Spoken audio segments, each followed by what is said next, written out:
Good morning to you who just woke up on the side of the world that are morning, but here it is Saturday evening. So, good to see you, brother. Welcome to the stream this Saturday evening. It's always nice to see you. So, how are you guys doing?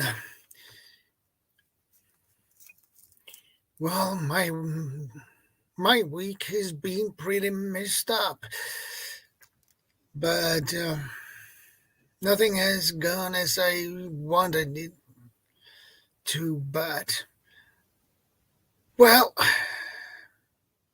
it is what it is. No question about it. But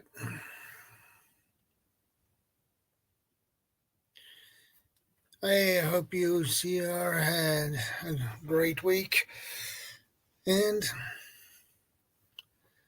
it's good to see you anyway. We have one in the house.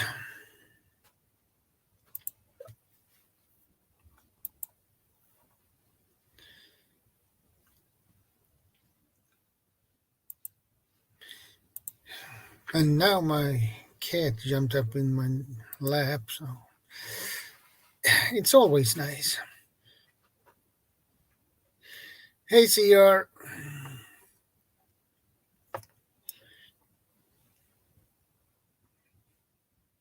How has your week been? My week has been pretty messed up, but nothing has gone as I wanted to. But you have those kind of weeks sometimes.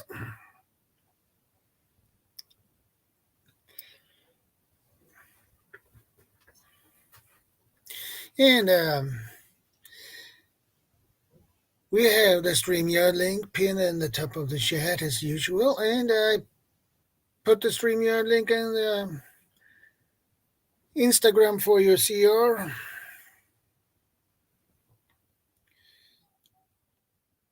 It's good to see you.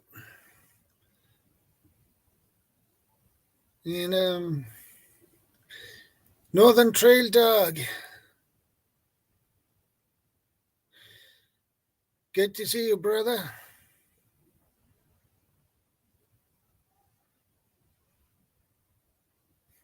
Yeah, probably around for 4 hours, Northern Trail Dog, so don't worry. You'll probably join me before I end my stream, so you have plenty of time.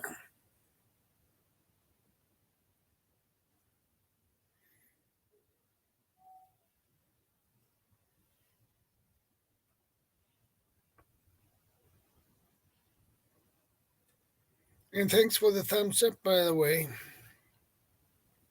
I appreciate that. It helps the channel. Okay, Northern, no problem. You get here when you have time, when you've finished what you are doing.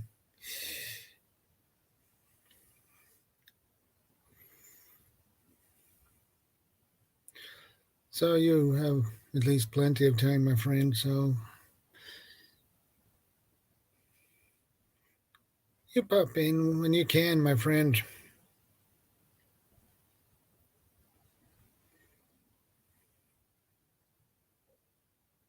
So, CR, do you want to join me up here?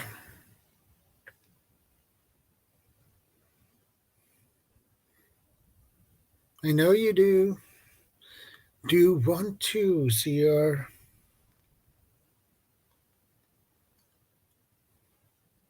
Hendo, good evening, my friend.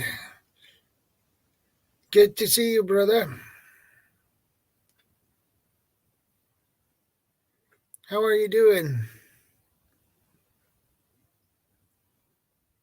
I hope your week has been great for you, Hendo.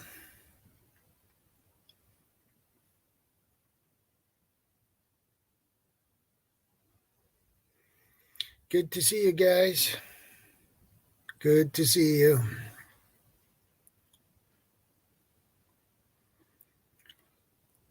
Hey, preparedness veteran. Good to see you, brother. How are you doing?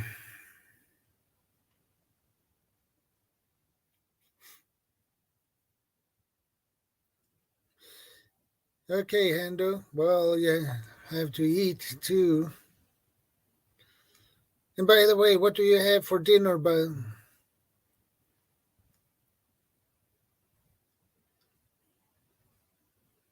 I bet you have a steak or something.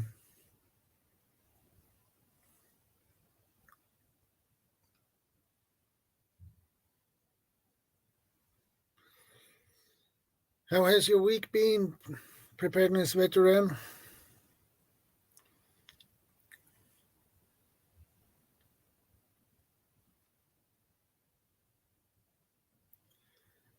Ah, that kind of family business.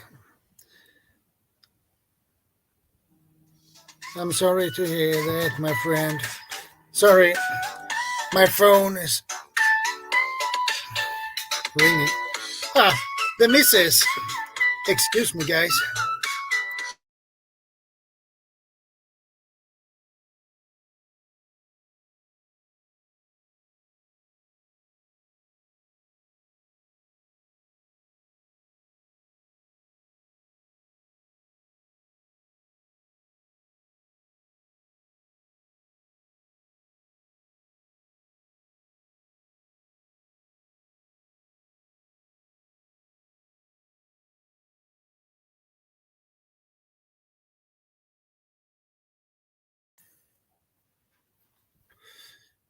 Exercise, weights, and running, and speed walking, etc.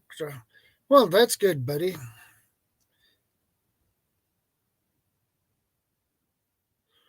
Yeah, I did some exercise to do today myself. Actually, I walked around 7 kilometers or something. Yeah, it is actually. Zombie Hunter. I got it from my wife.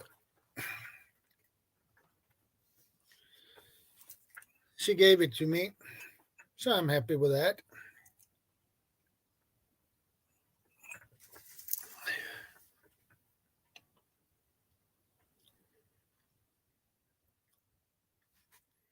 Zombie Hunter. Yeah. Technically, zombies are just a metaphor for different types of disasters, events.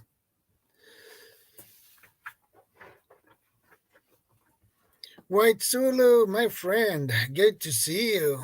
How are you doing? I hope you are doing okay. Long time no see, White Zulu.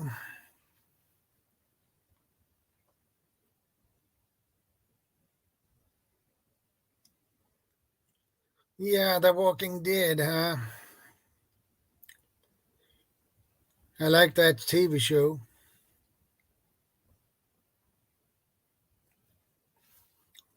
But as I said, zombies are just a metaphor for different types of disasters. Zombies are not for real.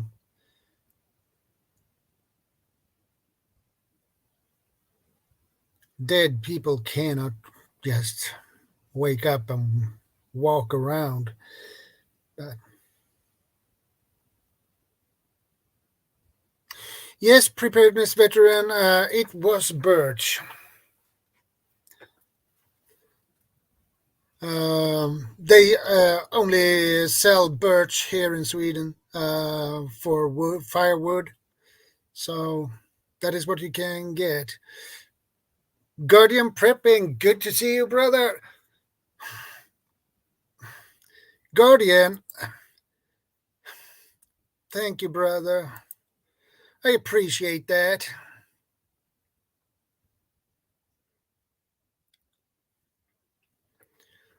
Thanks for the blessing. I appreciate that.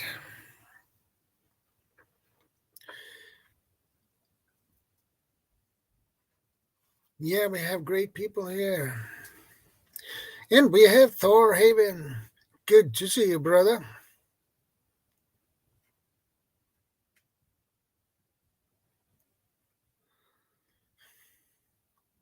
Yeah, Thor, you might be.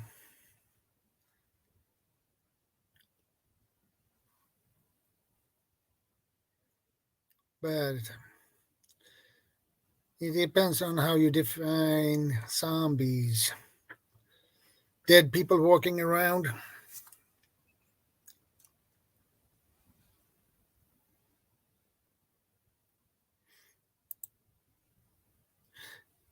I'm watching Priscilla, Queen of the Desert. Old but hilarious. Yeah, I bet it is.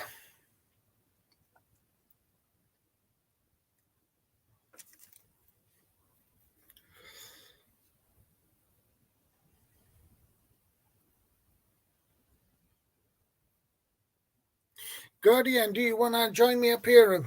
Um, the StreamYard link is pinned in the top of the chat, so as usual. So if you want to join me up here, it's a bit lonely. So if you want to join me, feel free to click the link and get up here.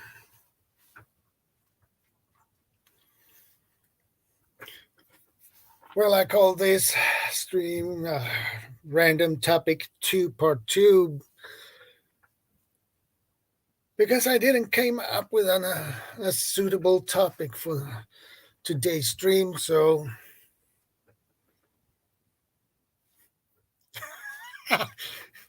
yeah, White Zulu, you are probably right.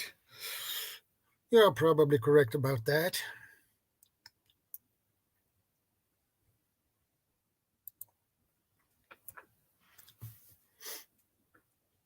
And CR, feel free to join me up here. Anyone who are up for it are welcome to join me. Don't be shy.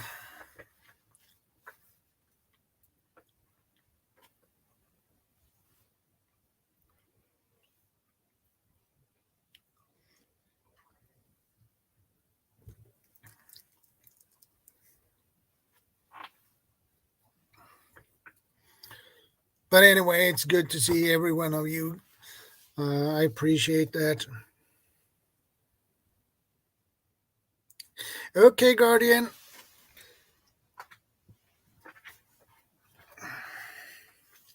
No problem. I gave you a few minutes.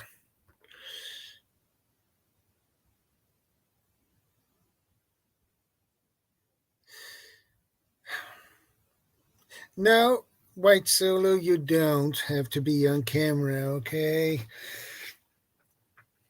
And I don't think you look like a mess.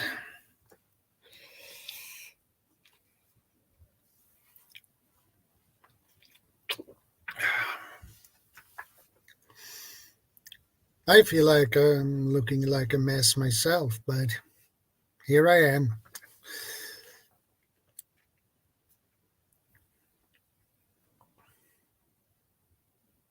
But anyway, it's good to see every one of you. Random topics is pretty good. You can take your pick and choose whatever you want to talk about. It's pinned in the top of the chat, White Zulu. It's pinned in the top of the chat.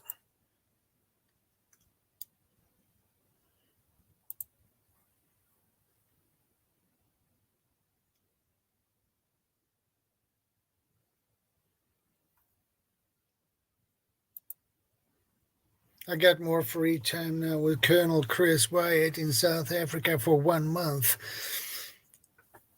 Okay, Hendo. Hey, Shift Kicker, good to see you, brother. How are you doing? I hope you had a great week. My week has been a pretty messy one. Messed up week, basically.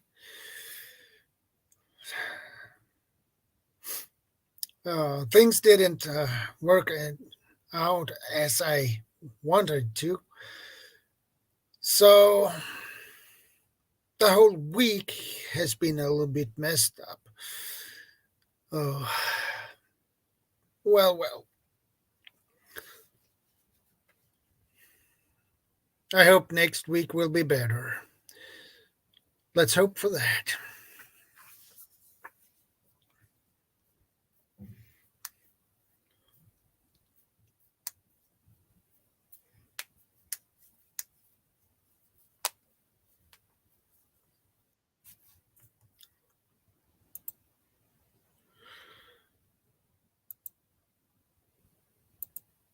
Hey, PB.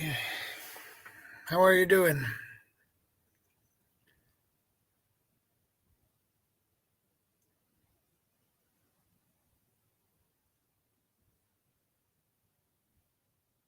You don't have any audio, obviously.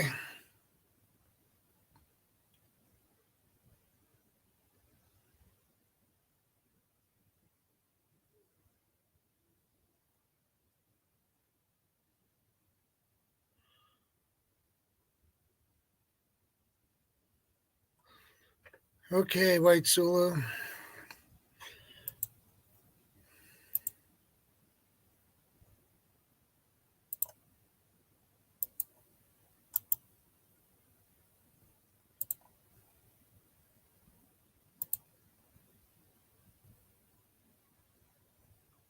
Ah, you got a new headset.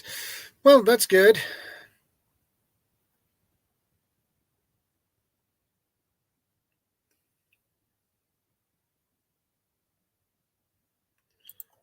Let's see now. I need to take that down because I unpinned that one.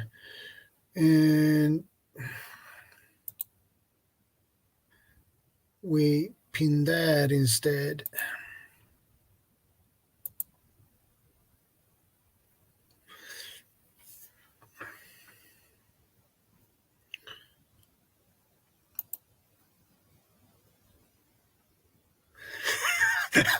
Yeah, preparedness veteran. Yeah, you need to get it going and working. Yeah, it's interesting thing with new headsets.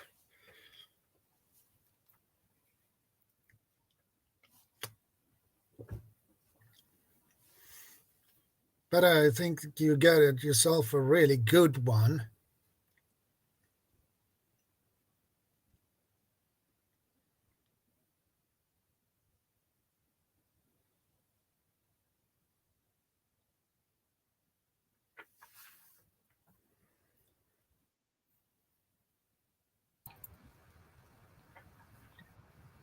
Hey, Hello there.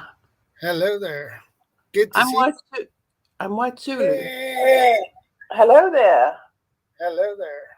Good to see. I'm White Zulu. Hello there. Hello there. I think you need to mute the YouTube side. Hello there. Bugger. Hello there. I think you need to God. mute the YouTube side. Hello there. Oh.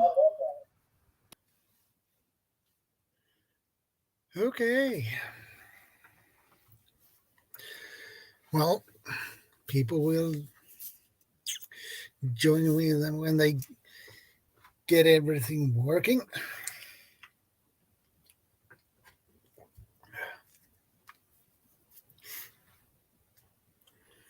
It's always technical problems, especially when you get new stuff. Yeah, Thor, I agree. Yeah, I agree. That was the one funniest I've heard before too, my friend. I agree. Uh, I don't think this week you cooperate with anyone of us today.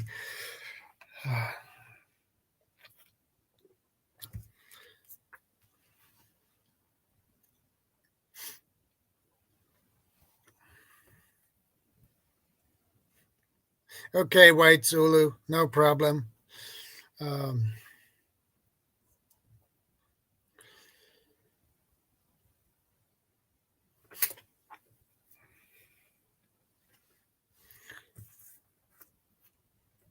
and let's see if preparedness veteran can make his headset working. Hey, CR. Hello, everyone. Hey, CR. Good to see you, brother.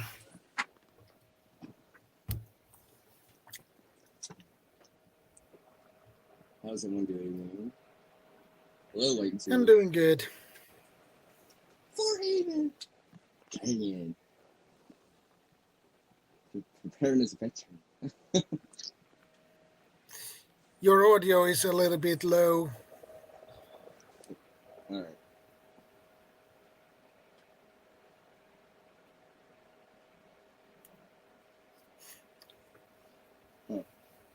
You need to turn your volume up a little bit, probably. I'll just talk louder.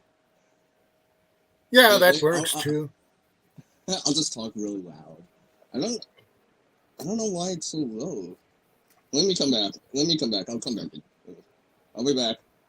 Yeah, no problem. Yeah. Yeah, and White Julian, you were in an echo chamber.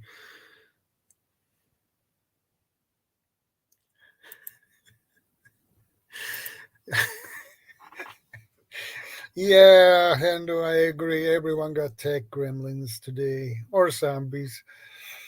It happens. Um,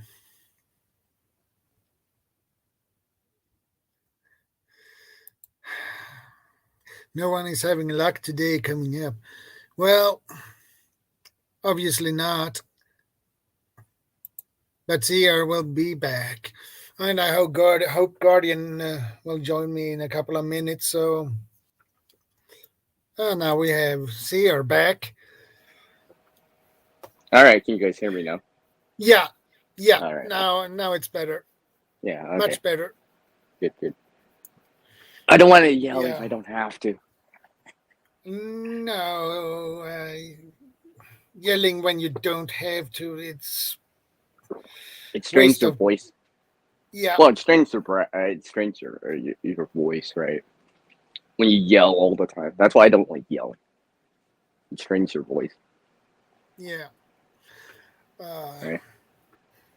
That's why shouting or yelling for help is not always the greatest thing. Yeah. All right. Hey, Guardian. Good to see you, brother. And thanks Hi, for GP. the donation, my friend. Yes, sure. Hello, everybody. How you doing? You look Sorry, so I had to mute beautiful. my YouTube day for a second. What's up, Sierra? Hi, you look so beautiful in that light. It brings out your eye. I needed to say that. That's why I did it. Oh, whatever. That's I got. That's why I'm late, everyone. I had to turn on these lights for CR. Yeah. How you Guardian. doing? Guardian, I got my 600-watt solar generator. I picked it up 2 weeks ago, a bit, and here it is, my friend. Nice. Yes, that's a very, very good unit. As long as you just take extreme care of it. I know it's going to sound silly, but try not to have. Let's see the top of the unit. Just gently show me the top. Yeah. Just try not to have it. The unit itself, don't let it get either too hot or too cold. Try and keep that unit from getting like any hard knocks and any damage, and it'll last your lifetime. If you look after that, it'll look after you. That's a lovely device. Yeah. And I got a solar panel, 100 watts. Nice. Solar's, yes, as you well aware, solar's such a huge benefit. I'm all about solar, like within my career and in a personal level. Like even with preps, And the Solar's solar everywhere. panel comes in this. That's perfect. Yes. And you have all the cables to the solar panel in here. So that's nice. Yeah. If you can at all, just for really long-term SHTF type scenarios, try to get a backup solar panel. Keep that unit. Get a backup solar panel. Just a spare one, just in case. I know it sounds strange, but because it's so portable and compact, if you had a second one of those, that'd be amazing. Yeah, I agree. I just wanted to show you this No, one because I have talked about it. Don't think for a second. I don't think that's absolutely freaking legendary. I love that to bits. Don't get me wrong. I'm just saying, like from that angle, what your next step would be is just to make sure that you get the backups, like solar panel, like just a secondary one, even if it takes you like a year or two or something like that. But the fact that you've got that, like, is amazing. I'm a big fan. Yeah. As you know. I paid around 5,925 crowns for this one with solar panel. Give me a second. Wait, I'm going to do the do the exchange between.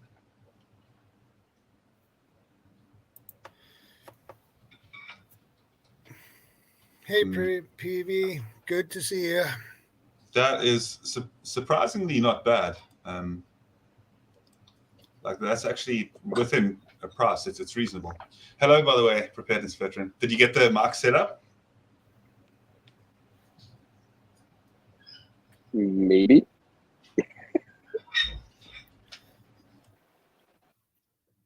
Well, I had to pay it in euro this one, so. Yeah, give me 1 second quickly, just 1 moment. Yeah. And also, preparedness veteran, it'll be amazing to be able to have a chat with you. Like, I really appreciate your support, and you know what I'm talking about. But the support of my recent adventure that I've been on. So thanks for that. Just give me a second. I'm just going to chat to Kay 1 moment. Okay.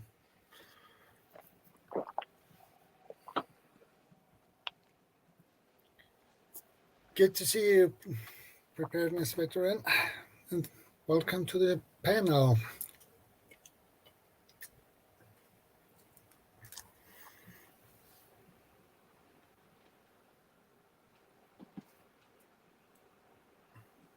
On this random chat. Yeah, it's a random. So whatever comes to mind. We can come up with random preparedness topics as we go. Yeah, if you For next can, week, right? Sorry to interrupt. I swear it's the last time I'll do it. But what? yeah. For like 5 minutes right now. What I wanted to say is that if preparedness, if you can get your mic set up or something like that, it'd be really cool to chat. Otherwise, we can just chat through the chat. And speaking of chat, in the comment section, I just wanted to say hello to everybody. White Zulu, Thor, always lovely to see you people as well. And yeah, with the lovely people that are in your stream, it's always hard to miss them. I'm sorry that things have been a bit busy on my side as of late, but I do miss you guys when I don't tune in on a Saturday and when my weekend's like a bit upside down and stuff. I do think, and I'm like, and if Sunday comes and I'm like, damn it, I missed the whole Shadow Scout stream last night. So just so you know that is what I'm thinking. But yeah, you think about us at 9 and day. Okay, thanks. I know, and look, there's so many conversations that we can, like, if we want to do kind of just like random, go into different preparedness topics and stuff like that. There are so many exciting topics that don't really get touched on as much as they should when it comes to preparedness and SHTF, while keeping them like out of the taboo section too. But you know what? I was thinking we need to come up with topics for Shadow here. He's always looking for topics for Saturday, right? There's so many. Like with okay, so this is how it works, right? So okay. I'm sitting. Okay. So I'm sitting down. This is how it works. So you think about all the type of disaster type scenarios that could potentially go wrong, right? Every single one of them, and different elements of those. Code. Each one of them can be in itself like a different type of topic as well, because you can diverse and you can pretty much cover something and can go like astray in a way as well, like that's perfectly fine. Like if the topic does kind of lead off on a certain tangent or something as well. But the primary point that I wanted to make is that when it comes to preparedness as well, it's not just about the different scenarios that can occur, but it's also like all of the different things in our day-to-day lives. How do we transfer our current lifestyles as well, whether it comes to community, whether it comes to like just people, food, everything like that. Like how do we transfer those skills, and how do we what's up, Thor? How do we make sure that like those type of things can roll into like a SHTF type scenario as well? And the most important thing that people should be focusing on, in my honest opinion, that people don't pay enough credence to, is the fact that like we are so dependent on the internet running the way that it does right now. So like, and the internet goes down all the time, and people think that it could never go down, right? And my main concern, well, aside for war, WAR, aside for that, like my main secondary concern in terms of like global SHTF type things would absolutely be that. And it's not, people don't speak about it often enough. Lose the internet and give yourself like a week or two and see what happens to society. That's all I'm saying. How have you been, Thor? What's up, dude? Sorry, Shadow. I'll stop for a second. Well, it's so true. If you lose the internet, you don't the grid is down too, because if internet needs to work properly, you need the power from the grid. So if you don't have that, you don't have any internet either. So how many of us actually have all our friends' phone numbers written down somewhere, or in our phone or something like that, rather than just relying on like YouTube, or Instagram, or Facebook or something to message people? It's crazy. And then like all the information that is just suddenly lost when the internet goes down versus, having books and that kind of stuff. But how do you contact friends and family or kids if you're used to just messaging them? Testing. This preparedness veteran, we can hear you. Oh, here we go. I don't know what is wrong with restarted. Go on, carry on. Sorry. No. Welcome, my friend. This should be fun. Yeah. I've been away for a long while because we've had problems and I've been sorting things out. We've had a death in the family and sorting out someone's estate when it's in a state is not good use of the time consuming. It just takes too long. I think that's one of those things that happens. I think it's just life in general, kind of. Yeah, it's always you can never really expect anything, and the whole thing that we were speaking about today on the hike that I did, but we were saying about how everything change is the only consistent, and it's that type of thing too. Yes, I know, White Zulu. Who can remember a cell phone number? Not just that, but like what we were speaking about as well for a moment is how many times, because it is very cringe, the topic, it's almost cringy. It's kind of awkward to bring up, but it's like, how many times do you actually engage in conversation with your friends about where you'd really meet up? Like having like SHTF type plans, routes, that type of thing. Like, do you actually even really have a contingency plan or anything like that, or meet up point if things really went rough? Because the thing is, how do you bring it up lightly in a conversation? Like, how do you turn like a regular conversation into like, so yeah, when things go really, really bad, we're going to meet up over there at Michael's house. Like, you're going to sound crazy. Do you know what I mean? Like, you got to. That should be a topic. That should be a topic, right? How do you bring up preparedness topics in normal conversation? That should be a topic right there. Next Saturday, everyone. Not only where do you meet, but when? Like, at what point? Like, okay, 30 minutes, the power's out. Do I go now? Or do I wait till tomorrow? So we should all, like, real preppers should know ham. So real preppers should know ham. Like, I'm being serious. Like, a lot of the time, if you don't know ham at all, there's courses online for free right now that you can go take, and you can learn, like, within the space of a week, you'd learn like a little bit more, try and like understand a bit more how ham works, so that type of scenario can be completely covered. You know what I mean, Thor? Yep. Mm-hmm. Yeah. Making sure you all understand at what point. Yeah, to transfer to completely where there's no more ability to kind of communicate openly. Yeah. And that's when communication's down, that's such a big thing. Like, definitely. Oh definitely. my God. I've got my ham license and nice. Yeah, yes. I've been to disaster zones and situations where communications and satellite availability and host nation fixed telephone systems, they go down pretty quick, especially cell phone systems when the generators to those relays and those stations goes. I mean, that can last up to 12 hours. That's it. You back the satellite coverage and fixed telephone networks. It don't take long or anything much to take telephone lines down. And satellite channels, everyone wants a channel. So yeah, having a ham radio means of communicating to friends, and even if you have your own predetermined net frequency, it can be so important. Just to say, I'm okay. Let's go and meet up at X, Y, and Z. And also, listen.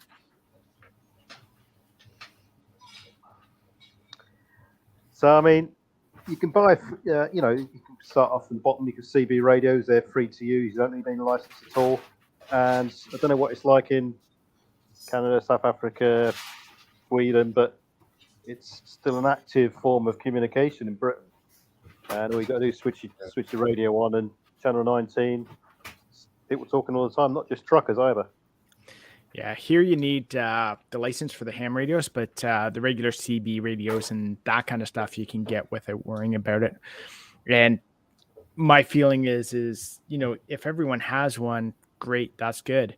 Because, if something happens in SHTF situation, they're not going to be coming around checking your license, Definitely. I mean, CB it's almost a forgotten means of communication. Yep. Everyone just discounts it. They think it's a trucker's thing and all this sort of stuff. But it's. I'll tell you why it's really good. It's because the 27 meg frequency or frequencies that it's subdivided by or over it's just on the latter edge of the HF frequency band. So it provides you with long range. You can orientate your antenna in various ways to get longer range. It's not prone to the lower HF frequencies or interference. You don't have to worry about atmospheric conditions as much. And it's just simple to use. There's no... Between CB and ham radio, I mean, you've got the license side of it. That's very much you're to transmit on this particular frequency. There's various bits of voice procedure involved. CB radio, you just talk freely. Yeah, and just crack a lot of the guys in the country, out where we are, as well as I know out west as well. A lot of them will run CBs in their truck, not just like rigs, but pickup trucks as well for emergency situations. Yeah. And I bet if you're broken down the side of the road and you've got no cell phone coverage, all you got to do is hail a truck down and so you can relay a message on. Simple as that. Yeah, those type of scenarios as well. It's useful. I mean, for the price of a CB radio, they're only. I mean, in Britain you can buy one for £30, and that's it, done with antenna. Hook it up to a 12-volt battery, and you're in basically. Yeah. As opposed to a ham radio where it can get really technical and you've got all these buttons to press, all these configurations to do, and it can go above some people's heads and they just, they just fade away with it. I think that the more that you familiarize yourself with it as well, if you've got the basics covered for the most part, just your basic setup is quite costly. Like the entryway can be a bit costly as well. But the thing is, here locally, we've got so many isolated farms. And because the farms and the rural areas as well like that are so isolated as well, they use, there's multiple ways of communication. And looking at like people that communicate currently when there's very little power, when there's absolutely no signal at all, that's what a lot of them use. And then obviously with some of the hiking, a lot of the people are using like your sat phones, and sat phones can also be like pretty convenient. But as you say, everybody's wanting it's getting basically overcrowded at the moment. So. Yeah, but I think that's likely to change too as technology improves. Yeah, the way to go is definitely to have a multi-layered approach. CB, if you can get a ham radio, if you can afford it, get a satellite phone. They're very expensive depending on which carrier you use. Even the the smaller, unlicensed PMR radios, the GMRS they call them in America. Can't remember the name of them, but for the amount of little Bofeng radios, for the amount of low price they are, and what they can actually offer you is an absolute excellent. You can configure a good network depending on where you are, how far out you're going to go, even on the cheaper ones.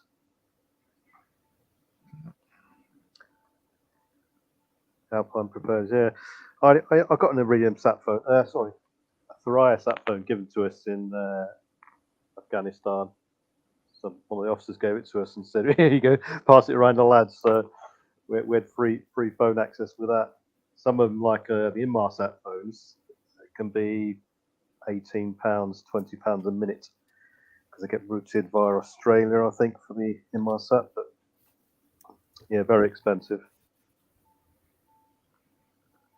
The CB radio here in Sweden, it has been very low for many years. 70s, 80s, and 90s, it was pretty popular, but then the popularity dropped, and now it's back up again with CB radios. Yeah. And here, if you're gonna buy a CB radio for a good one, you can pay at least 1,500, 2,500, 3,000. It depends on how good radio you want to have, and that is the base station.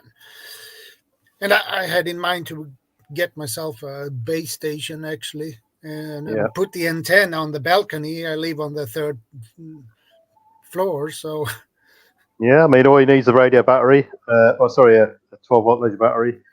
Lob it in your vehicle. You can take it upstairs, put it in your house, get a magnetic mount for your vehicle, and you're in. I mean, I think it could be a good thing actually that not many people are using them at the moment, because if you are got your own little circle of friends, you can get your own unique channel for you. However, I think a lot of people switch to cell phones.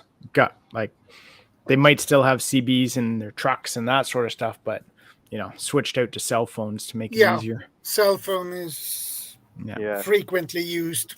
CB less, but it's coming back. Yeah. Cell phones are so up to date, reliable. You can't go wrong with one. You just solely reliant on the network, and that's it. Yeah, exactly. That's the trouble. They do come with a warning. All these insecure radios, they're as what they are. Yeah, insecure. Whatever you say, people are listening. They will listen, and they will gather intelligence on what you're doing. That's why you should always act as though there's a camera on you and as though there's a whole room of people listening to you at all times. And I'm speaking. Well, there's a whole room listening to you right now, GG. I mean, we got Alpine preparedness here. We got to say hi to her. Yes. Well, I have to say hi. I did say hello. I was at least the respectable, nice person. So yeah, unlike yourself. Oh no! Because I can't type in the chat right now. That's why. No, that's all good, man. I'm just completely messing around. I think that, so having this kind of topic of communication, it does tempt me to bring up something that is almost tinfoil hatty, which is Neuralink, right? So you may be familiar with Neuralink and the progress that people are making currently. Well, that Elon Musk, I know it's a controversial name to even say these days, but that Elon Musk is coming up with, and that's going to be a way of communication that far, far supersedes the current way that we have to engage in communication as well. Whether or not that's going to be used in the most ethical ways as well, who knows?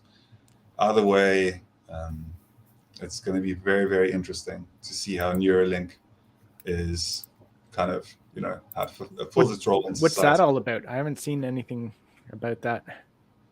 So I'm a bit of a tech junkie, and I love I love that side of things. I like seeing what, like, for example, the Dubai Tech Expo. Like, I get extremely excited about like the new innovations in technologies and Boston Dynamics. So basically, Neuralink is where we have the capability to kind of communicate. Hello, Alpine, good to see you.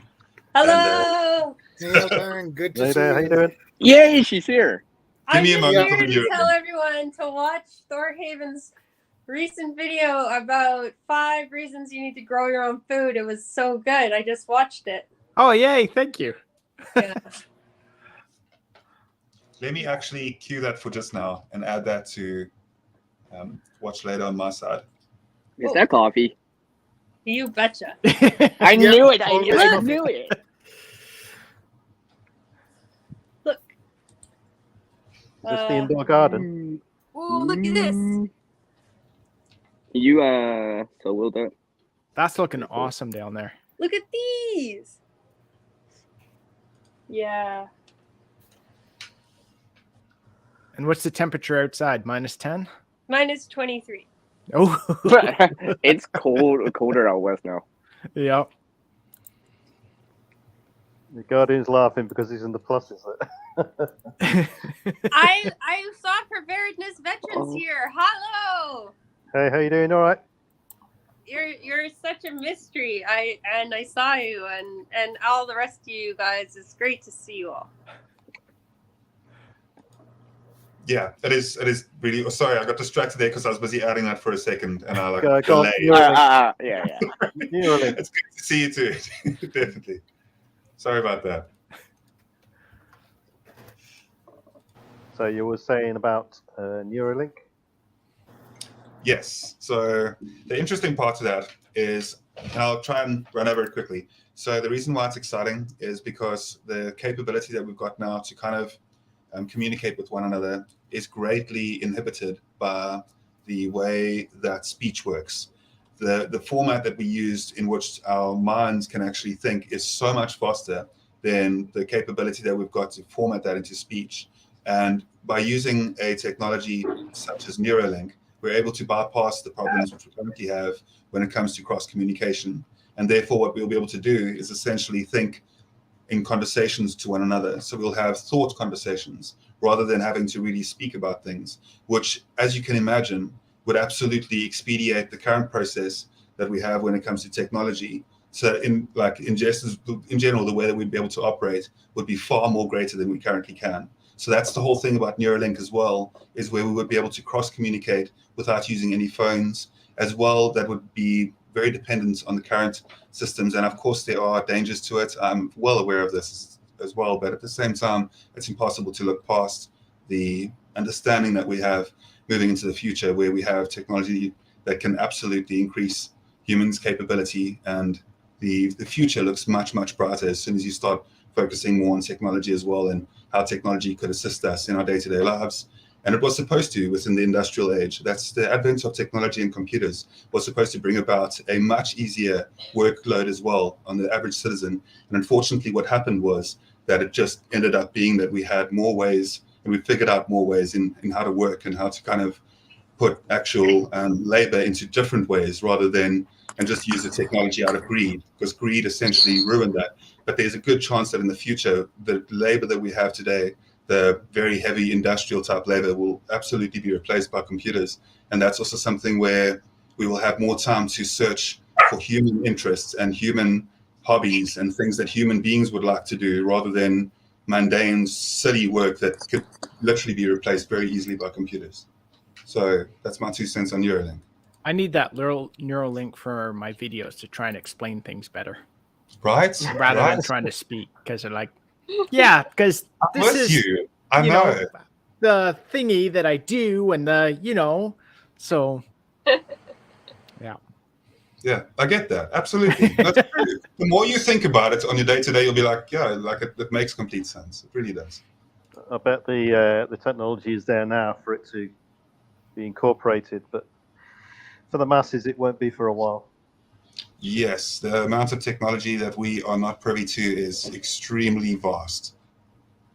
I just worry, do they have to like stick something on my head or in my brain or something like that, or is it like a patch or something, or like? Well, it's becoming a patch. It's currently during test phases as well, where they do have like integrated like cyborg. It looks pretty scary, but it is getting better to the point where they will be able to use like a pad the same way that they put pads on people when they do CGI and stuff like that. Similar type of I'm thing. gonna pass. I'll just keep my videos dumb. Your videos are lovely. Your videos are amazing. Don't undersell yourself like that.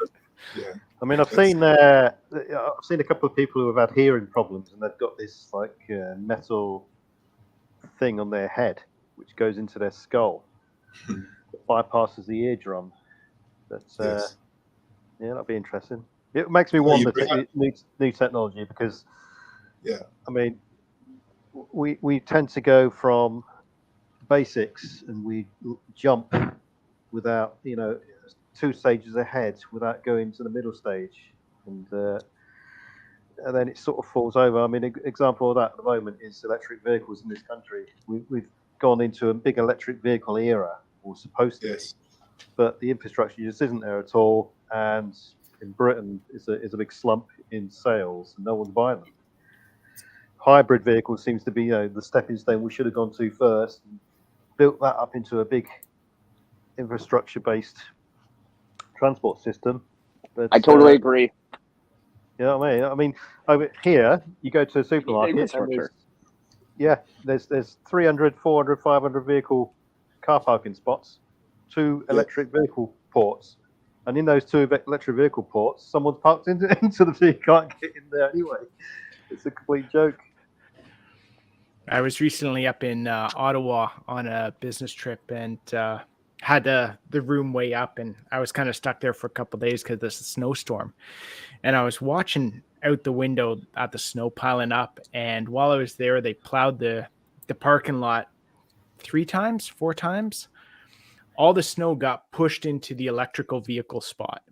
So like there was 2 spots for the electrical vehicles to charge, and they were using that to pile up the snow. It was like, oh, that's The problem with the electrical car when it's cold is if you have a car that is 100% electric, it is when it gets cold, the batteries will be drained pretty quick, and it is harder to recharge the batteries. So you have to keep it warm. Yeah, you need to keep the batteries warm. Yeah. It depends what batteries. It greatly depends on what type of batteries, though. Certain batteries, there are batteries absolutely that bypass that, and that's where. But yes, for the most part, we'd be in trouble. But there are things that you can do. So. Yeah, I mean they've got their pluses as well. They can be used as backup battery banks to reroute the energy from your vehicle into your house or other systems. I know that there was a couple of months back in Switzerland, there was a 3-stage plan that was announced, which meant if the power grid was on the verge of not being able to distribute the power to its citizens, then they'll go into this 3-stage option where stage 1, which is the most restrictive stage, would be no electric vehicles to be used unless in dire emergencies, because people are using them to charge from their houses, and it puts extra strain on the grid. And on the flip side of that, if you have got an electric vehicle, they can be used remotely to bolster and stabilize the grid as well. It's interesting. On a small private scale, is that what you're speaking about as well? Like more private scale, like for home to home? Yeah, that was the Switzerland plan. Was 3 stages. Was for stage 3 at the bottom was no unnecessary trips in electric vehicles, no unnecessary charging. Stage 2 was a bit more drastic. Stage 3, no movement or charging unless an emergency. Yeah, we're very familiar with the stages here. Saw and Alpine and CR, you guys have been quiet as well. Well, I'm letting you do all the talking. Well, I mean, we'll say hi to Vanessa Kitty because she just came in. All right. For me on the electrical vehicles, it's, I don't know. What we see here anyway is cold weather drains batteries faster. Again, like you said, I guess it depends on the battery, but for us to pull a trailer, to move round bales, to pick up cow feed and pig feed, it's just, the truck's not going to do it in electric. Oh So, yeah, I mean yeah. we have a big truck too, and I mean you're in territory up here where if you break down, if you don't have proper power, you're gonna die. Yeah. And there's no like it's laughable up here. Like nobody has them up here because it was minus 40 the other week, and it's just for the power that you need to do anything and pushing the snow and it's not. That's a lot of horsepower. If I put the trailer on the truck and it's electric and I go pick up firewood, it would be crazy to try and attempt that. It'll be interesting to see what's going to happen in 2025. We're supposed to sale of diesel and petrol vehicles is going to stop. New vehicles. Yeah, And they're it's trying to gonna push be that here as well, and it's electric only. I mean, people just aren't ready for it. Yeah, that's true. The country isn't ready for it. The infrastructure isn't ready for it. No. And many people, I totally isolated agree. communities, they just haven't got the capacity to charge the vehicles. You'd think that decisions like that would have been more thought out, that there'd be pragmatic decision making or something, but there's absolutely nothing. It doesn't make sense anywhere. Foresight. What's that? Right. I wonder. Man. I don't know. As preppers, if anything goes wrong, particularly with the grid, then that's it. Horse and cart job. Yep. I think like here, everywhere is different, but in this region, a lot of fossil fuels are used to do the charging of the electric vehicles. Yeah. So I mean, I know I'm all Coal, about oil, progressive technology and stuff, but we're using it's just indirect, so it's just not really practical. I have to run, you guys. I just wanted to say hi. I saw you. I've been kind of not really around lately. Wanted to say hi to y'all. Hi. Push this video I saw, Torhaven Farm. I don't know if you guys know him. He's a good channel. And, that guy over beside me. That guy. Yeah, check out that video. But if you watch it now, make sure you come back to this stream. And, I'll be listening. I'll be lurking. All right. Okay. Have a lovely weekend. Good to see you. Take care. Bye.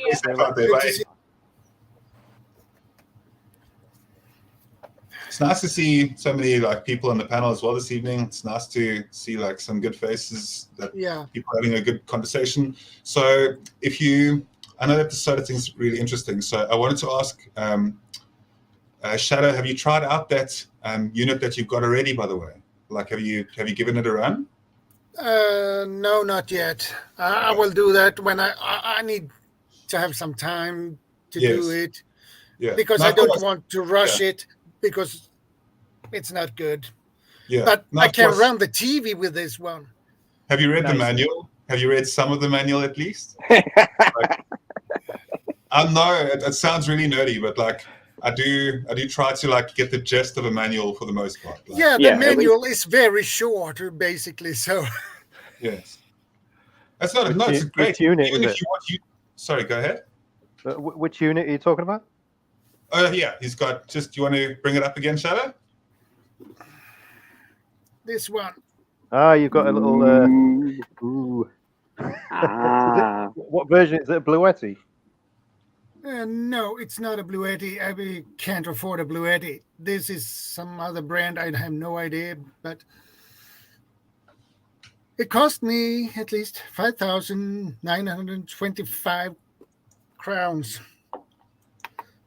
A solar generator. Yes. No, it's brilliant. It really I have a solar panel to it. Right. How long will the solar panel charge it from flat, do you reckon? It's a 100 watts solar panel, and it comes in this bag. All right, yeah. Yep. And you have the cables in the pouch Yep. here. So it basically it takes 10 hours to recharge that power station from empty to full. 10 hours with a solar Right. panel. Yep. Good. So, give me a second. I'm going to show you a new toy that I'm going to be using quite a lot as well. Now that we all type of thing. So It's a Christmas present. Sneak peeks, everyone. Yeah. My backup last ditch effort is a series of little power banks. Oh, he's got a new bow. Yeah. Nice. That is a really nice bow. Yeah, it's a new recurve bow. So I'm really very chuffed about it. It's super awesome. And it's blue, like my favorite everything. It looks beautiful. Thank you, CR. You see, CR knows just what to say. So, yeah, I really am looking forward to getting more into archery this year as well as doing my first aid level 3 course again, because it's pretty ridiculous that it expires every like 4 years. So I need to actually have it for field work and stuff like that as well that we're going to be doing as part of the scouts. So that's really interesting. I always love that. And like where do you fire your bow? Is it part of a club or on the beach or? No. So I'm very fortunate to have my wife's cousin and my wife's cousin's fiance is quite a good friend of mine as well, and he's also very much into the outdoors and is very much like an outdoor enthusiast. And yeah, so he's basically that's funny, Henry. So basically what he is just like his intent is for us to do archery together. So he's going to go back up to Joburg and get another bow and bring it down. And then when he comes down as well, then we're going to like practice more together. He says I must practice in the meantime and like hone my skills and stuff as well. And I do plan on picking it up because I messed around a bit when I was younger with it. But I really Guardian, what's the draw weight on that? It's about 40. You're looking at about 40, 35 to 40. Like, so it's not like amazingly, it's not nothing. It's not 150, right? It's not 150 or Oh no, it's not a composite. Yeah, it's not a longbow. Yeah. Or yeah. Come on. They're really cool. Yeah. No, so I haven't even told Hendo, so I'll tell Hendo at some point. Nice. I think Thor knows what I've been up to this year, and Preparedness Veteran knows, and that's what matters. Did you hear that, Shadow? Did you hear that? Yeah. I didn't hear. Did you hear that? Yeah, I didn't hear our names in there. Yeah. I know, man. No.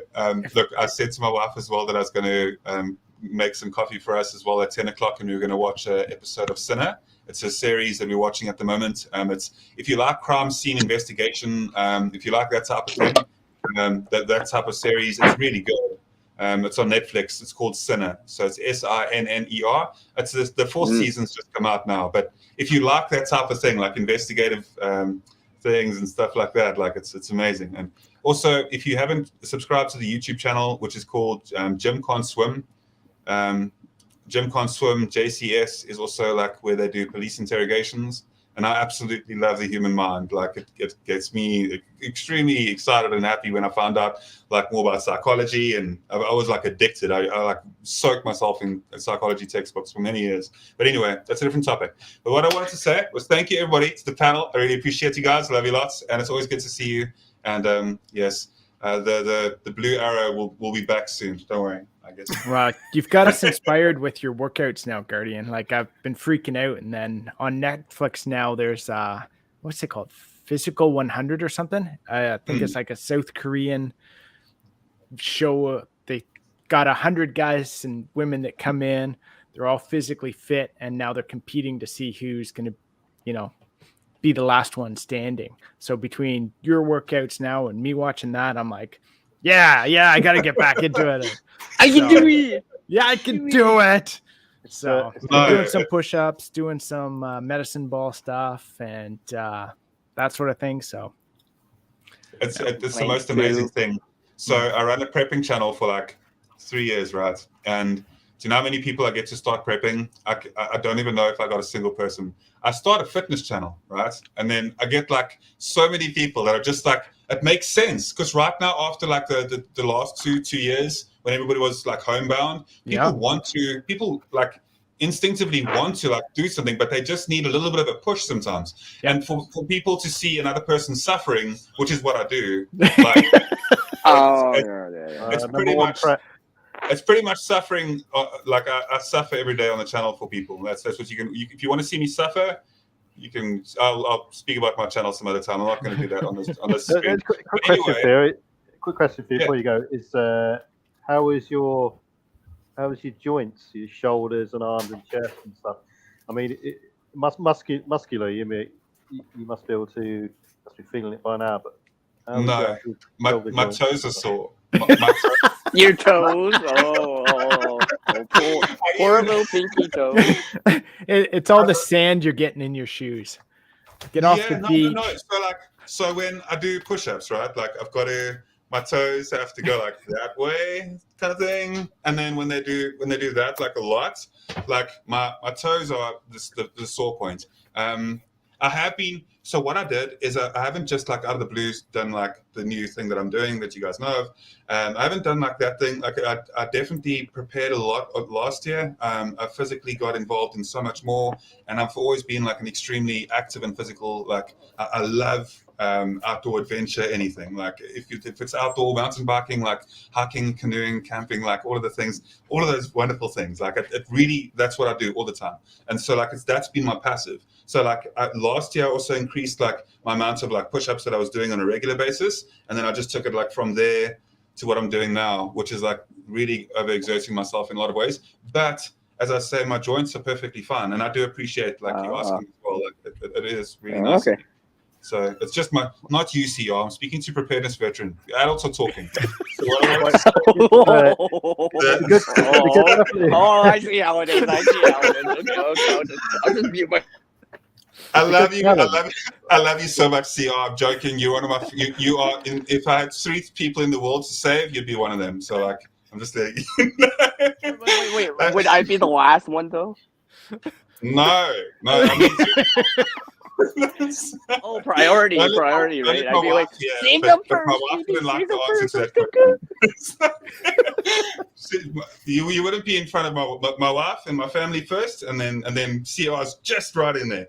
But I'm going to say goodbye to everybody, and I really do appreciate the support, Thor and Preparedness Veteran. I'll chat to you guys soon. Okay? Sounds good. Going. I'm going to jump off too. I got to blow the driveway out. We got even more snow. So I got to do that and then feed the cows and get some chores done.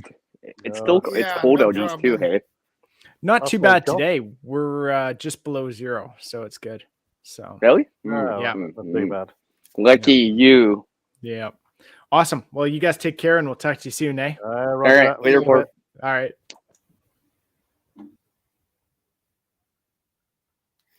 I learned some when we're talking about fitness and things like that. When I was in the army, I learned an exercise that is pretty good, actually. What I didn't find any English translation for the word, but we could call it commando march. Yeah. It is basically, you have guys in a squad on a line, and the thing here is the last dude runs fast as he can to the front, and the last guy keep doing that. So that is basically an interval exercise. But I learned that it is a way to travel fast if you have a platoon or a larger group from A to B. If that distance is a little bit longer, you, instead of walking, you do that type of, we call it commando march. So that means you will reach the point B much faster than you should do if you walked. So, but I suggest you don't have gear on you when you do it from the beginning, because that would be probably very exhausting, and you will probably don't have any energy left. But Yeah. Yeah. I mean, even when I go out walking, sometimes I don't always bring per se. Hey, Leonard. Hey, Leonard. Good to see you, brother. But yeah. You all right, Leonard? Hey. Well, Shadow, you remember that video that I posted where I went out for a walk? Well, it was like a 90-minute walk, but really short. Yeah. But I mean, like, that was just with bag on. Just 10 pounds. I mean, so just get used to it. Yeah. I used to be a fitness instructor in the army. So I was in the army for 25 years. And there's many permutations of getting from A to B. We call it speed marching, tabbing, which is a tactical advance to battle. Marines used to call it yomping. We jokingly call it yomping. Yeah, the Marines call it a yomp. Yeah, that's what it stands for, but it's like a tad bit slower. That was the standing joke. And you walk with your rucksack Bergen on your back as fast as possible on the flats and uphill, and you run downhill. And that's basically the most efficient way of doing it. I've done a video on it actually as to how to cover ground as quick as possible. But depends on the weights, and you really shouldn't carry in training more than 35 pounds. You just eventually give yourself lower leg injuries, especially if you've got boots on. But definitely a good form of fitness. Definitely good fat burner. Good muscle building for your legs, your glutes, small of your back, stomach, shoulders. It's brilliant. Well, yeah, you know, I think that it's time to put on a backpack again. Definitely. 3 miler. Start off with that. I mean, really, if we're looking at it in a preparedness standpoint, right? You know, those go bags that we have, we should be considering if we do use them or have to walk with them, to get used to it on our back. Now, obviously, you know, driving cars, vehicles would be preferred and stuff like that. And most of the time, it'd probably be like that. But sometimes you still have to walk into the building. You still have to walk on the vehicle with it, right? So yeah, definitely. You have to be used to it to a certain degree. A lot of people don't realise, I've never seen many people actually talk about it, is how wet you will get with sweat just by wearing a backpack. You can you don't have to necessarily walk far, just purely by if you had a t-shirt on in cooler weather, by the time you walk 2 miles down the road, your back will be soaking wet. And we'll know what happens when you stop, you freeze, you know. Right. Yeah. Trying not to break a sweat. Well, it's almost unavoidable when you're wearing a small day sack. Yeah, I mean, especially if it's autoed and obviously.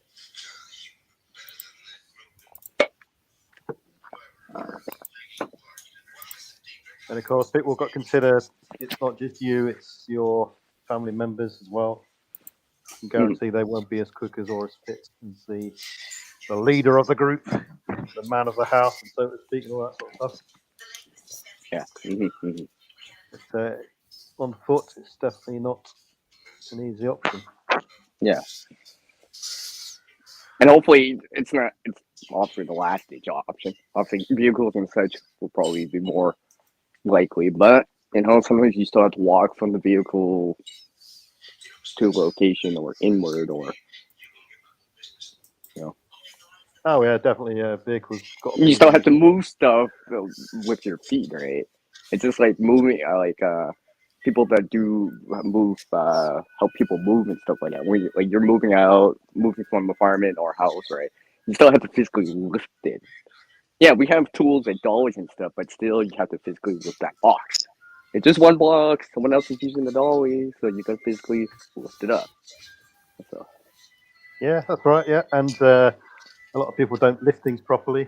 The last thing you want in any sort. Oh yeah, you pull your back. Oh, pull your back out. You pull your back out. Ooh, then your knees, not your back. Yeah, knees. Always try to bend down as much as you can, right? I mean, it's hard for some people because some people have bad knees or can't bend down so far. So. Well, yeah, I think a lot of people are afraid to ask for help as well, and you also, on the flip side of it, if people see, you do get people who they see other people struggling, they don't offer to help. That's not a great team activity, is it? Mm-hmm. Yeah, see, this is why I randomly just put it on, and because I kind of figure if you can't just walk around with it, not doing much, just maybe just standing around, just talking on the phone or whatever, you're probably not gonna be able to walk. You know what I mean? Like go with the distance. Yeah, I do. Yeah, and it's got to be the reason why fitness and health is your number one prep. Because fitness isn't just about getting from A to B as quick as possible or lifting things. It's about damage limitation and the ability to cope with overstretching, overstraining, overstriding, limiting your or bolstering up your mobility, right? Yeah, bolstering up your. I mean, it's like injury twisting resistance. an ankle or sprain, right? That reduces your mobility considerably. Because now you're hopping. Limiting your injury resistance. That's the key. Yeah, exactly. Yeah. Because like I tell you, when we are ill, people will give anything, absolutely anything, for their health back, and I've seen it happen many times. I think I said that yesterday. Did it? Prevention is definitely better than cure. Would go away.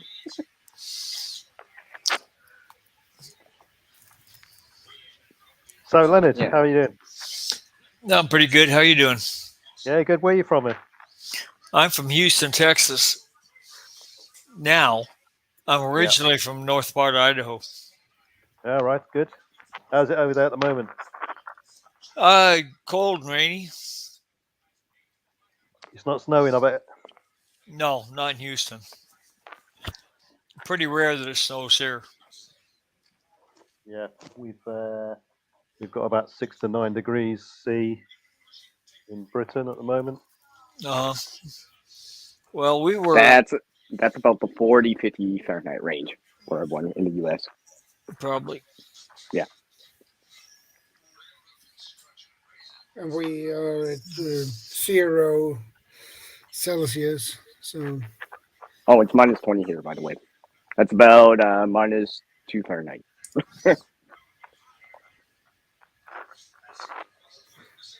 And tomorrow we will have plus 2 degrees Celsius.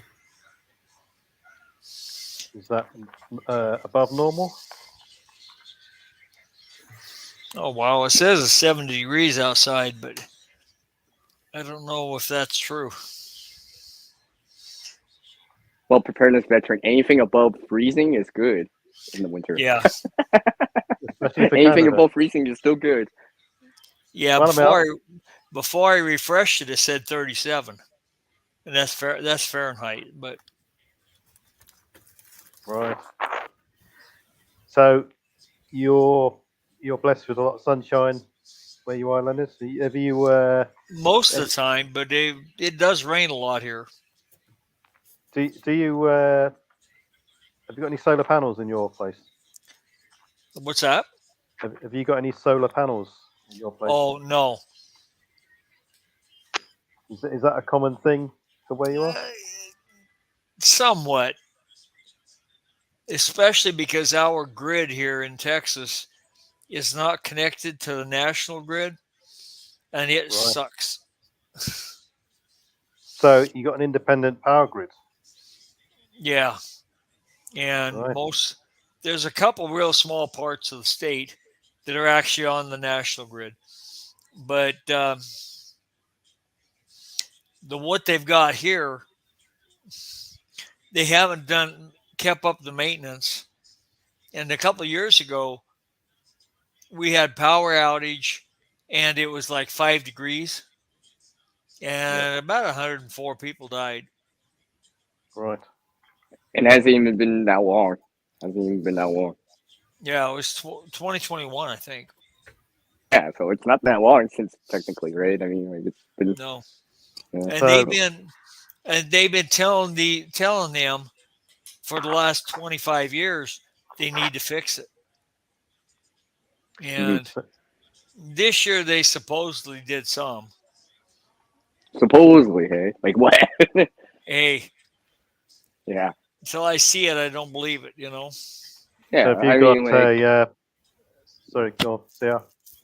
I was going to say it's got to be tangible, right? Something that's like, we've something to reassure the rest of us. Right? It's like, oh, they're actually trying to take some steps, right? Some proactive steps, not just saying it, right? Anyone can say anything.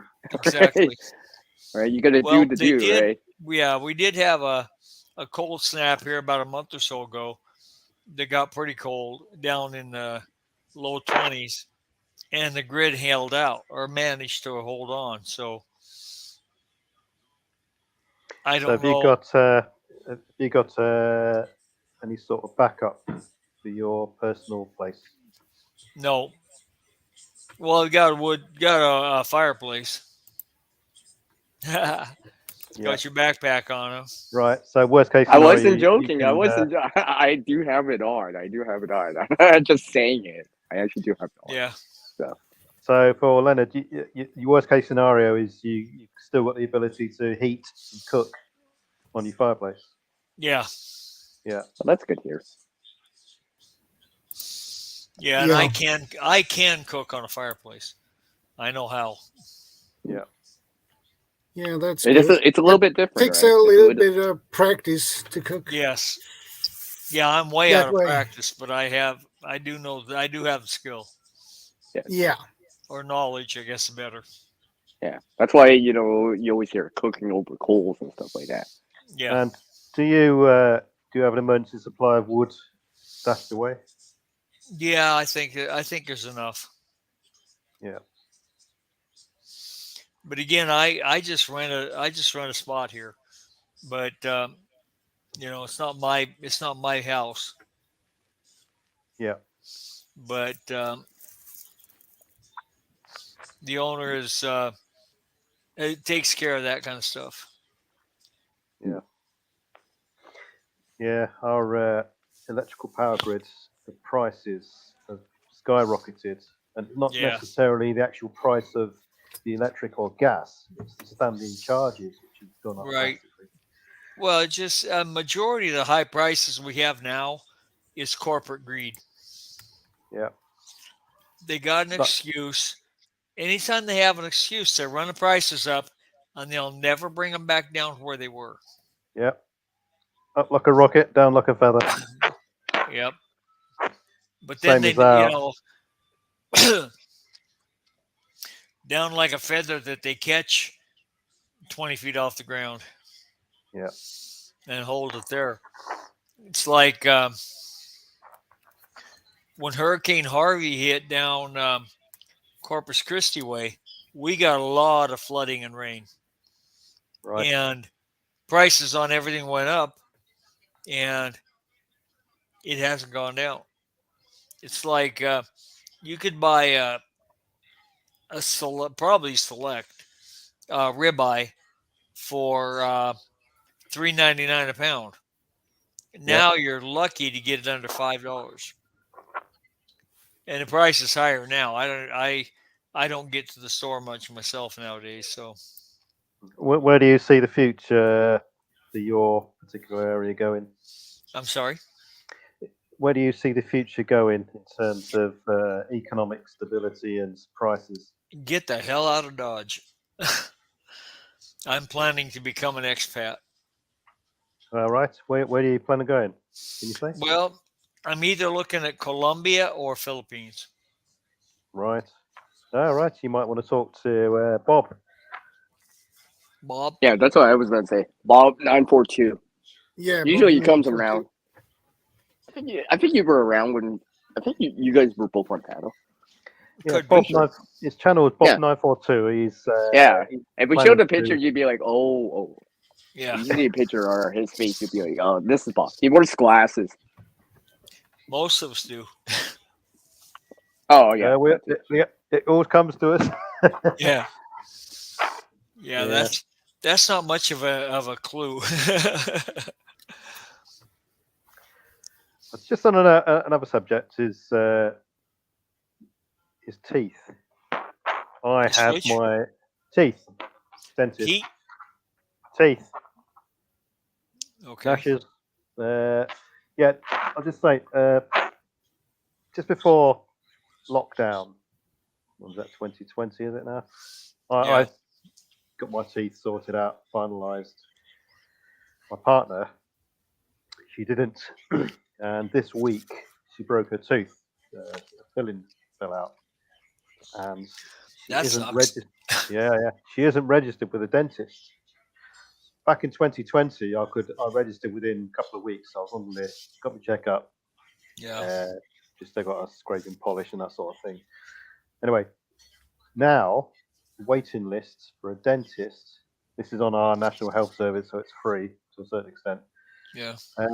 You're waiting 2 to 4 years just to be seen. Oh my gosh. Just That's to be registered. unacceptable. That is unacceptable. Yeah. That is not acceptable. This is just to be registered with a National Health Service dentist. So you go on their list, and it's 2 to 4 year waiting list, if you're lucky. And then once you're accepted after that period of time, then you can go in, get a checkup. There's 3 tiers of payment. Starts at £23, and you will not pay more than £260 odd for dental treatment in Britain on the National Health Service. Oh, okay. I was just going to ask you where you were, and then you answered for me. Right, yeah, UK. Privately, you're paying double that price. So for tooth extraction, you're paying up to £400. For filling, £65. For checkup, £43. But yeah, you will That's not even higher in hours. I can't believe that. Yeah, definitely. Hours is stupid high. Well, yeah, you're paying private healthcare prices basically. Well, I've heard a lot of stories about and then the copay on like a crown or something is basically more than what you'd pay for it if you just went in and paid it. Right. I've heard a lot of people in America travel across to Mexico, get cheap treatment, and then come back. Right. Nip across the border, get your teeth sorted out. Yeah, and the border's not that far from here, so it's an option. But even that, I can get better prices in the Philippines. Yeah. And healthcare over here, if you ring an ambulance, first question they ask you is the patient still breathing? If the answer is yes, then you're waiting 40 minutes. Wow. If it's not an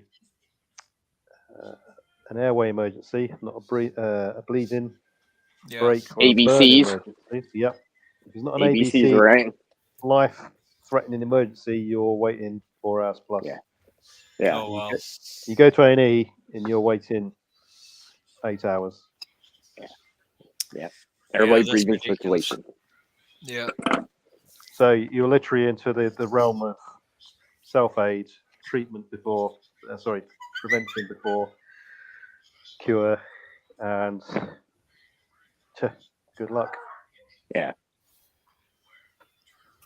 That reminds me of something. That reminds me of, well, I'll explain the story later, like in detail, but I had to go into one of these places, right? And I knew I had to wait, right? It's priority. It's always priority, right? So, right, well, I had to do things, let's just say, in the meantime, while I was waiting. Well, because I knew to be more proactive, right? It's just like, I'm not have to wait. It's not gonna be like, I'm here. No, Yeah. hours, right? So I knew better. Yeah, if you go to our emergency rooms, or A&E as we call them, accident emergency, Yeah. with a low priority ailments or injury, you're constantly getting bumped down as new patients come in with a higher priority. So Yeah, Right. right. I mean, like if someone's Endless. coming in, yeah, Well, yeah, if they're bleeding or have a bone sticking out or something like that. yeah. I mean, like if someone comes in with a GSW, right? Well, also, you're not get bumped out. Yeah, we don't get many of them over here. It's more knife wounds. Well, yeah. So that's the way it is.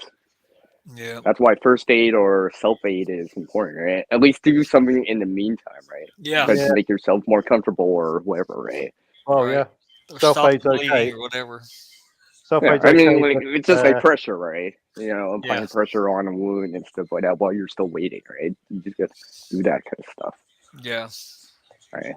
There's no sense in complaining in the waiting room because everyone else Right. is in the same boat, right? Yep. They want to get seen right away too. All Yep. because I think many people have been in an emergency room one way or another, right? And if you have to wait, well, other people are probably even in worse pain than you, right? Well, Yes. this guy looks like he's in more pain than me. He looks Thank you, in worse shape, and Guardian. he's still waiting. Appreciate that. Whoa, let me see that. Wait, let me take a screenshot. Wait, screenshot.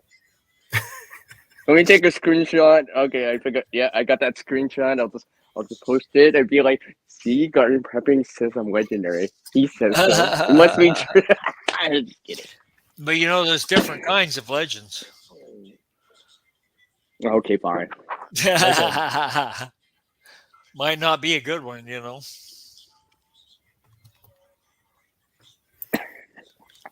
I know, GG. Speaking of freaking teeth, I have to fix I have 2 holes in two of my teeth, so I have to fix that in February. Right. Well, good I'll tell you a luck. story.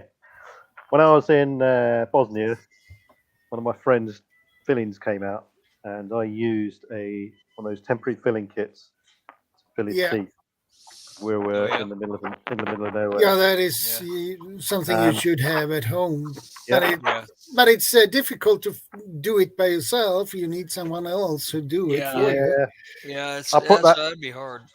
I put that temporary filling in this guy's mouth, and it lasted 8 weeks before it did its job. 8 weeks before he went to the dentist, and it would have lasted longer. They're absolutely excellent. Okay, that's good. Bit of clove oil as well to numb any pain that you've got, and pretty much sorted. Not a lot you can do really. Right. You start pulling teeth out yourself with pliers and Leatherman. Yeah. You're opening yourself up for all sorts of infection stuff. Well, that's true too. And there's nothing worse than a toothache.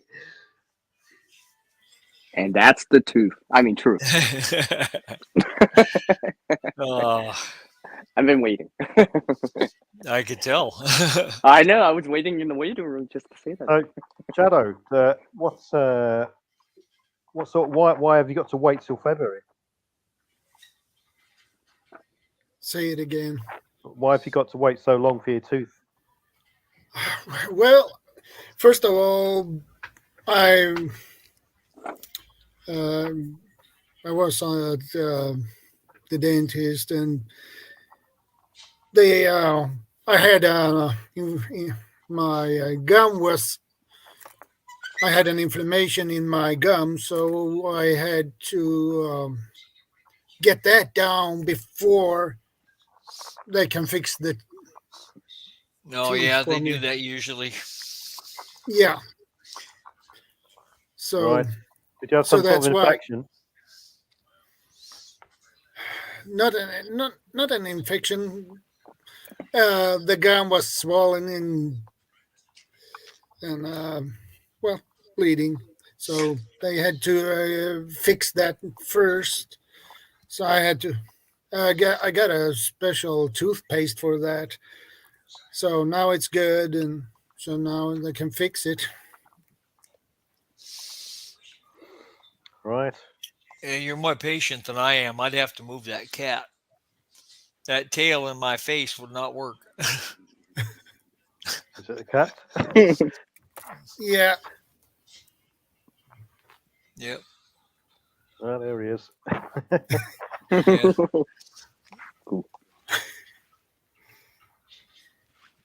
yeah. Well, either that or you just like cats. Most guys like cats. I like them I out mean, in the I'm just barn or the woodshed, someplace where they can do what they're supposed to do, kill the mice and rats. Yeah. Mhm. Yeah, they can do that in the house. You're too, very I guess. welcome, White Zulu. No problem. So, Shadow, I've got to go. That's me for tonight. Yeah. I'll probably see you It's next nice week. to talk to you. It's nice Yeah. to talk to you. Hey, Jo- nice talking to you, PV. Yeah, no It's, worries. Join us next week, Good right? to see you again. Yeah, I know. good luck to everyone, and Take care. we'll see you later. All right. I'll see you Bye. later. Mm.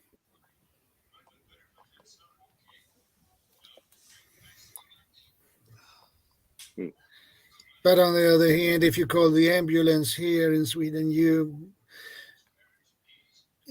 they will get here pretty quick. So Yeah. you don't have to wait 40 minutes or so for it.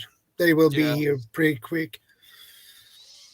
Well, that's Well, under normal situation. Normal yeah. situation, obviously.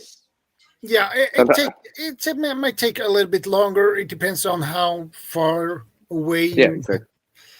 you Well, How are. far out? What else is going on? Right? Priority. Our priority. Yeah, how if much it do takes we that, know? All right. I mean, like, it's nice out in the middle of the summer. Nothing else is much going on. Yeah, you'll probably be like 20 minutes or really short, right? Compared to, oh, it's snowing. There's a blizzard. Well, that's different. Yeah. So. I had to wait about 30 to 40 minutes when I broke my ankle. You And I just was, your ouch. yeah, I was only about 5 miles from the hospital. yeah. It's like maybe I can crawl a little bit. I wasn't doing any of that. Well, I'm just kidding, but I know. Yeah. Depending on the situation, right? Sometimes you got to be Right. proactive to a certain degree too, right? It's like I'll meet you guys halfway, at least, right? Yeah. Well, when Just I looked depends down, what it is. when I got to where I could actually see my foot, it was perpendicular to my leg. So Yeah, it was not a pretty sight.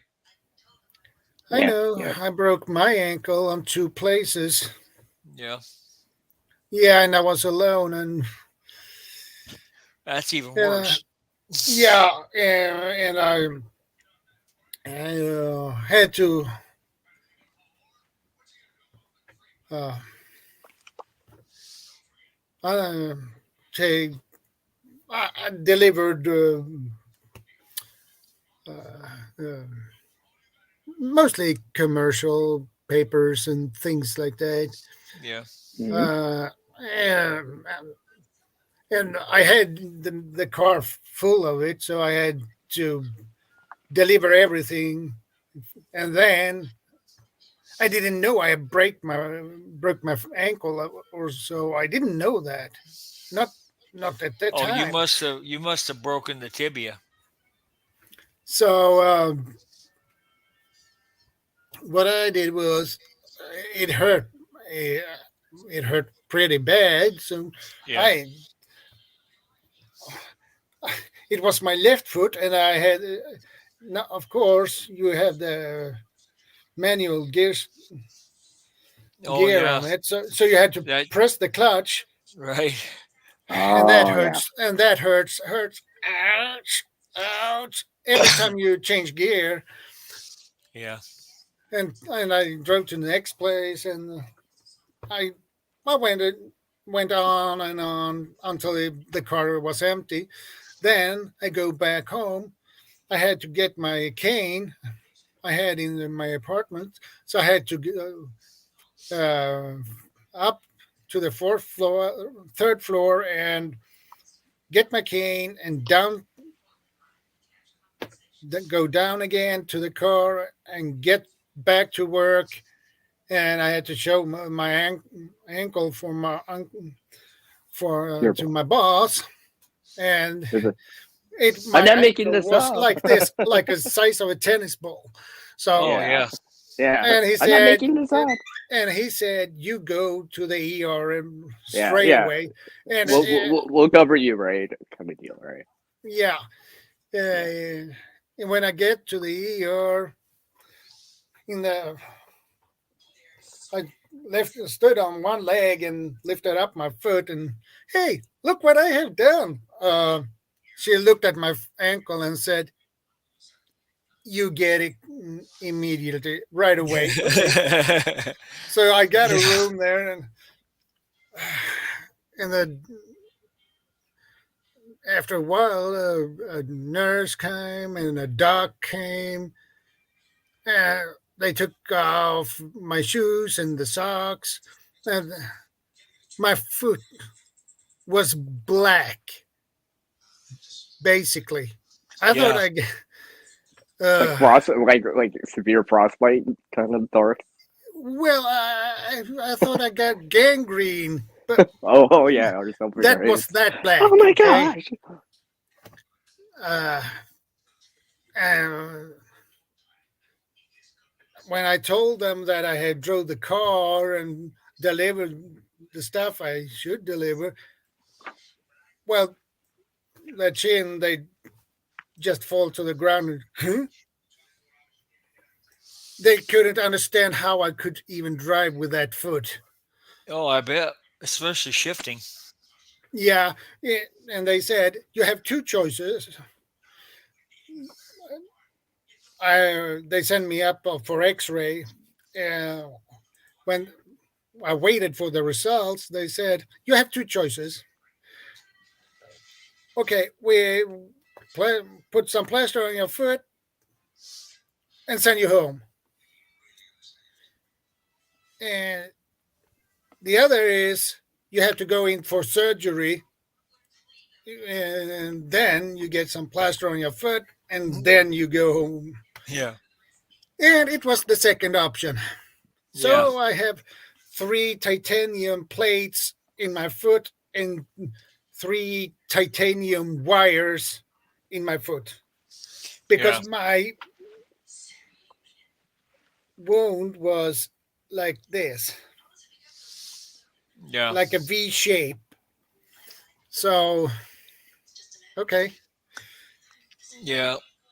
My when I broke mine, the I broke the tibia, the ball that goes in your foot, clear off, and it's split in three pieces. And the fibia, the other small bone, about 2 inches up, there was about an inch and a half that was basically powder. There was so many small pieces, and they drove a wire up through the tibia so that or the fibula, I mean, so they could line it up where it was supposed to go. And then they just kind of squeezed all those bone chips together. And I had three screws in the tibia, the ball of the tibia, trying to hold it together. And they had to Yeah. take all that stuff back out. They didn't leave it in there. Yeah. I still have mine in my foot. So, Yeah. Well, the thing is, where they had to put the screws, they yeah. were actually, when all the swelling and everything went back down, they were actually protruding the skin, so they had Oh to be wow. removed. Yeah. Ouch.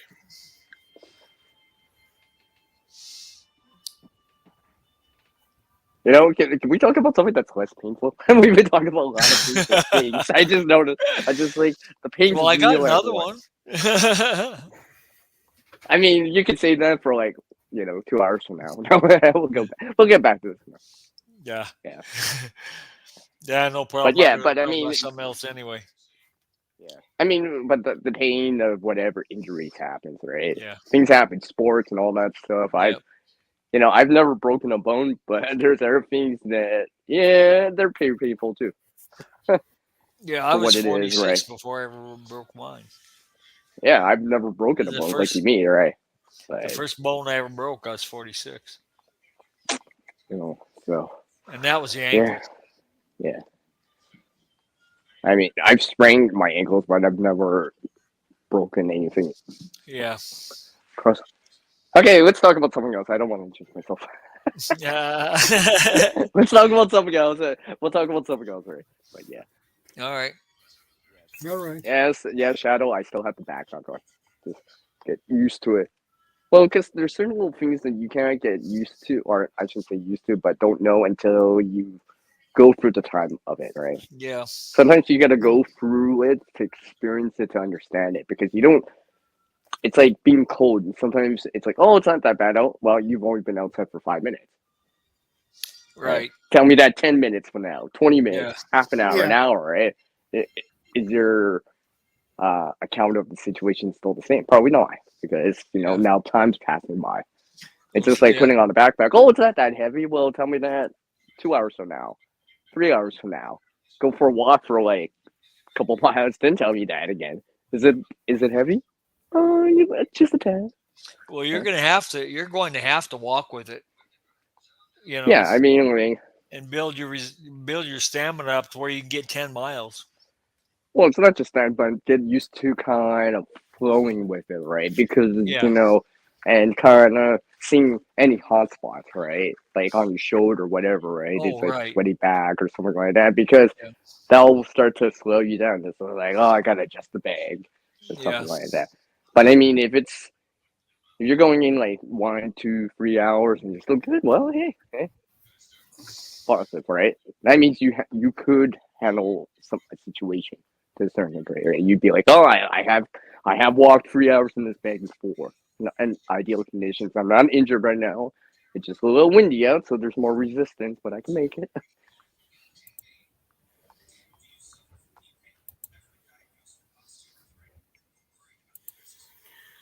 Yeah. And we get a new front door to the apartment Oh, that's good. on Tuesday. Yeah. I don't know why, but they say it takes 8 hours to change the door. How can it take 8 hours to change the door?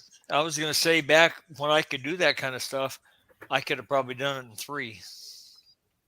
Well, the new door we will have to our apartment is a security door. It's to prevent, make it harder if somebody tries to break in. Right.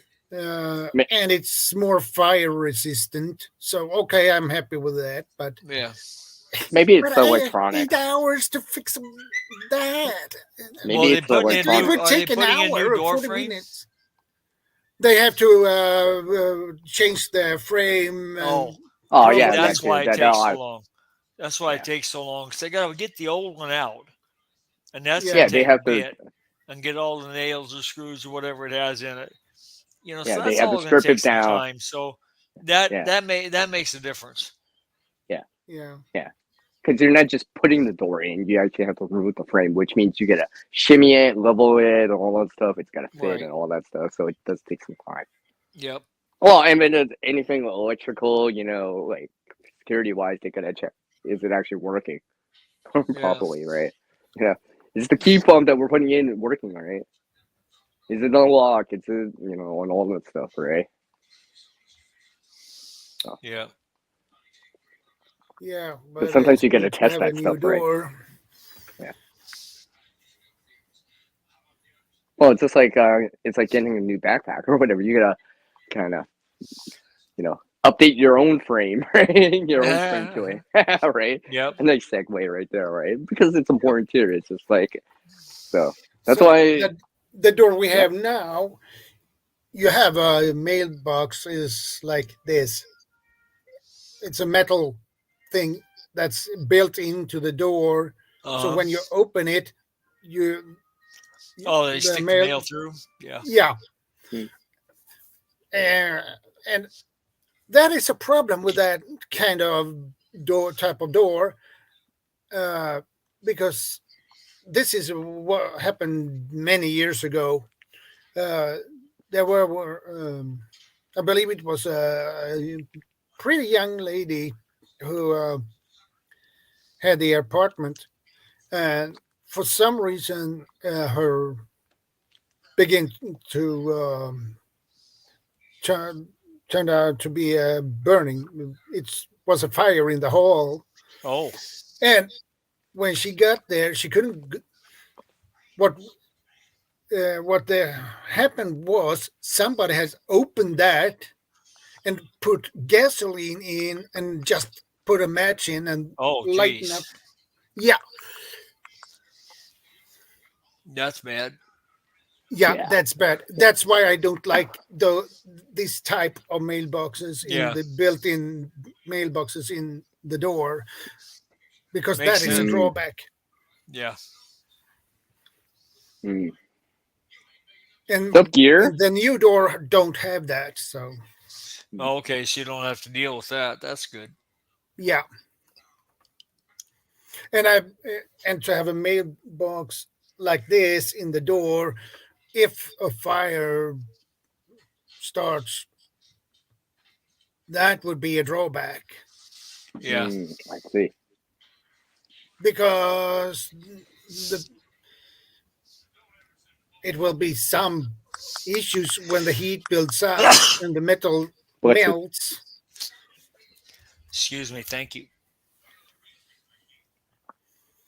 Well, heats up and it's the smoke.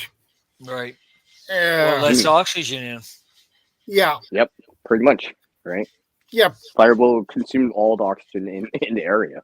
Pretty much everyone would just suffocate out and just pass out. Right. That's usually how that happens. Right. Usually it's people don't burn per se. Right. It's the smoke. Right. The lack of oxygen. And I didn't get to see you, brother. What's up, Gear? Oh, hey, Gear. So from a prepping perspective, it's really good to have the door changed. Okay. Yeah. Updated and hopefully hopefully it sounds like it's a good deal all the way around for you. For everyone, right? For everyone in that building, to be honest. Yeah. Right. More secure. And they put around $6 on the rent, but for the month for the door. But, okay, $6 a month. That's. I mean, like 6 years later, you'd be like, okay, yeah, that's worth it. For some reason.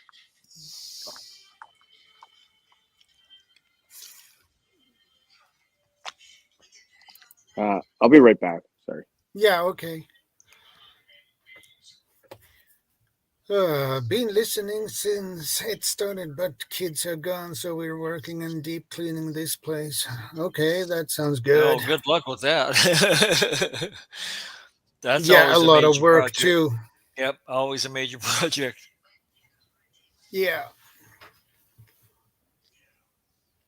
But the problem when you rent an apartment, you can't do whatever you want to.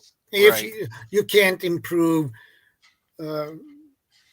your door or secure your door, or it's the landlord wouldn't like that. So usually you could probably talk to them and they probably let you on the door, but most things they wouldn't. Yeah, so. But you never know about the landlord. It's up to them. Well, it's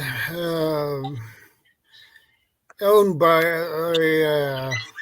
the municipality here, who owns the land. That is owns that company. Yeah. So Can you guys hear me? Oh yeah. yeah, Sorry, I can hear you. my headset died, so I have to charge it up. Yeah, okay, no problem. No. So I missed the conversation or what you guys were talking about. All I hear is like wordplay. So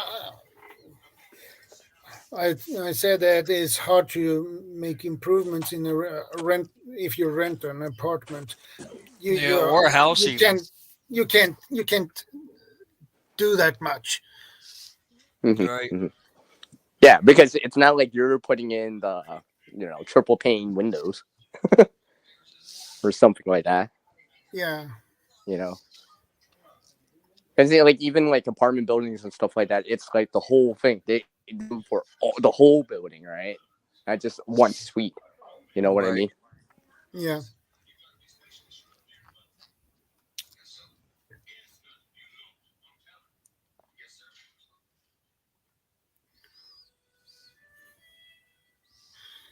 And the problem is with the main door downstairs, you can't still open it with your key. Oh yeah. I know you mention it all the time. Yeah. that that makes me frustrated, because on other places you can use your key to open it manually. Mm-hmm. No, not here. Oh yeah, That you were sucks. telling us about that. Yeah, that still sucks. I have to put in a complaint about that. Well, yeah, because if the power's out, you're screwed. Well, if you're inside and go out, that's no problem. But if you're Trying outside, to come in.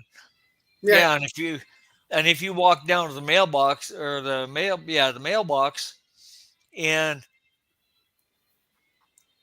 power goes out, your kids are in the house. How are you getting in? Yeah, right. Yeah, I mean, and hopefully you have your phone or something, but in the inside. So yeah, right. but I mean, if you got a landline or something, it might be out to too. get to my mailbox. Yeah. I mean, I think one of those things, if it does happen, one of those things you'd be like, I do live in this building. Can you let me in? Yeah.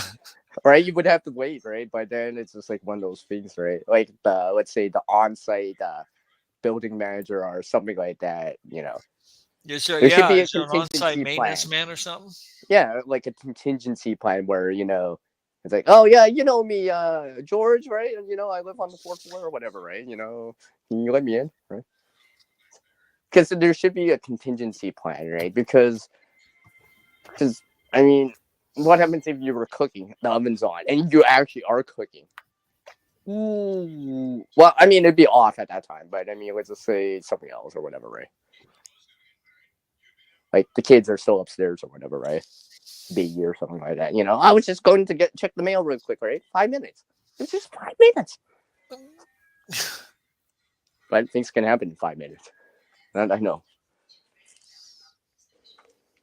So yeah. Well, Shadow, I told you about the story about when I was at my friend's place. He was in an apartment, right? And the power went out, right?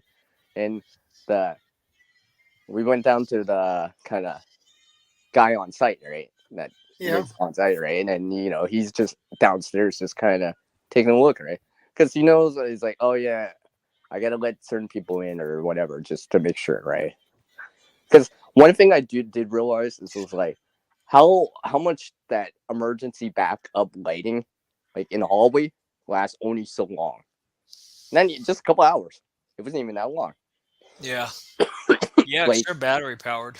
Yeah, like 2 or 3 hours in, it's like the hallway's just getting darker and darker, right? Almost like where you can't see anymore, right? Where you actually do need a light source on you, whatever it is, lighter, torch. Well, fortunately, most whatever. phones have flashlights on them. No, true, right? Most of them do, right? And I am always a big advocate of, like, if you do have an older phone, do keep it around, right? Especially if it's got a flashlight function, because you could still Yep. use that if you wanted to, right? Yep. Even without a carrier or Wi-Fi, right? Yep. Keep it charged up just for that very purpose, if nothing else. Yeah, because it would buy you some time, right? I mean, Right. just because after seeing the hallway, like a couple hours later, it just gets so dim, right? In the beginning, yeah, I could see everything, but I didn't need the light. But after a while, it's just like, yeah, I need to actually see where I'm going because I can't actually see where the entrance to the staircase is, right? I mean, my buddy was only on the second floor, right? So it wasn't so bad. But I mean, like, imagine if you were walking all the way from the top floor, 6 or whatever, right? That'd be like, Yeah. you need to see it going down. I mean, like, yeah, I probably could do it blindfolded, but I'd be slower. When you can see, you can go faster because you can actually see your steps, right? Exactly. Because if you can't see, then you're gonna be like feeling it out, right? Holding the rail, so to speak, right? And hopefully nothing's on the ground to slip on, right? Because you can't see that then. So you good swimmer and stuff like that. Yeah. Yeah, I have a headlamp. Yeah. I mean. Yeah, headlamps are really good. Very useful. Yeah, and they make them pretty bright now too. Yeah, I mean, like used to be kind of weak, but then that was the best they had. Well, the technology has increased, right? Exactly. Or it's more efficient and all that stuff. The brightness, the lumens is higher now, right? I mean, like, wait, and it's easier for more people to obtain it, right? Yeah. So I saw on Amazon, they had a headlamp that had 15,000 lumens. That's pretty good for a headlight, I think. Yeah. Yeah, you will see pretty good with that one.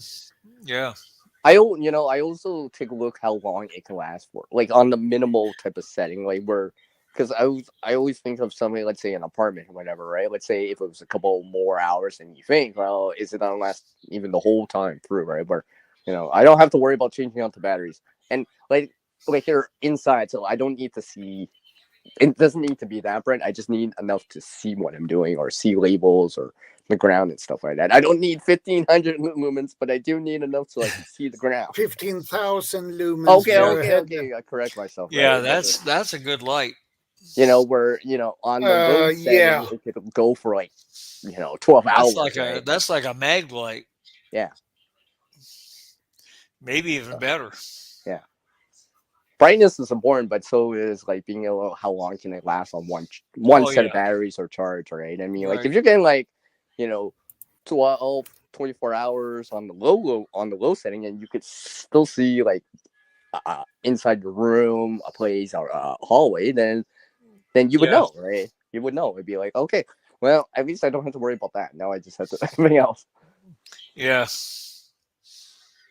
And the biggest thing to do when the power's out, don't open the fridge anymore than you have to. Yes, exactly. So your food will stay cold as long as possible. Yes, exactly, right? It's just like a cooler if you go out camping, right? Yep. You don't open it unless you need to. Or when you do open it, you pull everything out that you want to pull out, right? And then everything else. Close the darn thing. Yeah. Yeah, exactly, right? This is the headlamp. I've seen those. Yeah. Oh, that's an expensive one. Oh yeah. But it's about $20. Yeah, that's a rechargeable, right? Oh wait, is that? Oh, that's your currency. Okay. Yeah. Yeah, that's my currency. Yeah. So it would still be expensive though. That is cheap. Like that. $20 isn't bad. Oh. That is cheap for a headlamp like that. Yeah, and it's got 5 lights in it. Yeah, so you'd be able to like put 1 or 2 or whatever on, right? So reduce, and stuff like that. Get more less light, but it lasts longer and stuff like that. So yeah, so I just want to show you. Used to be. Yeah, I appreciate it. Mm-hmm, I've actually seen those in ads flashing across my email or whatever, Yeah. Yeah. And I just never did look into getting one, but I think I will. This reminds me that story that I just explained about my friend's apartment. The lucky thing is I biked in, so I had headlamps and stuff, right? So I'm like, and this was like right before dawn, so he's just like, okay, well, cooler. We'll be able to see, right? We'll be good. Once it gets dawn or daylight, then we'll consider other things if it's still going on, right? So, but the power did come back, so it's just like just a minor inconvenience. It's just like, and the thing is, I was already up at that time, but I carry everyday carry type of flashlight on me, so it's just like I just turned it on because it was literally pitch dark inside, right? Yeah. There might be a sliver of moonlight. That's about it, right? But everything else, it's just dark, right? So I'm like, I go out to my buddy and it's like, wake up, the power's out, right? Something, because I figured Let it'd be him important sleep. enough. No, but I figured it might be important enough, right? Just in case, right? It's one of those things. I don't mind if people interrupt me or wake me up if it's an emergency, or something like that. I mean, like, okay, right? I already know, right? But let's just say something else would be like, hey, it can wait. Yeah, It's a call. It can wait. It can wait till they get up, right? Yeah, I'm usually up by 6 anyway, so I wouldn't be in the dark very long. Yeah. Yeah. And this headlight has 18,000 lumens. Oh, yeah. Yeah, and it's waterproof and... Oh, yeah, it's got that IPX5 rating, or I think that's just 5, isn't it? Or something. 18,000 lumens? That's pretty bright. Pretty good. Yep. Yeah. It's waterproof, dustproof, snowproof, lightning distance, 500 meters. That's half a kilometer, right? That's like what, a third of a mile, I guess. Yeah, a little more than that. A little more than that because so because that's meters. If that was yards, it would be. Because 1 yard is about Yeah, a meter's a little over a yard. 3.5 inches or something like that. Yeah. Like I said, I always look at not knowing the brightness, but how long can I go for, right? Because let's just say you break one set of battery or one charge, it's like, oh, it can last the whole capture. On the low setting, anyways, right? If I need it on high, because usually you don't always need the high setting, right? Right. Because usually it's for distance, right? Usually you need that for distance, right? Because if you're just around camp, right, you don't want to blind everyone, but you do need to see what you're doing, like chopping. Yeah, thanks, gear. Yeah. So I always look at it like that too. Yeah. Well, that is a very important thought about how long they'll last. Yeah, because I think, let's just say in certain situations, let's say a power outage or something like that. Yeah. It may be a few hours, but it may be the rest of the day. And let's just say it started at night. Well, now you need to see what you're doing inside for a little bit. Exactly. Yeah. For once, I'm not getting the phone calls. Everyone else is. For once. Right, Shadow? For once, I'm not getting the phone calls. Yeah. For once. Yeah. Yeah, I could hear that signal. Yeah, I'm looking towards a new headlamp too. Update the one that I have in this bag. Because what I'll probably do is the one I have in this bag, I'll put it in a different bag and just kind of migrate the heater down, so to speak, right? Yeah. Kind of like a hand-me-down, right? Because I bought this headlamp for another reason, but I want to update it soon. So let's see how it all goes down. Because I have one that I use, but then I'm like, you know what I mean? Like this one that I have in this bag, I've never actually per se used it, but I know it works because I put like fresh batteries in. I know it does work, right? I just don't actually use it because it's part of my emergency preparedness, right? I mean, I can dip into it if I had to, right? I would be like, oh, okay, I justified it. Now it's, the car's been out for this long. I need, stuff like that. If need be.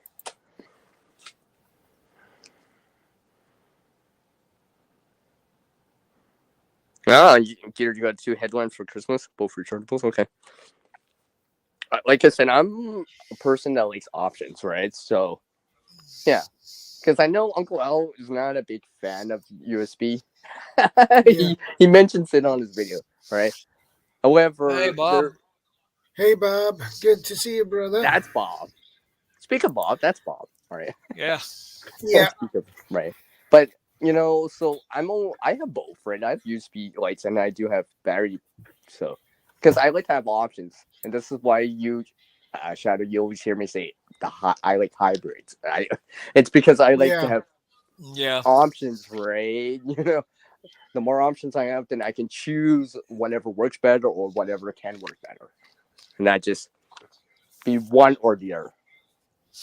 Yeah. Right. Because look, I got all these headlamps or flashlights that take batteries, but I don't have any batteries. But I have this battery bank. Yeah. Well, that doesn't help me, right? Yeah, you're right, Bob. Time for coffee. Or I got all these headlamps or whatever that recharge, but I don't have a cable. Well, that doesn't help me now, right? Yeah. But I have all these batteries around. But that doesn't help me. Yep. So that's why I ever have options. When you have options, there's still hope, right? When you have options. Because as soon as you start losing options or whatever, then it's just like, oh, now I gotta use this, now I gotta do this, or whatever, right? Yeah, no, it's a good idea to have options. Yeah, because like having coffee, it's like coffee, right? Yeah. I have a coffee maker, but I also have French press and percolators too, right? I can just boil water if I had to, right? Just heat up water. Instance for if I'm lazy or whatever, going out or whatever, right? Yeah, I well, just have the best coffee's cowboy coffee anyway. Yeah. You don't use a percolator, you don't use a filter. Mm-hmm. You just throw the coffee in the bottom of the pot while it's warm, boil it for about 5 or so minutes, and then pour a little cold water down in the top of it and down the spout, and it settles all the grounds, and you got the best coffee you'll ever have. Mm-hmm. Mm-hmm. And it takes a lot of the acid out of it. Good to know. So that was my contribution for the day. Yeah. But a lot of people that get reflux from drinking coffee can drink that and be okay. Another thing I've been looking towards is like I know about disposable coffee filters, whatever, but I've been using this reusable one for a while now. So yeah, and stuff like that. So I have the choice, right? Again, right? Again, I have the choice. The reusable ones are pretty good. They tend to let some grounds through. True. But day to day, I like it. Yeah. In emergency, if there was water was scarce or whatever, well, coffee's gonna be scarce and water's scarce. But stuff like that. I do have some coffee filters, but now I'm starting to not even use them. It's just like, yeah. So they'll just be backup, right? Stuff like oh yeah. Options are always good. Well, because I've been looking at these coffee filters that people have and such, right? Where the ones that you brew and it's a coffee pot, right? Well, some of them do have these inserts for a reusable filter, right? To strain the grounds, right? So I'm always been thinking, I'm like, instead of just ditching that, because coffee makers, one of the first things that goes down is the pump, right? If the pump doesn't work, then they can't pump the water back into it, right? Usually people throw them out. But I've been thinking, I'm like, but it's got one of those reusable type of coffee filters, right? I could use that for camping, right? Use it for camping or something like that, right? So I don't have to use the sock, right? I don't have to use the sock or something like that. I have I think it's about a 10-cup percolator pot that for my camping. It's porcelain covered.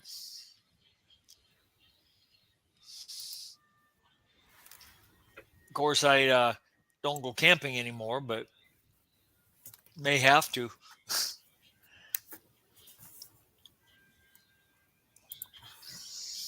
Yeah.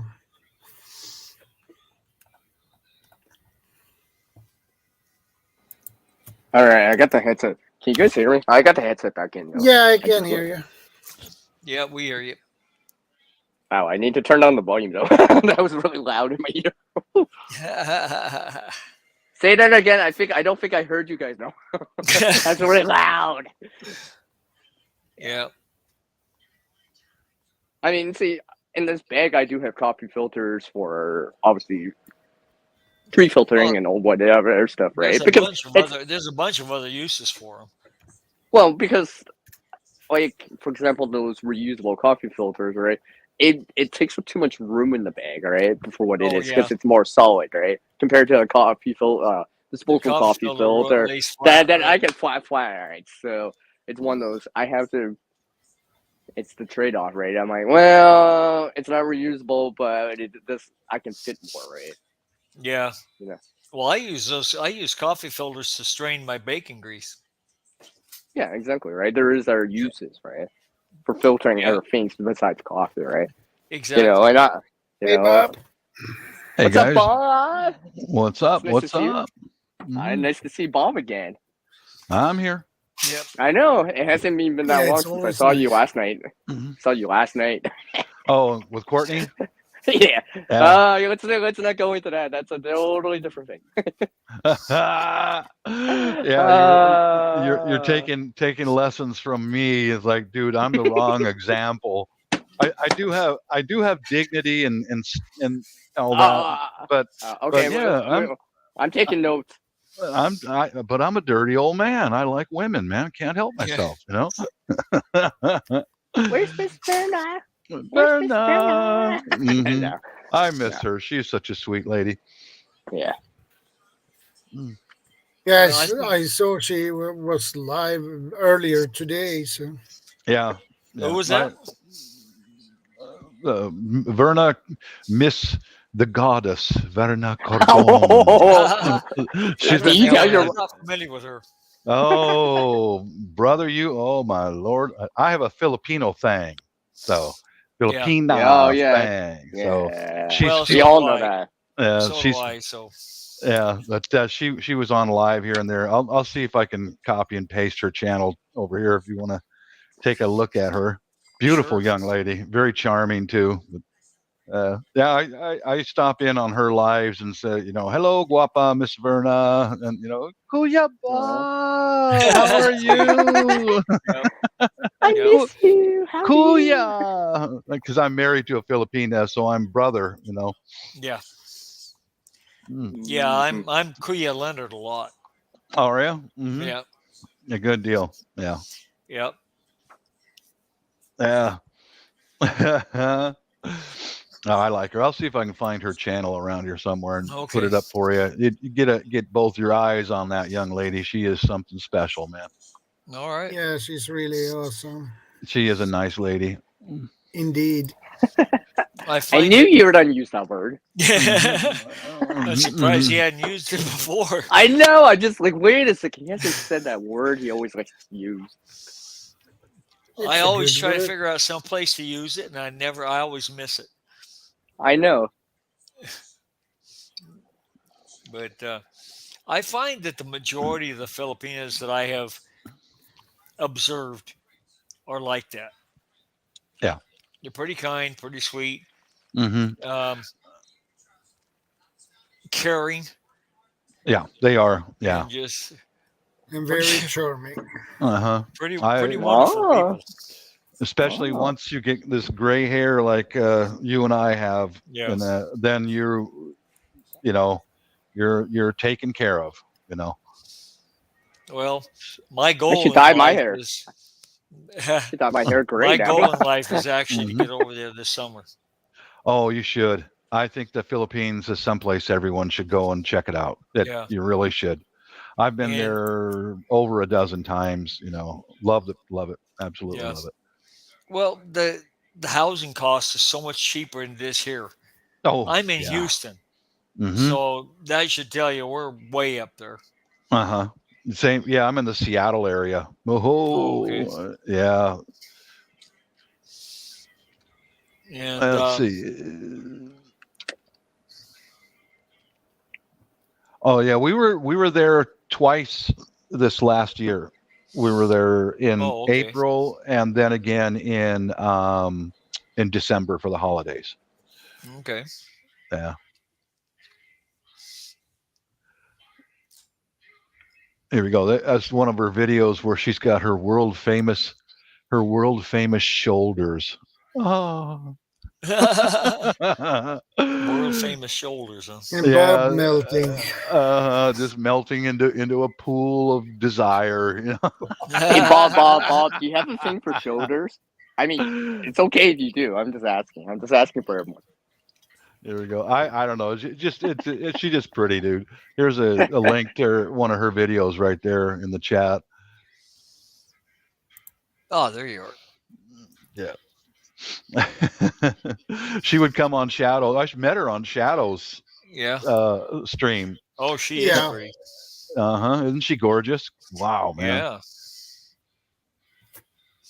I didn't know I could do that. I clicked on the link and it overtook. Yeah, it took me right to it, but it overtook the existing link I was on. Mm-hmm. Sometimes you click on those and it'll pop up another tab. But that was my YT link that I got Shadow in. So, Shadow, can I shamelessly plug one of my videos on your channel? Yeah, please. Oh, do. okay. I'll show you how we spent our Christmas night with the family. Oh, if you're going to go over there, know that they have Christmas carolers that come to your house, and they'll sing, they expect a tip. Yeah, they do. Just give them some coin, and so we decided, since I've got a house and I've got my own musical instruments over there, we will be the Christmas carolers in the neighborhood where my wife and sister-in-law grew up. So this is the video. I rounded up a suitcase full of a bunch of percussion instruments and brought them over to my brother-in-law's house, and we went and Christmas caroled to all of the old neighbors in the neighborhood. Oh, okay. It was a blast, man. That sounds like it. Here we go. There's the link in the chat. We actually got some coin too. Yeah. There was about half a dozen Filipino guys that were walking past us when we were playing our drums at my brother-in-law's house, been playing along, and they went and got their instruments, some percussion instruments, and they brought them to my brother-in-law's house, and we invited them to come Christmas caroling with us. Oh, So wow, okay. yeah, so when we were going to these different places, the old neighbors, they recognize all of us, and they would give some tip out there. My wife would take it and then hand it to the Filipino boys that were with us, you know. Okay. That's how it works. Yeah, if you can go over there, Leonard, go. I'm doing my best. I've had to reschedule my trip 3 times, so you know. Oh, that sucks to reschedule it 3 times. We had to do that too, Shadow, during all the sickness stuff that was going on for a while. Yeah. Then finally, as soon as April came, and they kicked their doors open and man, we were on the next plane out. We're going now, you know. Yeah. We had not seen the family for over 2 years. Yeah. Yeah, that is a long time not to see your family. Sure is. Yeah. Yes, I still have it on. It's still on me. So we were talking about coffee, and what's the topic out here today? Well, it's just basically random. Random? Okay. Yeah, and I just randomly put on a bag. Yeah. Well, somebody has endurance. Great ideas. Endurance. Well, because I figured, it's just like getting used to it, right? And you kind of understand. It's just like if you're cold, it's one thing to say that when it's like, or to say that you're warm when you've only been outside for 5 minutes. Say that in an hour from now, 2 hours from now, 3 hours. Right. Right. It's because sometimes you don't realize until you get into it longer, right? Oh, I agree. It's just like weight on your back or whatever, right? Oh, it doesn't weigh that much. You've only worn it for 5 minutes. Tell me that in an hour, 2 hours. Yeah. When you've been actually walking and doing stuff, right? Or your Right. joints aren't hurt now, right? Is it digging into your shoulders, hot blisters forming, right? You know, some of that stuff you don't realize until you actually experience it. So I'll be right back. Yeah. Be right back. All right. Yeah, okay. No problem. I have a feeling Mom's gonna get coffee. Yeah, probably. Probably He's is. like, yeah, he'll be like, I got my coffee, guys.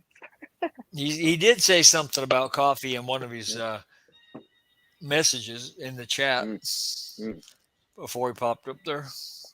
Yeah. Yeah. Or he's getting his coffee warmer or something along the lines of that. Probably. Yeah, one of those things. He's shown it before and stuff like that. Yeah, The coffee warmers, the candle holders and stuff like that. Right. So Yes. I get that. Right. Those works perfectly. Yeah. Yes. Yeah. Like for me, you know, I might use candles more sparingly, depending on the situation, right? I mean, if you got pets, that's one thing, right? And you know, if it's nighttime, that's one thing or whatever. But yeah, you know, oh, he's back. I got a couple pieces of kit I wanted to show. I knew it for prepping stuff. These this bag and belt. I've got it for gardening. I'm going to put my pruning shears and gardening tools in here. Oh, okay. You know, so I'm over 55. If I set stuff down, I forget where it is. You know, but you can get these on Amazon. This is called a dump bag. They're $10. I carry my firearm stuff, but this is perfect for any day hike or anything you want to do. Yeah. It's $10. Got that webbing on the back. Yeah, and then, that's a good price for that one. It is. I got a bunch of these guys for my pistol stuff and my AR stuff and all that. A bunch of them. Cool. And all my gear I've got on the same type of belt. It's called a Jukmo, Jukmo. It's a $20 belt. You can get them on Amazon. Yeah. They're fully adjustable. This kit is for gardening. And here's how the buckle works. You just like that clip. Oh yeah, those are nice. They're not made for mountain climbing, but for anything else like a day hike or carrying a bottle of water on your hip if you're going to go out for a walk or whatever you're doing. Yeah. These are big bags. They'll hold a lot of stuff. Yeah, hey, maybe I could put my coffee in it. I could put my coffee cup in it. You could on put it. purpose? Yeah. You could even put some snacks in too. Correct. Yeah. Okay. Mm-hmm. A snack bag for CR. Mm-hmm. Oh, whatever. Yeah. I was thinking about if maybe I just got my pension check, so I might order a second one of these and carry two of them doing yard work, one for a water bottle inside of it and snacks, and the other for gardening tools. Yeah. So just or to balance the weight on your hips better. Yeah, that too. That's important. Yeah. This $30 because if you $30, guys. It's really worth it. You know, this reminds me of the balancing, right? Sometimes you don't even notice that in your backpack until you start wearing it, right? Because you don't want all the weight on one side. Right. I mean, there's usually best practices, right? You know, you want to hold the heavier stuff closer to your back and such, right? You know, I mean, things like first aid kits are supposed to be readily accessible, right? Hopefully water's readily accessible, you know, and stuff like that. So. Oh, I wanted to add in real quick one more thing about these Jukmo belts. Is like I'm over 55 and I have a little bit of a belly, but these stretch just a very small amount. So when you sit down, it doesn't grab your gut. You know, you understand what I mean? It fits your body comfortably. I'm not selling them or advertising them, but I will tell you what gear works good for me. Yeah. And just like any type of gear, Except for gear grinding here, do try it out, right? Gear grinder. He you see the video on his channel about when his corn didn't produce? He took a hatchet to it. He's an axe murderer. But only for corn. I asked for it. Yeah, but only for corn. Oh, no, for corn. Yeah. Yeah. Mm-hmm. Well, that's but that's the art in it, so I'm kind of worried. I'm just kidding. Well, Shadow, you said it was supposed to be random, so I guess we're really random. What are you doing? Yeah, random prepping topics as well. That's right. This is a good channel you got here, Shadow, because I can come on here and show a few things like that, like what I just showed, stuff that actually been tested and proven and works. Yeah. And people are trying it. That's what we want to know. Mm-hmm. And actually, people trying stuff out, right? Yeah. It's not just in theory, right? Something. Yep. When I first started, I used the same Jukmo belts for my pistol belts and for these bags and all my stuff. And when I first bought any of this stuff, I put it on and wore it around the house for a few days. Yeah, that's what I'm doing right now. Do what you call a shakedown and test and see if it works. And if it works, order more. So. Yeah. Well, let's see. That's what I figure about a bag, or if you're gonna have, let's say, some sort of go bag, or whatever, right? Whatever you want to call it, right? I figure if you can't just wear it around your place or whatever, well, you're probably not gonna be able to actually walk with it if you really had to, right? But if you can walk around the house, at least you've done that, right?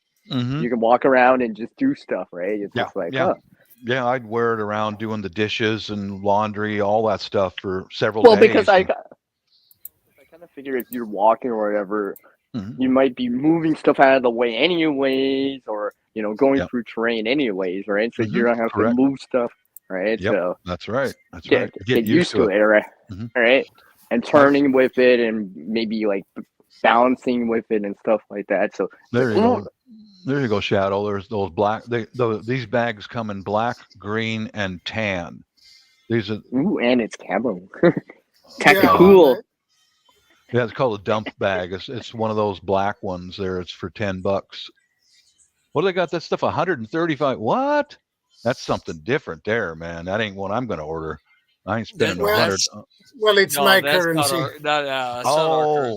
Oh, yeah, okay. you got to remember. You got to remember, Bob. Yeah, crowns and dollars. Yeah. Uh-huh. So 135 is around $10. Yeah.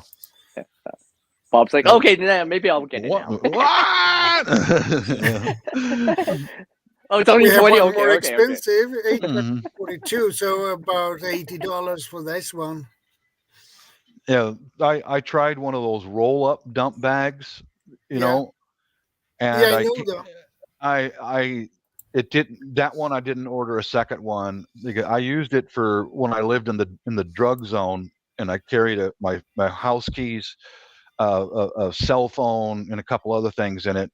But the roll-up one didn't hold up because it kept the Velcro degraded quickly, and it wouldn't stay rolled up anymore. Yeah. You understand? Perfect. So I just went with this full-on hard dump pouch. Just leave it like it is. So I do test. Well, it's just like zipper. Well, it's just like a dump pouch compared to something like zippers and all that stuff, right? Zippers, even high quality zippers, right? There could be issues, right? Because it's moving parts. This right here, these things, they have drawstring closure on the top. I'll show you real quick if I can get that on the camera.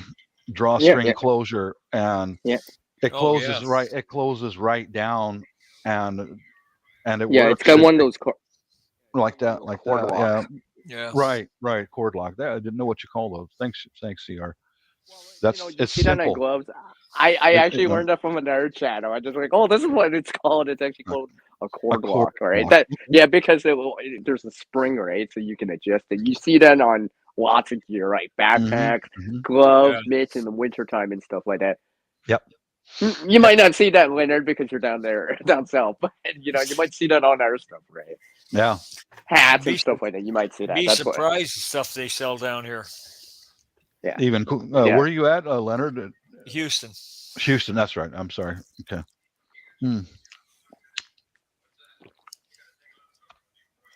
Yeah. Yeah. I don't know. I guess I can't praise those. I only had one negative comment on my channel about those belts. Somebody says, that's not a pistol belt. Well, that's right. It's not a pistol belt.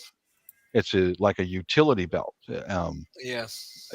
Guy was yelling and screaming, a pistol belt should be rigid and blah, blah, blah, blah, blah. And I said, well, you go back to Fantasyland and it works for me. So, Yeah. you go figure your own life out.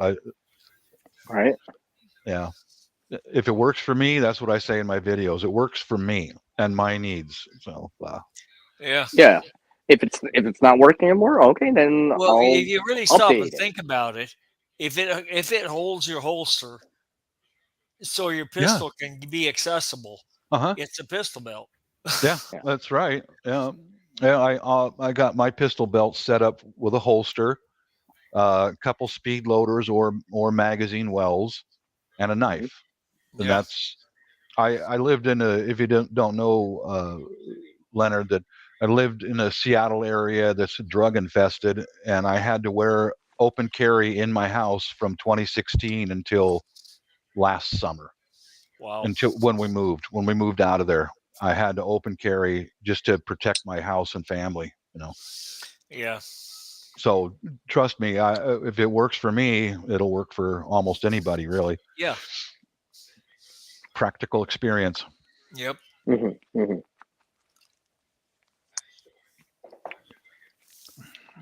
Oh. So Shadow, did you ever get that spear you were?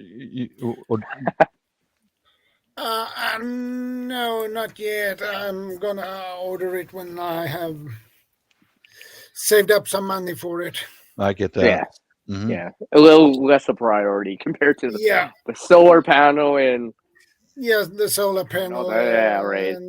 I get it. And the solar generator was the priority number one. Yeah, that seems to be a little bit more useful, right? A spear, it's like he doesn't use it day to day, right? So. But I think a spear is a damn good thing to have. It really is. Yeah. If you've got to push somebody back out to your apartment door, that'll do it.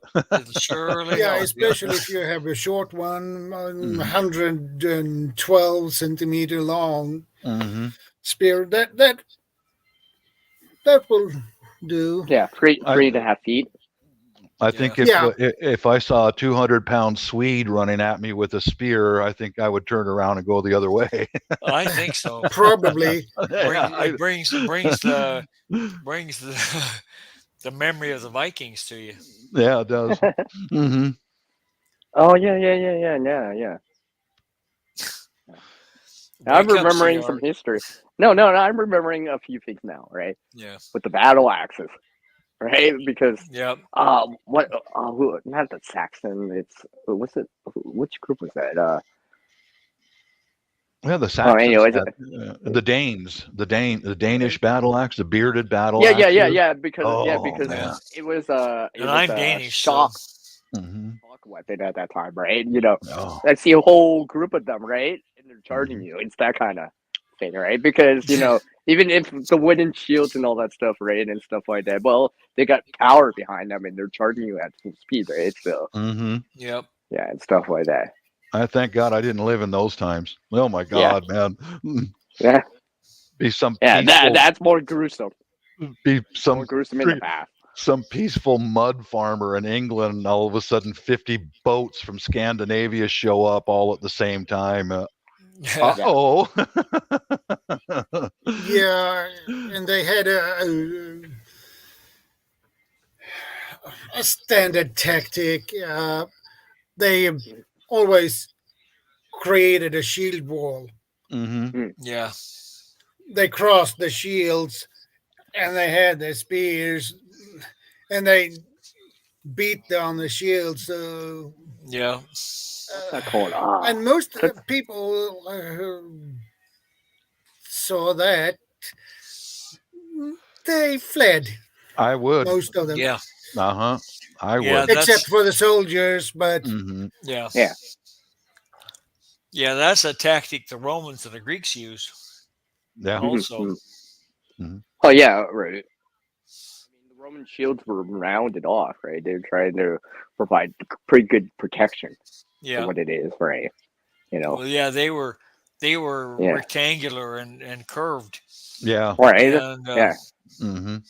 and much taller. Right. Yeah, Give protection down lower and stuff like that. Right. I've looked into some of those old ancient weapons in those times. Most of the fighting was done with spears. Yeah. You know, a Even spear though and a they shield. even though they Well, yeah, glamorized because the that was swords. common, right? Correct, Because Leonard. sword making The is much spears more was difficult. cheaper to make. Yeah, swords are very difficult, right? That was to for the create. rich guys. That was for the rich guys. Yeah. Yeah, because sword making is totally different from making a knife. Yep. You got to do so much more and stuff like that. Yeah, bows and training, spears was the training, right? cheapest. Training too, right? And you got to train with it. axes. Yeah, those were more common. Yeah. Right. Swords were kind of like you see in movies or whatever. Yeah, those were for the wealthy, right? That people had to have. Correct, CR. Those were for the rich guys, you know. Yeah, right. It's just like what? Yeah. England really came up with a good method when they made it mandatory for 1 day a week for all English citizens to practice archery. And from that point on, the longbow. Yeah, they were unstoppable. 150 pound draw weight, right? Well, Guardian was in there earlier, Bob, and he was showing something in the. I think he said his was like at 40 or something like that. I'm like 50 or whatever. 50 pound draw weight, right? Like compared to the English longbow, that's supposed to be 150, right? So imagine trying to draw 150 like that. Very few people today could draw a 150-pound bow. I know I couldn't. I mean, for me, I had to pay attention to what I was doing with my 64-pound. Yeah. For me and the condition I'm in right now, if you give me a 30-pound to start with and start working my way up from there. That's what you have to do, yeah. Uh-huh.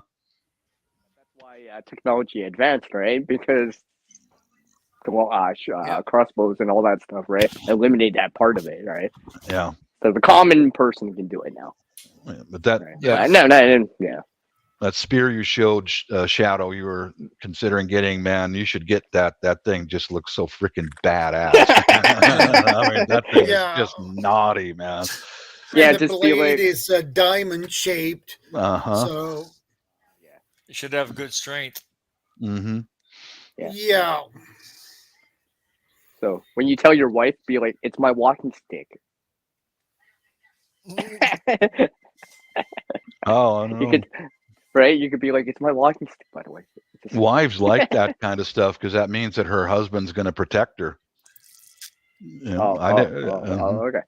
Yeah. I'm taking notes, Bob. I'm taking notes. Okay. You're taking notes. I mean, I got my backpack. I got a bag on, so I know I got paper and pen in the bag. Right just write it down. Yeah, it'll just take you a half hour to get to it. No, actually, one of the things that I've been trying to do is increase my deployment of said gear. Like I always say, like as deployment because speed, right? Speed of using it, right? Exactly. It's just like first aid kit. No, I don't put the first aid kit at the bottom. No, because when I need it, I'm gonna need it fast, right? So stop the bleeding. Yeah, because I'm always considering like how I distribute the weight and where I put it, but priority, right? Stab himself in the foot with that spear. Yeah, I mean, no. Damn it! I got drawn into that. I got drawn right into that. But yeah. Hey, you bring out the best in me, man. Nicole Ruiz says she survived the tornadoes. Oh, that's some scary stuff there. Oh yeah, that I've never been in one, but I hear the stories from people. But she's dancing, she said. Is she dancing? Okay. Well, she says dancing, breaking. Get down again, dancing, twist myself, and continues that. And continues that. I'm not going to read it all. Hey, Leonard lives in that area where you guys get the tornadoes and all that. Have they hit your city yet, or? They actually did in Pasadena. Pasadena. Okay. That's That's east, kind of east of Houston. It's a suburb, though. Mm-hmm. You know, I don't- Bob, I was going to say tornadoes happen here in Canada too. Yeah, they're Not as frequent compared to like Mhm. Tornado Alley and other places, Yeah, right? But yeah. I know, those 2, 3, or 4s can happen here too. Rare. All right, Well, once in like 50 Mhm. years, but Yeah. I do know that can happen. So well, those are always like those yeah. outside things that I consider, right? I'm from North Idaho, and there had never been a reported tornado until when was it?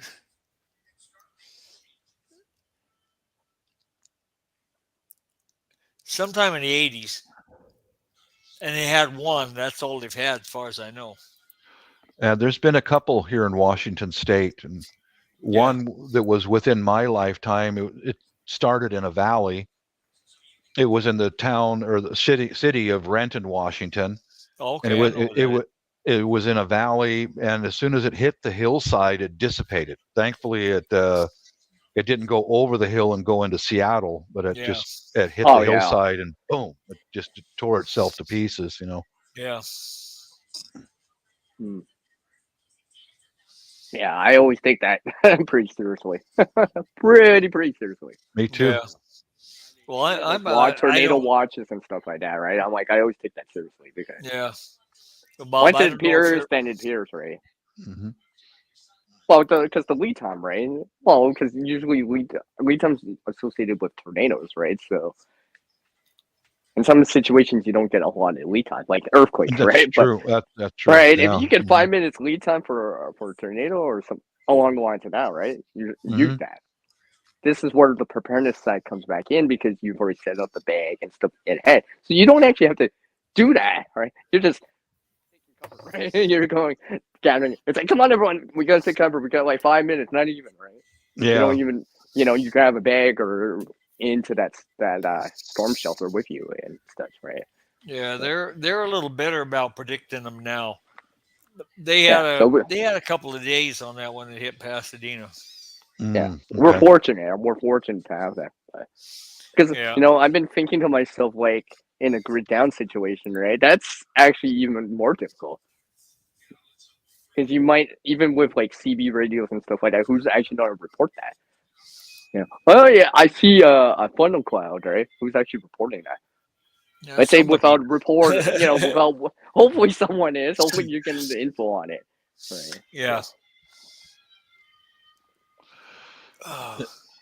Yeah, the thing we have to worry about here in the Seattle area is the winter gales that come off the Pacific and tear everything up. Yep. And then the big one is Mount Rainier. Now, if that sucker goes off, I'm in one of the valleys near in the Cascades, and if that happens, it's literally leave everything behind and run for your life. Drive as far as you can, and as soon as traffic gets stupid and comes to a stop, run. There's no you get 5 minutes like. Yeah. Mm-hmm.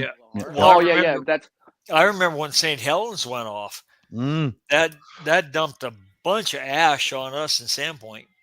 Oh, you're in Sandpoint? Yeah, that's where I'm from. Yeah, I remember everything about that. That was some scary stuff, man. Well, and then they recommended not driving your car because it would suck that volcano ash in and it would go through the air cleaners. Yeah, destroy your engine. Yeah. Hey Bob, if I remember, lahars are with mud, right? If I remember right, mud and dirt and superheated. Yeah, and it's mixed lahar. In. It's the what do they call it? A pyroclastic flow of hot air, ash, and mud. Pyroclastic. Yeah. Okay. Thank you. Well, anyways, that travels faster. I think lahars are slower, right? Mm-hmm. You can outrun that or outdrive that, right? But pyroclastic flows you can't. They travel fast like an avalanche. Yeah. Right. There's no escaping I'll be it. Back in a minute. Okay. Yeah, if you're not out of it or above it or whatever, you're. Thank goodness I don't live near one, so that's not on my radar, right? But tornadoes, definitely on my radar in the summer. Yeah, that Mount Rainier is our big one. Well, Yeah, all right. anything between then is the addicted daily. I think I still stick with my guns on this. You've got more to be concerned about with daily street crime than anything else. Yeah, but it's more common. It happens more frequently, right? Sure, it sure Yeah, does. you know, like I'm concerned about tornadoes or whatever, but it's Mhm. it's not as frequent, right? Compared Mhm. to winter, the cold happens Correct. all the time. Right? I Every need to year. prepare every Mhm. year the winter and the cold, right? That's more a higher priority, Mhm. right? And stuff like that. Because if I'm not ready for that, it doesn't matter that tornado that's supposed to happen 2 years from now or whatever, right? Because I didn't handle There it the is. winter. Yeah. That's badass, man. Yeah, we can flex. I flexed this video. It's a short one, probably 2 minutes. Uh-huh. So we flexed it, and how nasty that one is. That digs in pretty deep. You know what I was works. just, you know, what I was just That thinking. works. Imagine you're using like an atlatl dart. Oh, you would probably get a lot of range out of that with an atlatl. Oh yeah. You know what I mean? For Mhm. a spear thrower, right? Because you get that extra leverage of distance from that. What's it? And that is Yeah, how an you use atlatl, it if right? you're skilled enough. That's Well, badass. yeah, because I was just thinking, right? Because atlatls give you more range compared to just throwing it like what you see on the screen, right? You get a little bit more range out of it, and accuracy too, and stuff like that, right? So Yeah, if that's I the saw technology at the past, right? a 200-pound, 6-foot tall Swede coming at me with a thing like that, I'm getting the heck out of the way, man. I'm running.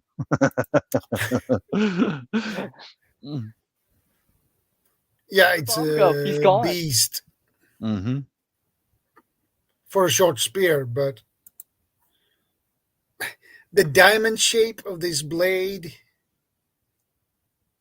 is really nasty. Yeah, my spear is right here. I got that right next to me. I made that. You know, same principle. So the diamond shape. Mm-hmm. This thing can cut and slash and everything. You know. Well, right within reach from me is that spear, a couple of clubs, pump shotgun, 45. Well, you know, firearms are good and all, but sometimes close range, sometimes you need something more in hand, right? Mm-hmm. Kind The of deal, thing right? here with spear is compared to swords. Spear you learn to use and handle a spear is you learn that quicker than with a sword. Yeah. Yeah. Yep. It's true. Well, that's why spears sword over is time more complex techniques, and that is a lot more carrying you need and to stuff think like that. of. So it Weight takes too, right? years to master a sword. Yeah, swords It takes weigh a 30, lot 40 more. years to master it. Mm-hmm. So and only the rich can afford those lessons. Yeah, exactly. Mm-hmm. Oh, I was gonna say spears changed from like a wooden handle to a metal handle. Then you got I'm trying to remember what's called now. It was used in medieval times, right? They changed it where it's just like that's why to metal handle one, so you wouldn't be able to break it. That's true. Right? Yeah. So you can actually kind of do some parrying to a certain degree because obviously the wood is vulnerable, right? Yeah. So stuff like that. Yeah, you can do a lot of things with a spear, apparently, right? But compared to a very skilled swordsman, you might still be outmatched. So this is one of mine. That's a hoe handle, garden hoe handle. I put a lanyard thing in the base of it, and I used to put spikes in my batons, but I found out that the courts will hang you out to dry if you put spikes or blades or anything in it. They'll kill you in the court. Yeah. This is just a handle, and I cut some grooves in it for. That's just a baton. It's just a baton. Yeah. I cut some grooves in it so that it will have some grip. If I got to strike somebody with it, it won't just glance off. Oh yeah. All right. You want it to stick and hit, right? Yeah. First, Pop. well, Mhm. Right. Mhm. This is why Pop, something pop. like tanks and stuff like that, they have swoop armor, right? To the kind of, so it's more likely not to penetrate but to bounce, right? You want in that case, right? For example, they And want this stuff is to another bounce off. beast. That's a what? What kind of spear is that? Magnum. It says. M48 Magnum spear. Yeah. Ooh. Yeah, I can get the solar panel comes first. I can clearly understand that. Yeah. Yeah, right. I mean, priority, right? You're more likely to want to use that, right? Or use it, right? Camping or anything, right? Yeah. Where The blade of this is the same shape as the tactical, but this one is a little bit longer. 164.1 centimeters. Okay. And the blade is 25.4 centimeters. Remember, 1 inch equals 2.5. You said 25. That's about 10 inches then. Blade length, approximately 25.4 centimeters. Yeah, because 2.54 centimeters equals 1 inch, so that's about 10 inches, by the way. For you, Bob. 10-inch blade. Yeah, here's my my imperial measurement right here. Just to help you along. That's 10 inches. Yeah. That's a nice size blade on the end of that, man. That's naughty. That's naughty. Yeah, indeed it is. Here we go. 1.5, and then that's 10 inches with a folding ruler right there. 10 inches from my fingertip to above my head. Oh, okay. Oh yeah, you could use that thing for slashing or anything you want to. Yeah, you can.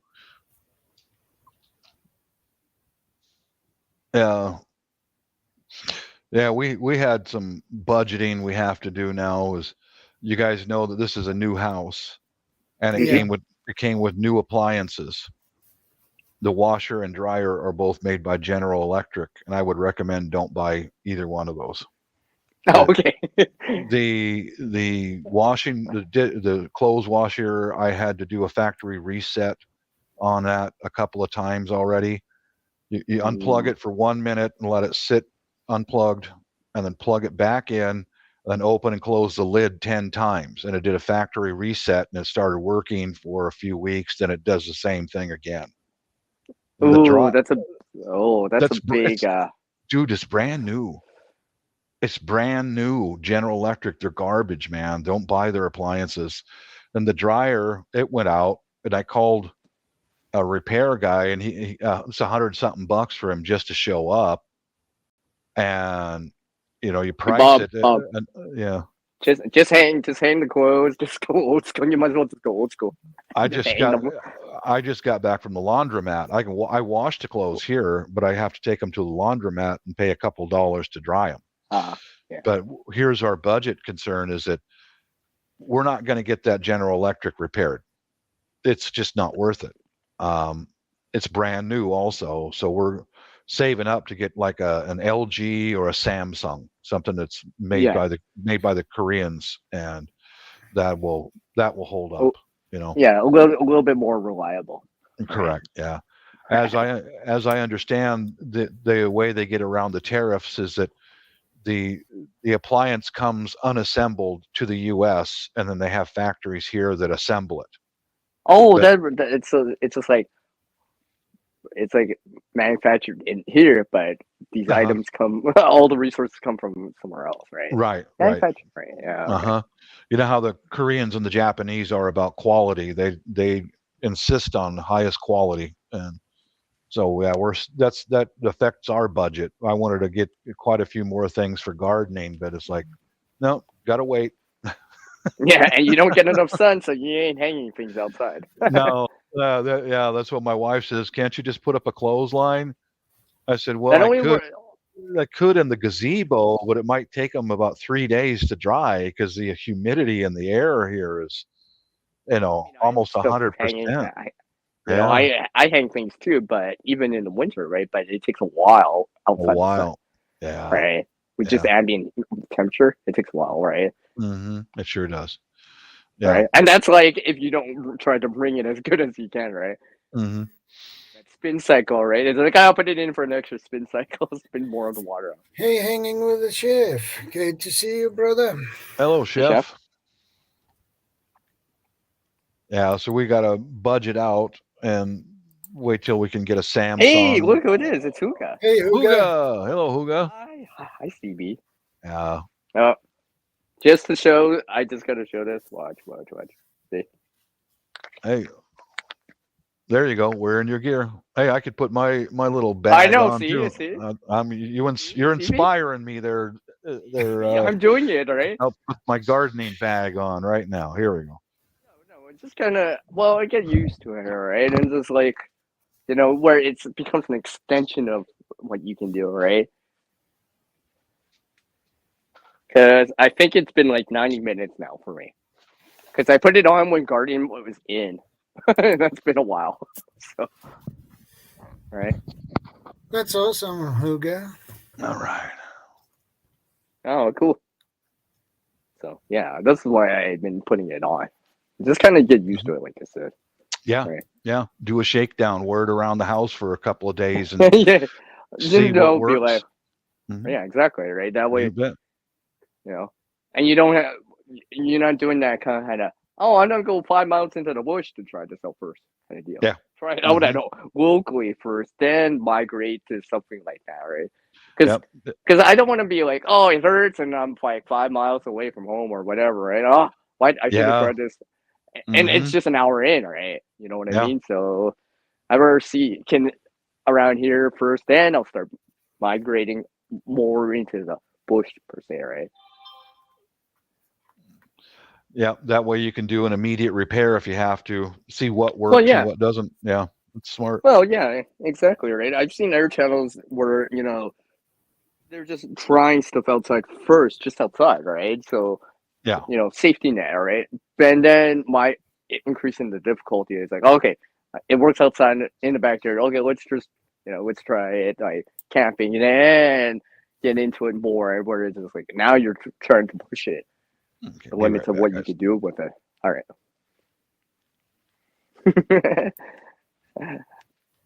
it's like almost like I'm wearing this bag for you, Huga, for you, CB. Remember CB? Yes. So she knows what I'm talking about, and I know she knows what I'm talking about. So. So I don't do this enough. I swear, it feels like I don't do this enough. I do it every so often. Right. I don't do it all the time. Don't get me wrong. I don't wear a backpack every single day for like hours and hours, right? But I do try to put it on there whenever I can, right? Or sometimes randomly, like this random stream that we're doing, right? Hey, chat? Yeah. Right. So, because I figure, at a moment's notice, if I had to grab it or use it, right? So, yeah, it'd be out randomly, right? I wouldn't be, or whatever, right? So I'm just like, okay. Stuff like that. You know what I've done once? I should. Maybe I'll wait for Bob to come back. But there is this other time that I that I did something. I don't do it often, right? But basically, I'll wait for Bob to come back. Until it's kind of well, I shouldn't say funny, but it kind of reminds. Yeah. Yeah. Smile. So yeah.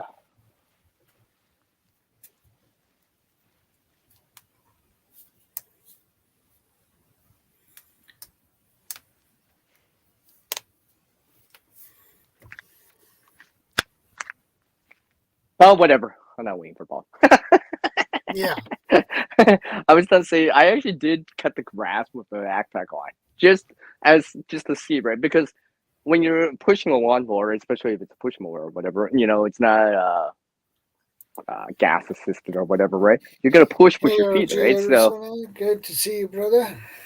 or Jason, hi. So, yeah. So I tried that before, and someone's like looking at me. Aren't you tired? No, this is part of the training, all right? Because get used to. Because let's say if I'm pushing like things out of the way or whatever, right? It's to mimic that, right? Yeah. With a bag on, right? But, hey, let's just say the bag's minimal, water, some shelter, food, right? Minimal, right? But at least I'll be like, oh yeah, I've kind of simulated this before, so and stuff like that.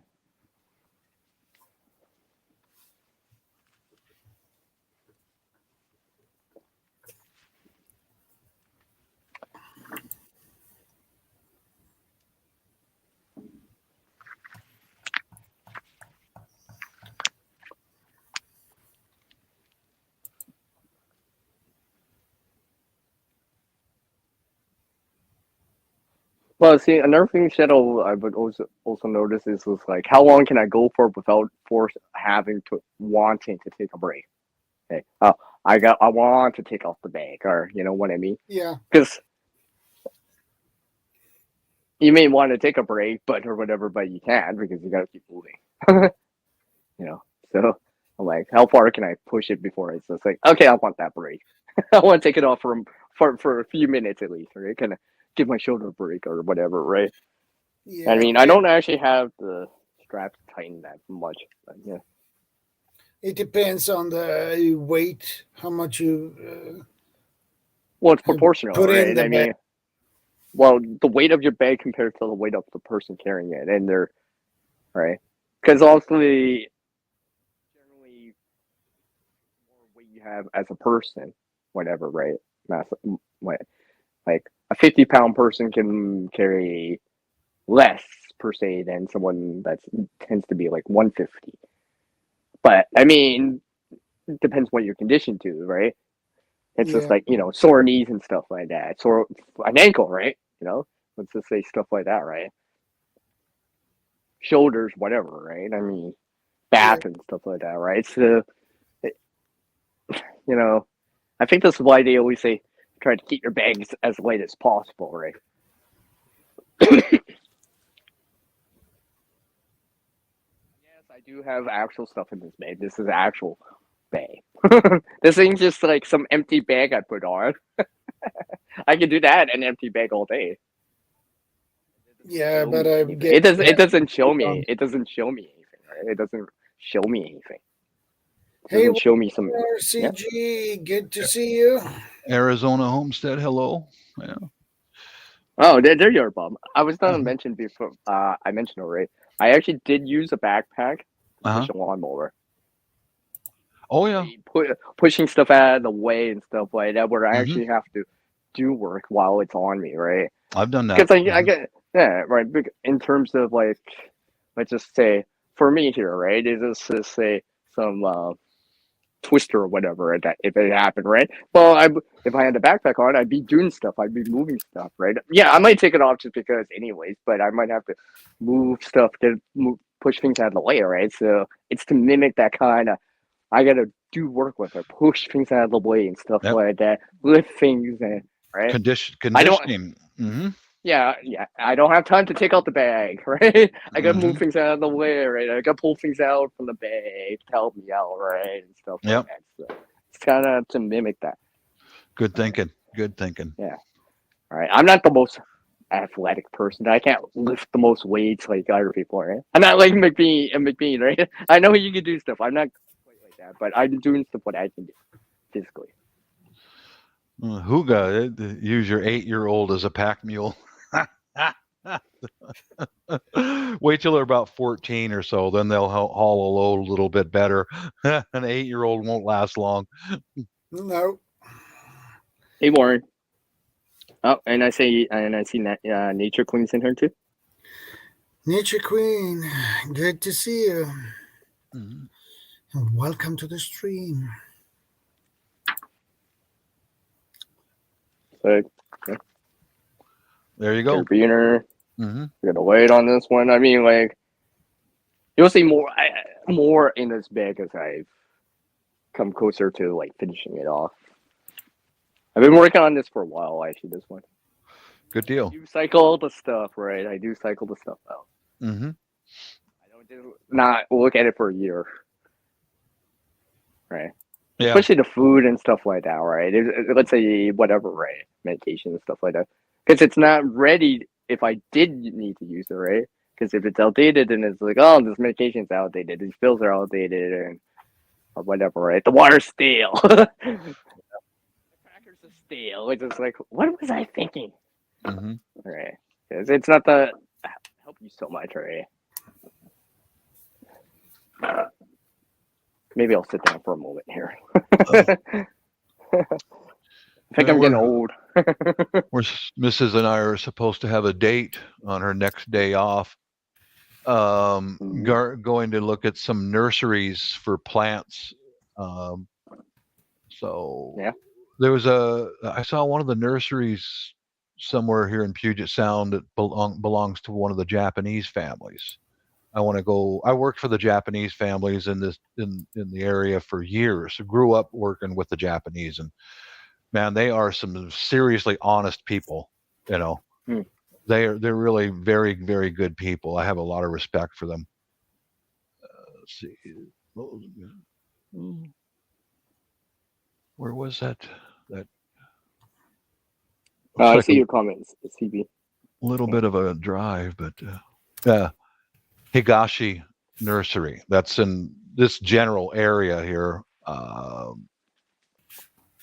Yeah, they got a 5-star rating. I know the Japanese Americans are. I really have a lot of respect for them. They work hard and they're extremely honest. Extremely honest. You know. I'm going to go there with my camera and take a whole bunch of photos and get some price comparisons and photos of different. Oh, look at all the trees they sell. Oh, hey, now that's nice. Oh boy. Yeah, that's nice. A lot of lace leaf maples and. Okay, everyone's got to remind me in 20 minutes. It'll reach that 2-hour mark for me. I think I put it on like 90 minutes. Yeah, it's been over 90 minutes. So I'm trying to stretch to the 2-hour mark at least. Oh, you're still wearing it for 2 hours? Yeah, well, I remember I've done a whole stream with it standing with an airbag on. So okay. It's just kind of get used to that if I really had to, right? I've gone out for walks. People have seen me go out for walks. They're like, yeah, right. It's and you know, I'm walking in, I'm weeding away, right? It's because stuff like that. So because you start getting toned and fit, right? Because you're kind of, I don't do it all the time because obviously you a lot of weight on your joints and stuff like that, right? Yeah. That's why I don't do it all the time. Every so often I'll do it. I don't do this all the time, by the way, right? It's just every once in a while to kind of train myself and be like, not get used to it, but kind of accept that, hey, if I put it on, I could still do it. Versus, oh, I don't want to put this on. It's so heavy. Oh my gosh. I hate to exaggerate a little, right? But yeah. Where also.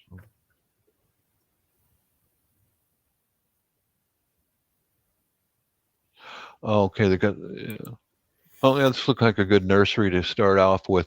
This one's all about trees, trees and decorative trees and stuff. Yeah, I grew up with a lot of the Japanese families. They're pretty decent people, like I said more than once. Oh, speaking of trees, that reminds me. I'm planning to put more sunflowers in this year. I had 3 last year. I'm hoping to get like 5 or 6 in this year. Mm-hmm. There's a couple other things I've been trying out too. So.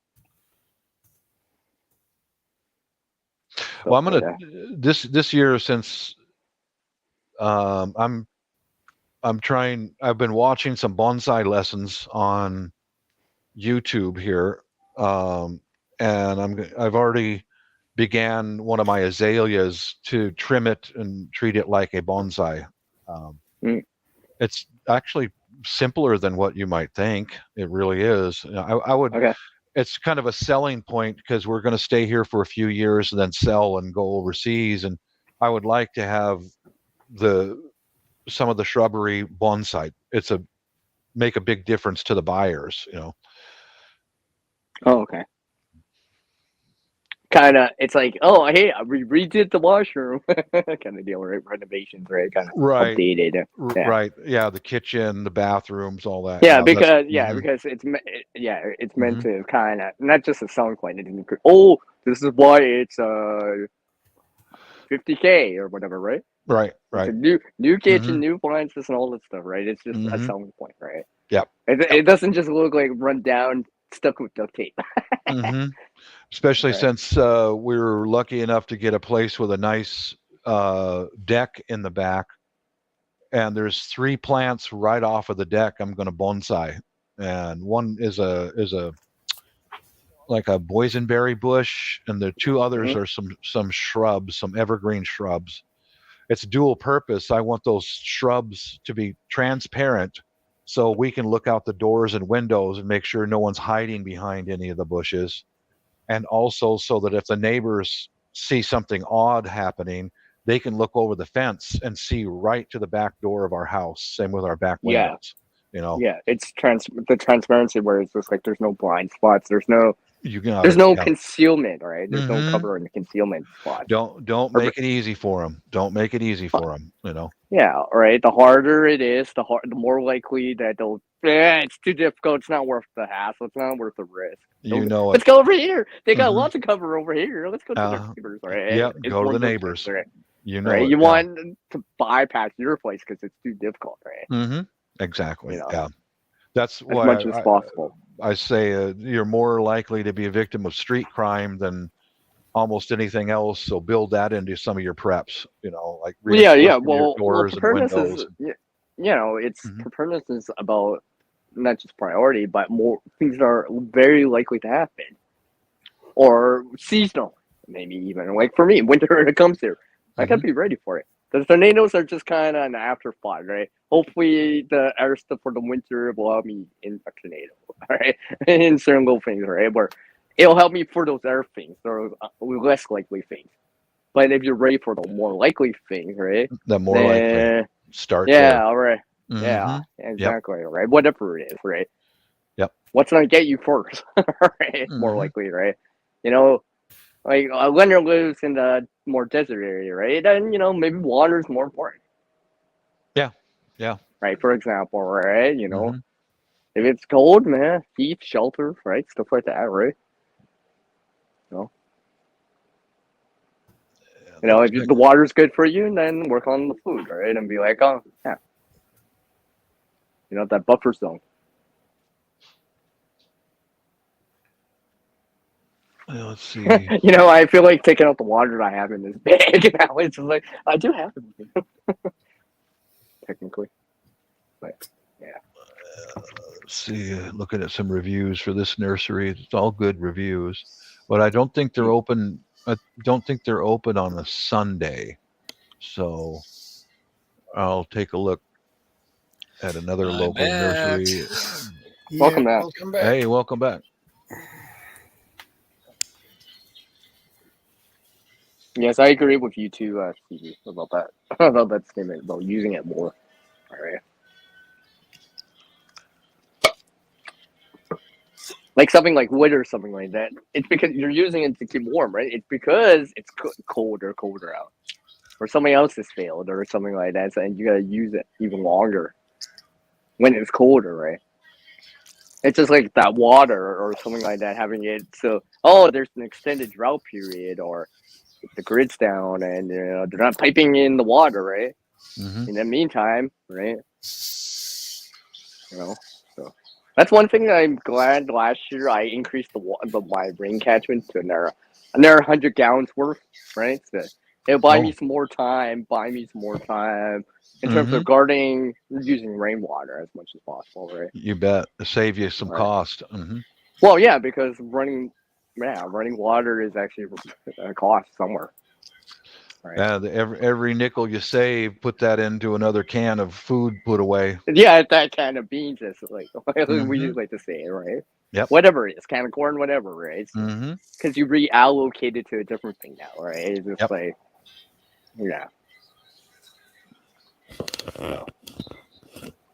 Because I know how long I can last. I can last with for watering purposes. How long that can last for, right? So it's just like, as long as it rains once every 2 weeks, I'm still good. I'm still good enough, right? Mm-hmm. Where I don't actually have to use our sources of water, like groundwater or fresh water. Yeah, right. I'm just using what Mother Nature provides, rainwater, right? Yeah. Yeah. Right. So, especially for those sunflowers that I want to grow, I know they need water. They definitely need the water, all right, especially as they grow. I'm dumping a whole like quart of or liter of water. It's like, because they'll need that much. Like in the morning and stuff like that. There's another nursery that's really well stocked. That's a nice place. Nice. Oh, well, let's see. They sell big rain barrels for $95. That's a little spendy. Are those like 55 or? They look like it with a large lid, threaded lid. Yeah, I'm not. I always wanted those IBC ones, the 250 gallons. I know my buddy has one, right? I would like something like that because obviously that'd be a huge amount. Obviously, once it's full, it's useful, but and stuff like that too. Oh, we've got the roof drain from the gazebo. I could easily channel something like that into a rain barrel. Exactly. But we've got to keep it hush hush. Can you believe this, guys? Washington State, they made it illegal to have a rain barrel and catch your own water off your roof. You know what? I've been hearing about certain places and stuff like that. It's just the way it is, right? Unfortunately, I mean, we didn't hear anything. Nothing happened. Okay, let's keep going on. Nothing happened. Bob was just saying nothing happened. As far as I'm concerned, it's for me. It's for me, everyone. He's talking about my rain barrel. Yeah. It's just for my plants. I'm not going to drink it. Yeah, right. And it's just so yeah. So, well, you for your plant speak of which you're still. You're still adding amendments into the ground, aren't you? Or yeah, maybe not right now, but you have been or will be, right? I have been, yeah. Give you an example of what's coming up is I've got a half a dozen rhubarb plants that are going to arrive on Tuesday, and I got to see what size they are, and I'll baby those things inside and outside until spring. But I'll dig the holes ahead of time and put that soil amendment that I'm making right here in my garage. Well, yeah, and give that a little bit of time. Yeah, a couple months at least, right? Yeah, and like I said, I think if it's shredded, increase the surface area, it'll break down even faster, right? Yeah. Versus a whole banana peel, right? That takes a little bit more time than you think. But if you shred it, dry it, and grind it to like powder, it's gonna be a lot faster. Here's what I'm busy doing here. These are all pots that are already filled for flowers and stuff. But stage one is I shred all the paper. Stage two is I grind up leaves and coffee grounds and mix it in with that paper. And then stage three is where I've got regular potting soil, and it's 2-part potting soil with 1 part with that shredded stuff. Where's my webcam camera? Darn it, just a minute. Webcam camera is all bound up behind it. Just a minute. But I'll get the rhubarb plants on Tuesday. I'll see how big they are, how big the root ball is, and then dig the holes, fill it with some of this stuff that I'm making in the garage, and that's the stuff that I'm assembling this from. That right there, it's paper, leaves, coffee grounds, and potting soil. So I'll dig the holes, line the holes with this stuff, let it break down, and let the night crawlers get after it, and then What? And you don't think I don't have stuff too? I went to go there get you go. some. There you This go. is just the one I've worked on for the winter. Right For on. the winter, right? Mm-hmm. I've been doing and this fills up to like about 2 pounds in the dry state, right? Uh-huh. But remember, because it shrinks when you dry something, all right? Right.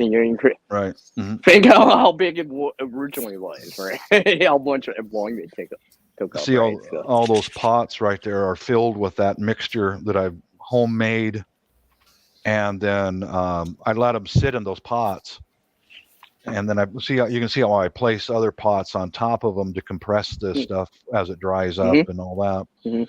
So, yeah, I mean, this is something to amend my soil with, because I got clay here, clay soil, so and it holds back the water. So I'm not worried about holding the water. It's more like I need it to drain, so I don't have puddling in the garden too much, right? I don't want to because I've been looking at, because if it can handle a downpour, right? There's no puddling. That means that it's draining, right? I'm not worried about holding the water. I'm more like I gotta be able to drain, let some of it go, right? Yeah. So the amendments are supposed to help me hold a little bit of water, but it can still drain. Mm-hmm. That's one thing I got lucky is my property, it drains real well. I'm lucky there. Mm-hmm. And that's why I've been like doing this for a while now and starting to see. Yeah, I think I'm starting to see the results. All right, it's starting in time. The first year I didn't see it, obviously, but next year I'm like, I think this is helping. Right? We're Hello. Well, because Hey, what's up? Leonard. I don't think so. Leonard, could you mute your mic? Why? Did you find one? And besides, it's a personal call, anyways, right? Oh, So, it's one of those things. I don't think I do. That might be an old card. No, I think Leonard uses headphones, doesn't he? I don't have a Hulu account. Yeah, I think some YouTube gardeners make gardening too complicated. Oh yeah, 'cause you have to show the card. Like don't use this, and that's not pure enough, and that's not, this will cause cancer, and on and on and on. It's like, guys. Well, I'm trying to think about it like before the turn of the Industrial Revolution, before mass production of soil and making.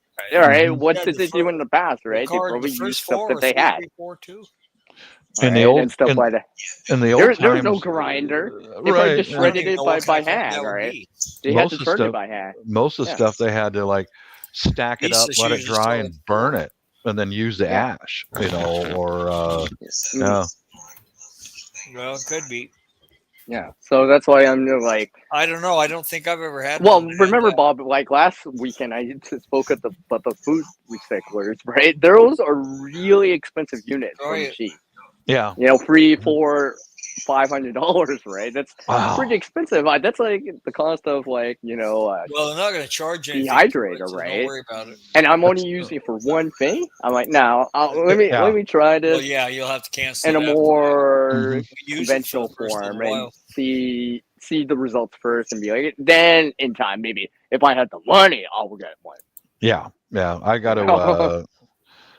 I got to get a coffee can for the eggshells for Mrs. and see what I can do with eggshells too. Well, like I said, Bob, like I said about grinding it like a rolling pin with glass, right? That I know that works because I used it. It doesn't even take that long, right? It's because you just as you're grinding it, you just bring the pile closer and closer, and then here's like that. A rolling pin that my daughter left behind when she moved out. Here's part of it right here. I got a rolling pin. I mean, technically, you can use a wooden one. I just use a glass one just because I can. It doesn't get into the wood. Yeah, that's the only reason, right? Yeah, stuff like that. She bought this one at a Japanese store here locally and never used it. She was going to try it making bread and she never got to it. You know how Yeah. a 20-something-year-old lady, girl, or whatever it is, Yeah. they change their mind pretty quick when they see how much work it actually is. Yeah, because like I said, I've used a grinder or a blender before for coffee for eggshells. You get that little cloud afterwards Yeah, because poof. Yeah. poof, right? And it's like, so I'm trying to not do that. It does that with paper too, because when we get The some speed and it just mixes in with air and it's suspended in the air. So yeah, I can see it all over the ceiling of my shop. Paper powder, is all over in here. And when I'm finished with getting all the soil mixed up, I'm gonna just turn on my big air compressor and just blow all that stuff outside. It's all paper and it won't hurt anything, but yeah, it's covered. Every surface in here is covered with powdered paper. Like, but it's worth it. I buy a bag of this potting soil, and 1/3 of it is garbage that usually would just get thrown out, and 1/3 of it. So I'm saving 1/3 of the cost, and. I mean, you might not see noticeable results this year, but you might notice them the next volume. Next right? year, that stuff, yeah. Mm-hmm. Well, because it's not a liquid. Because it's not in a liquid form, so it's not as fast to get into the roots, right? So it takes a little bit. It's got to break down. Then that changes to something that the roots can use, right? Yeah, it's time released. Yeah. Yeah, it's slower, right? Mm-hmm. And stuff like that. So that's why when I started this like 3-4 years ago, I'm like, now I'm starting to notice more and more because more of it's in the ground, right? And it's starting to add upon from the path, right? Now I'm pretty sure I've added in a couple of hundred banana peels by now. Here's a couple hundred dozen eggshells by now, right? It's been a couple of years. It's bound to have broken down by now. Right? Yeah. It was only little pieces, right? So it's bound to have broken down by now, right? Because in the first year, I'm just like, is this going to be worth it? And I'm like, wait a second, this is a long-term thing, all right? Long-term thing. This ain't a quick fix, right? This ain't just some... Exactly. I'm not just throwing some, here's this commercial project in, right? Anyone can buy their way out of it, but I'm like, no, I'm thinking ahead and actually doing the work, right? Yeah. And I could do it for a while, right? Because there'll be more of it. And I'm not per se, quote unquote, buying it. You know what I mean? So, fertilizer.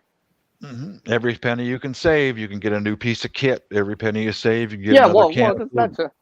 Yeah, exactly, right? That's another container I can get instead, or water barrel or something, whatever, right? Bingo. Yeah. Yeah. So this is why I've been doing this for a while, right? Yeah. Well, growing up, we grew all of our own food, everything. And year after year of adding compost, and what really made the garden flourish was when Dad would, after we'd harvest everything, rototill everything into the ground, then we'd put down winter ryegrass, and then in the spring you rototill that in. Man, that's when the garden really took off, but it took years to get there. You get that rich, really fertile soil. Yeah. Now we didn't have to. The only thing we had to buy at the store was stuff like beef, milk, laundry detergent. Yeah. These are things that you couldn't make. That we couldn't make. Yeah, exactly. Yeah. Well, I know most of us know Howie from Food Forest Permaculture, right? And I've looked at the videos out there from the permaculture community, right? It takes them long time. It's a long-term thing, right? It doesn't happen in the first year, second year. They started to see things in the third, fourth, fifth year. Now it's like, wow, from a desert to this, but it took 10 years, right? But now it's like even it sustains itself. It's even more productive now, right? So I've been looking at it like that, right? Yeah. So people that are getting, gardening, I know Gil says it a lot, right? Don't save those seeds, but use them, right? Best time is now to put them in the ground, right? So you can establish the ground and the soil and all that stuff now, right? Yeah. Because I can imagine, down the line, let's say 2, 3, 4, years from now, you just started a garden and it'd be like, well, the garden's probably not that fertile, right? Nothing's grown in it for a while. There's probably no amendments in it, all right? You're gonna do all that stuff. Huga's boyfriend burned up all of her rabbit poop and stuff. So looks like you're going to have to scoop up the ashes and put that in the compost. Yeah. Oh no, Huga! Sorry to hear that. Yeah, I say that's Yeah, why that's you're gonna. Yeah, that's why you're gonna be like, by the way, don't touch this. This is mine. I'm adding And it Put to the up a ground. sign that says "Don't touch." Yeah, leave it alone. Exactly. Right. Or hold personalized lessons. Okay, if you want to help, here's how you do it. Just wheel it over to this compost bin, throw it in, or put it right on the garden. Little personalized lessons. Yeah, and that will be really good compost. You bet. Yeah. Just to add, my friend was asking me, why do you put with the coffee grounds? It's just like, it's because, well, I actually do it for multiple reasons. It's not just for the soil, but it actually helps melt the snow in the winter. Like, it's been, not today and yesterday, because it's gotten colder now, but when it was still warmer, I was noticing that. You know how I showed you last weekend? I remember. Yeah, right? I saw more of it because the darkness comes, it starts to absorb the light and starts melting faster than the snow, and it helps melt the snow faster. And then, so I can access the ground faster because the snow goes down faster in time, especially as it gets warm, right? I mean, obviously not right now because it's minus 20, 0 Fahrenheit. Obviously, the snow's not melting at all now, but yeah. Hey, I don't have to worry about that, so I just spread it out. I'll set up my web camera, and I got a couple of house plants, and I'll repot them while we're on webcam here. What do you think of that, Shadow? Give you guys some entertainment to watch. I'll use some of this potting soil I made, and give me a couple minutes to get everything set up. Yeah, I mean, this is why, because No problem. Because my friend, right, my friend asked me about that. It's just like, it's because, well, it's nice to have fertilizer, and yeah, you could buy your way out, but that's a cost. What happens if that cost increases? Oh, fertilizer's 20% more expensive, whatever, right? Are you still gonna buy that, or have the ability to buy that and stuff like that? So, and for me, the coffee grounds are such an easy thing now. I just spread it out, and it's like I don't even worry about it anymore. That's it. Next thing I know, it's like, oh, hey, things are growing a little bit better, I think. Leaves on that plant look big. Yeah. There's that giant sunflower that I like. Coffee grounds attract your earthworms. Well, maybe not right now in the winter for me, but... Well, no. Well, everyone always talks about earthworms, but I'm always thinking, there's other insects in the ground, right? There's other things in the ground like ants and stuff like that kind of... Earthworms kind of are the... right? Yeah. But I'm always assuming insects are helping me out too, right? The insects, the ants, and stuff like that are helping me out in the ground, right? Because obviously they're penetrating, going for the ground, right? Spiders and all that stuff, they're going for the ground. So they're moving the stuff for me too. Stuff like that. Yeah. I don't know that the insects are helping you, but they might be. Well, to a certain degree, right? I mean, like, to a certain degree. Obviously, some insects will less, but then there are insects that's like, or bugs, I should say. Yeah. Because technically, a spider is not an insect. It's an arachnid, but yeah. But yeah, I've noticed where I'm just like, I think the spiders are helping me a little here. Just a tad. So. Because I know Bob used to mention about the spiders too. It's just like, yeah, he has that story, as he says. Yeah, fertilizer price is supposed to go up. So, because I think you're liquid fertilizer, right? Liquid fertilizers, it's liquid, so it's heavy, right? Liquids tend to be heavy. Shipping, all that stuff, right? The cost of shipping it, right? So that's why I've been thinking I need to not say go away from that, but not be reliant on that, right? You know what I mean? Oh, my garden's great, but I put all this liquid fertilizer, this commercial bought fertilizer in, right? What happens when you don't have that? What's going to start happening? You know? Yeah. So that's why I'm starting to try to reuse some scraps for it, right? And stuff like that. And I kind of like how I'm doing this now. That's nice smell to it. It smells like a banana coffee mix, no? Because there's a lot of coffee grounds in this wood. I mean, Yeah. Some of it I can't even tell what it is. There's an orange peel right there somewhere. There's a little orange dot. Yeah. I see a little white from eggshells or whatever. So, yeah.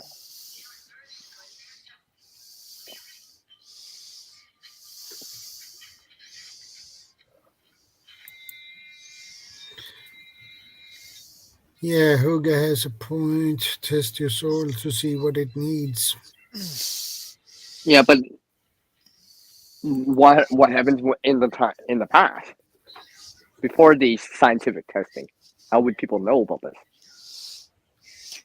Right. I'm always thinking, how did people do this in the past before the age of technology? They would pick up a handful of the soil and put it in their mouth. It smells earthy. No, they'd actually put it in their mouth and taste it. Mm. All right. That's what my grandpa used to do. I'm taking off the bag now. It's been over 2 hours, I think. I said 20 minutes like 40 minutes ago. All right, yep. I took it off. Oh, see, all right. See, it just feels different now because after carrying it for 2 hours, right? All right. So, take a 5-minute break, put it back on. No, actually, I think that's a good enough for today.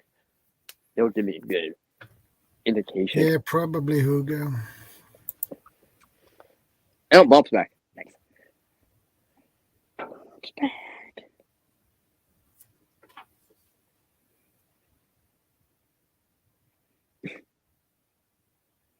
Yeah. No, Bob's back. Bob, your mic. Or he's just setting up. Yeah, he does. Hey, look. You can see my icon.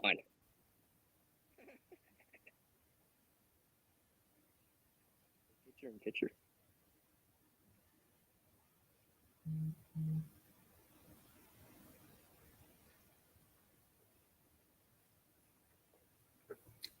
All right, we're just going to transplant a couple house plants here, you guys. And these are the pots that I bought at secondhand stores. They're actually food containers for $2 or $3 each, and I drilled the holes in them. And this is all my homemade soil potting mix with paper. So we're gonna just have a little bit of visual entertainment for you folks. All right. Get a bunny. A bunny. Yeah, I don't know about that. Yeah. I have so many predators in this area, Huga. I'm really afraid of getting livestock of any kind. That's kind of dicey. So let's see. We got a lipstick plant here. I really soaked the roots of this one already. And we've got this little polka dot plant right here. This little tiny guy right there. Little tiny one. Mm. These are just house plants. These grow in my yard out in the Philippines. They just go wild outside. Yeah, they do. They grow in the Philippines everywhere, I think they'll put... You have a house there? Yeah, we got a little 3-bedroom retirement house there. Oh, okay. Yeah. That's nice. Yeah, it took a lot of saving and sacrifice, but it's worth it, and yeah. We've got family that lives real nearby, and they come over and stay in the house on the weekends. Oh, keep an eye on it. Yeah, they clean up place and all that, and it's nice for them because we live in a gated, guarded community, and they can get out of that noisy neighborhood and spend a weekend just family time in a quiet place, you know. Yeah, that's nice. Mm-hmm. They're not used to the quiet. It's very noisy over there. That's one thing that takes some time to get accustomed to. But let's see. Yeah, I'm aware of that situation. Yeah, they call it the neighborhood. They call it barangay or barrio. Their word for barrio. Right. Yeah. Yeah. Noisy motorcycles and noisy neighbors, and you know. Yeah, I've actually experienced some of that. Oh, I got a call. Okay. Hey, mute your mic, Leonard. There, thank you. Okay. Yeah, we had a couple of nieces stay with us last time we were over there. And the oldest niece, she had finished her 2-year contract nursing. And so she came over and stayed with Auntie and I. And I remember one night when it was just a few of us in the house at that moment, she said, I'm kind of scared here, Uncle. Why? I'm here. You don't have to be afraid of anything. She goes, well, it's so quiet here. It's kind of a scary environment for me. I was, well, you're safe. You got guards and everything and nothing to worry about. Get some more of this. I think Mrs. will like these little pots. I hope she does. I said, I got see. That's just the bottom of my eggshell container now. But it's just something I just kind of add. I just keep adding to it, right? There you go. Yep. Mm-hmm. I just keep adding to it now. Mm-hmm. Well, because another thing is like, what's an urban area, suburban area, whatever, right? Oh, I can pick up. I get all these, green bin pickups or whatever. What happens with the grid sound when that system or service is not available? Yeah, who got you gonna deal with all your food scraps anyways, right? So that's why I'm still gonna do this now. Little teapot only cost about $3 or $4 in a thrift store, and I drilled holes in the bottom of all these with special ceramic drill bits, and there we go. Yeah, Hugo says she really likes that teapot, by the way. Mm-hmm. Mm-hmm. Yep. I like that teapot. It's short and stout. Here's my little handle. Here's my little. I had to throw that in there. Yeah. Get this little guy. It's a little bit pot down. See, Bob. One of the reasons why I keep the eggshells separate is because it's easier to grind them when they're separate, right? Or to pin it out, right? Because if I manually try to do it, I always kind of don't get it as small as I could. If that makes any sense, right? Because if I roll it out with a sheet or whatever, and like a rolling pin, I can actually do it pretty fast and get it to a powder state much faster. Mm-hmm. Versus if it's mixed in with other stuff, right? Because then I can't use the rolling pin method because there's these coffee grounds that are not going to get any smaller, right? But because the shell, right? Because it fragments and breaks, right? So, yeah. Okay, we got that. A little bit more water. Water starting to pour out of the bottom of this teapot. Broke up the root ball just a little bit before I dropped it in there. Yeah, I got such a cool wife because hon, what do you think about these flower pots? Blah blah blah. It's just yours. Go ahead. If you like it, go ahead. Okay. Just remember, I'm using this recycled stuff. I'm saving us some bucks, Yeah. Mm-hmm. Mm-hmm. That is good to recycle things. It's not just that. Even if you had pickup or whatever, right? What I mean when that you save money not on available. Mm-hmm. Yep. You know what I mean? Like, so you don't have to do it. What are you gonna do, right? Like, you still have to get rid of it or do something with it. So, and you can't. There's no service just to pick it up on your curb or whatever. Well, this is why I started doing this, right? Now, people keep asking, why do you use coffee cans? All right. I'm like, yeah, well, you can see the fruits of my labor. So this in a couple of years, right? It's like, well, I put it in this ground. This soil, this bed has it. I know it does, right? So You know, because I'm thinking people just don't know, or you know, they're not as familiar with like what in the permaculture gardening community what they do, right? So they're like, oh, but if they see it, they see a friend doing it, it's like, oh, maybe I should start trying this. Yeah, Seems to be working for CR. These are these plates secondhand are about $1 each. You know, those are to catch the drainage, and I put these in my windowsill just like this. Pots and drain pan, all about $6 or $7 all together, right there. The little plant was about $1.50. Just make sure you got a little bit more water in you. I know that transplanting this shocks the plants quite a bit, so we got to make sure they're not thirsty. Yeah, and you don't want damaged roots and stuff like that. Yeah. I know I've transplanted stuff. I'm like trying to be as careful as possible, right?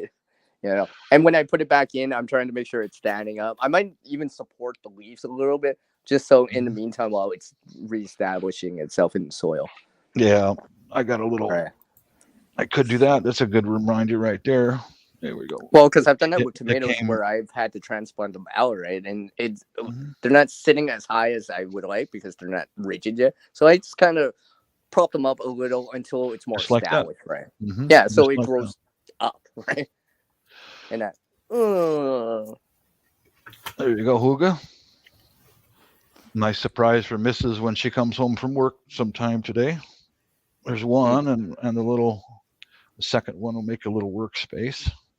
All this soil is all recycled. It's what 2/3 potting soil, 1/3 ground paper, coffee grounds, all made in my shop. Yeah, leaves. I do that with leaves here. Yeah, I use leaves. Coffee grounds, eggshells, leaves. Yeah, you bet. Everything. The produce is usually just like an add. I just add that in. It just depends what I have, but the coffee grounds and eggshells are like a base. The leaves are the base for it. I just add more into it. Yeah, I got the tools to mix it all together real well. Oh yeah, that too, right? I'm just like, and to think I'm just manually doing this. Just imagine if I actually did this, like kind of with from Philly. There's Red Dragon. Power tools. Well, I shouldn't say power tools, but electrical appliances and stuff like that. Yeah, obviously it's gonna be faster to do, but at least I know I can do this without electricity, and if I can do it faster with electricity. Here's a little lipstick plant, same type that grows in my front yard in the Philippines. We'll just make a hole.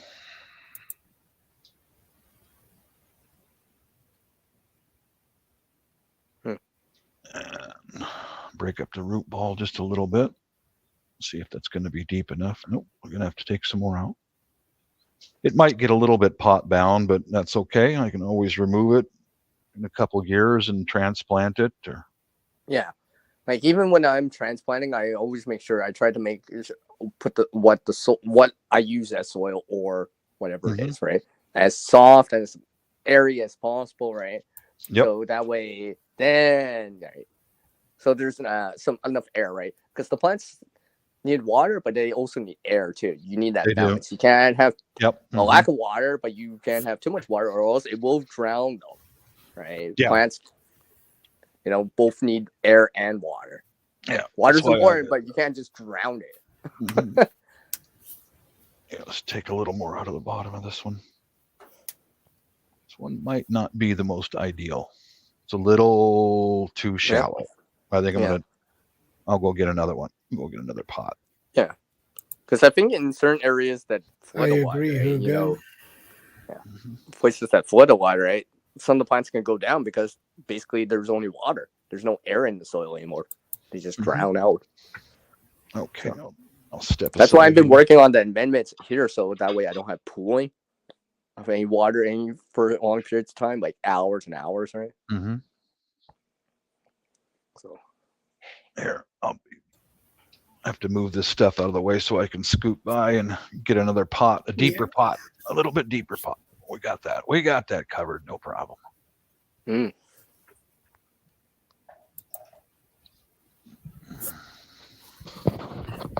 Oh, yeah. That's awesome, Hugo. Sweet, sweet. I'm working on a few things too, just to see. I'm actually trying to increase the container gardening aspect a little bit more. Yeah. Right, to extend my season, so to speak, right? I mean, I've already posted on the Instagram side one of my things, right? So, yeah, as many of you may have seen. So. Yeah. That's just an experiment, right? But now I can see it with my own eyes, right? And for the conditions or whatever sunlight I have here, right? And that was without the greenhouse, so without additional lighting, like LED lights or whatever, right? So just natural. So if I could do that naturally, just imagine if I actually put some more effort and some money into it, right? Here we go. This is like a sugar container or flour container for $3 at a secondhand store. Take some of that soil out of here. Okay.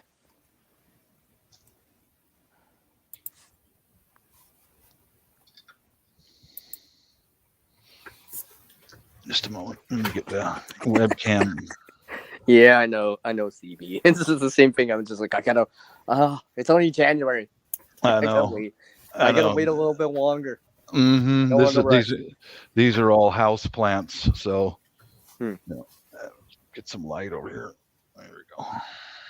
See, this is why I like to do this kind of not what Bob's doing, but like kind of making stuff like what I showed earlier with the eggshells and stuff like that. Because I know I can do this right now. Mm-hmm. Right. Because I don't have access to the ground right now, right? So I can't dig and drop. I don't have enough, per se, quote unquote, compost to make the pile big enough, right? Because I think a lot of they say it's like if it's 3 by 3 feet, it's big enough that it'll generate its own heat. But if it's smaller than that, it takes longer because it doesn't have the physical heat on the inside. Like at the core, right in the center. Okay, we're going to try this lipstick plant like this with the lid on the right-hand side. I'm going for a bathroom break. I'll be back. I'm actually surprised it took him that long to go.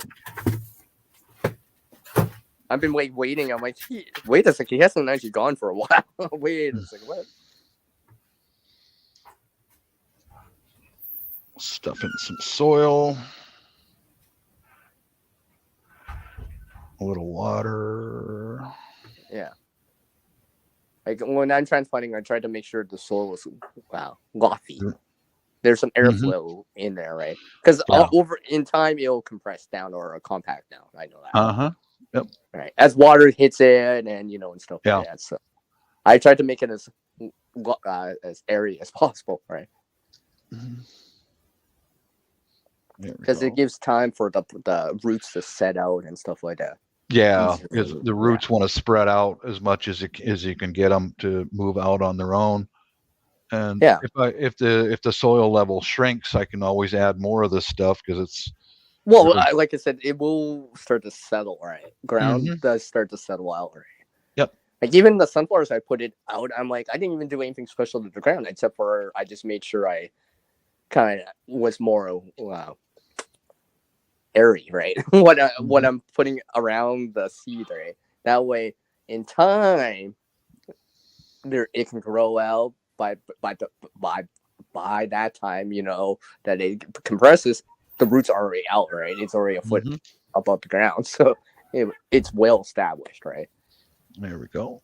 Get some more soil around it. Press in some more soil. Add some more water.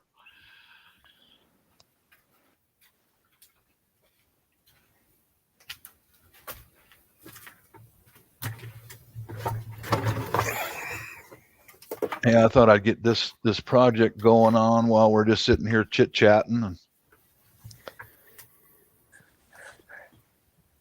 Yep. That's why I like to be on panels like this, enjoying stuff, because it always motivates me to want to do it now. It's like, because it's not just I'm going to do this in the spring. Oh, people are hearing me or hearing me type it. Oh, I better say it now. I have to do it now. Yeah. There we go. Absorb some more of this water. The beginning of an inside and outside eclectic garden. Yep. Yeah. weird flower pots and weird containers, and Well, I've seen some of the permaculture videos out there and stuff like that. Like they use like on the land, like swells, like valleys and hills, right, to hold back the water a little bit more and stuff like that. Some of the things, may seem different, right? But then you start to see the results in time. It's like, oh, but the results speak for themselves, though. Might seem unorthodox or different, but it's like, oh, right. I just don't want my place to look like the neighbors. I want my place to look like mine. Here's a catch basin from an old like an old plate for $1. This is people are saying to me, they're like, they like the sunflowers because they get to see it or whatever, right? I'm like, yeah, that's another reason, right? And of course the bees and stuff like that come back a little bit more. Here's my other one that I just repotted just now.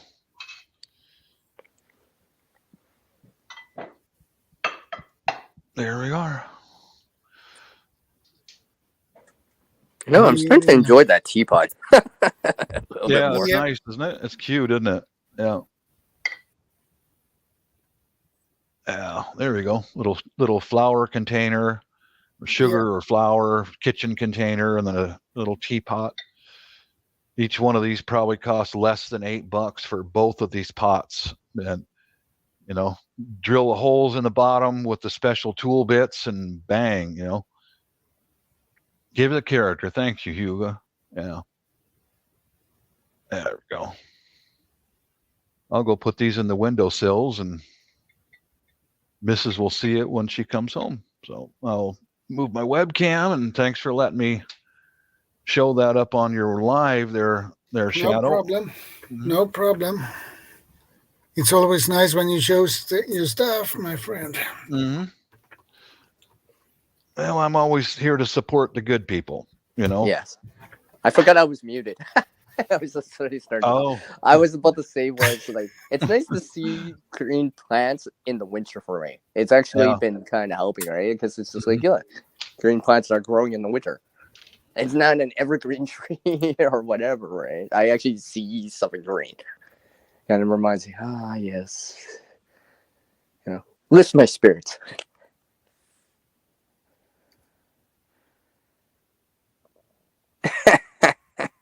Huga. Yeah.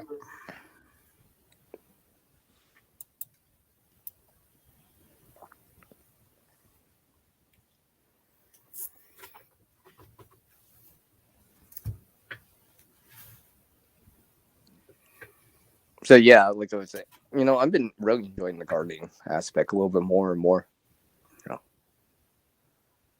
Yeah. I think it's because I just had to apply to it in my kind of way of wanting to doing it a little bit more. So. Yeah. What's funny? At times, Shadow, it feels like I'm encouraging other people to attempt something. Like even my buddy, they just started to grow and tried some some strawberries and some tomatoes, right? The previous year, he's been telling me, he's like, I want to grow that sunflower because I gave him some seeds, right? Like for this coming up year, 2023 season, right? I'm like, okay, well, right, we'll see. Yeah. I told him, I'm like, it's not that hard. Well, it's not that hard. The growing it is the easy part, right? You just add water every day or whatever, right? But the harvesting part takes more time. But the grow it is easy, right? He's got a sun self-facing side. Yeah, I'm like,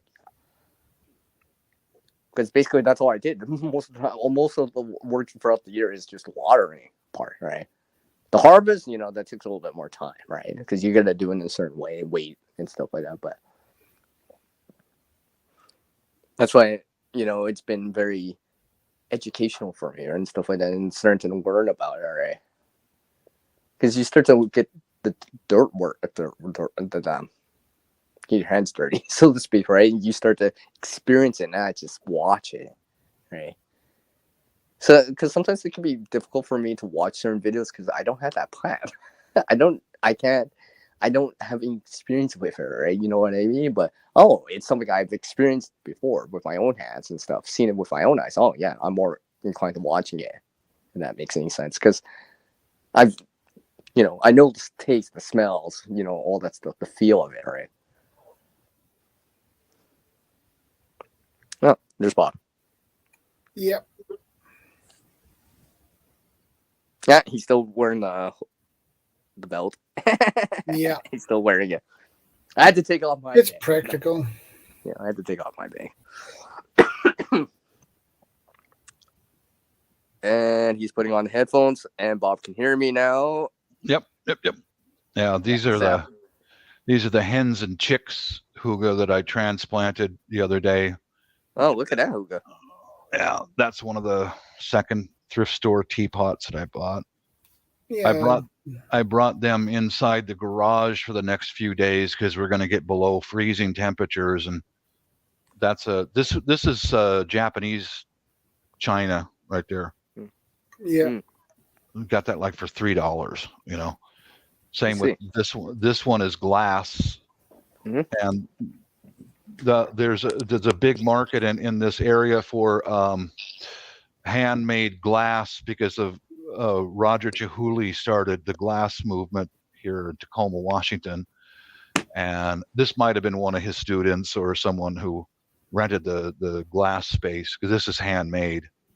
And I got my hens and chicks in there, and they're going to stay in the shop in the garage with me for a couple of days until the freezing temperatures have passed. So that's cool. Yeah.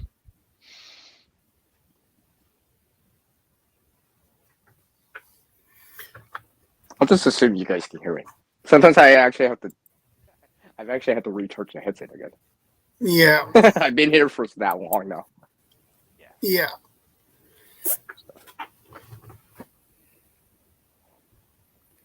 And I would probably begin to wrap things up soon.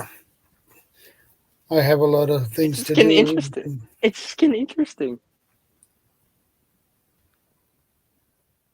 Well, maybe I can talk to Bob in the backstage.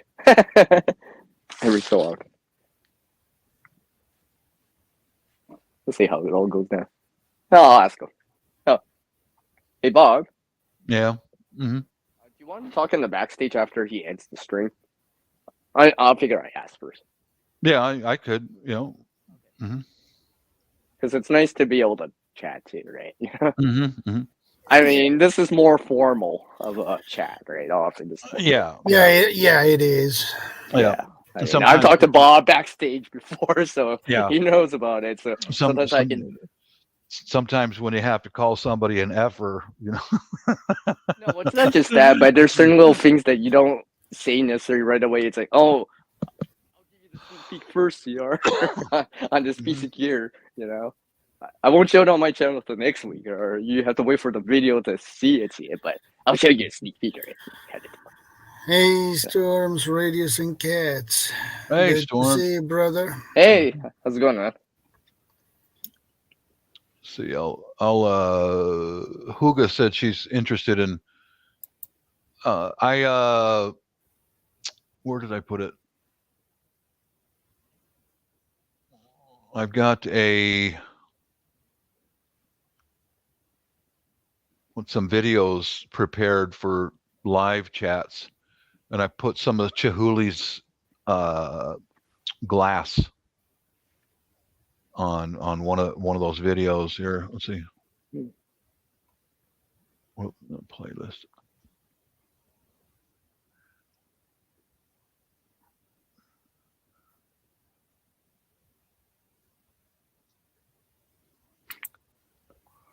Let's see. I'll be right back. I gotta do that thing that Shadow just did. I can sense it. I'll be right back. No problem. Take the time you need. Well, let's see. Where is that playlist? I put the glass blowing movement in Seattle actually started in Tacoma, Washington, by Roger Chihuly. Very interesting character. Okay. Oh, his stuff sells for bankload. He's got a museum that's got a lot of his work in it. No, oh my God, Shadow, you should see the stuff this guy makes. Is enormous pieces of glass, just enormous. Wow, he revolutionized freestyle art in glass. Just, I guess he went to Milan, Italy, and learned glass blowing in Italy. Then came back home to the Seattle area, and just went crazy. Where is that? Yeah, glass blowing is something you don't learn over the night. That's right. It takes a lot of practice and a lot of work. Yeah. Well, I had one of his videos. Maybe it's on. I'll look for it here.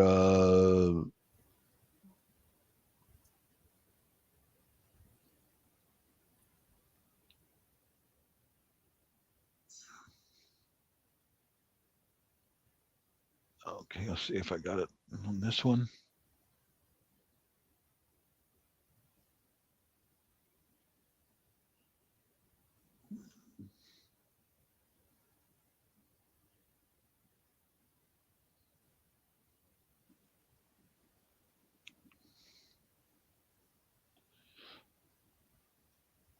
I'm back. Hey, CR.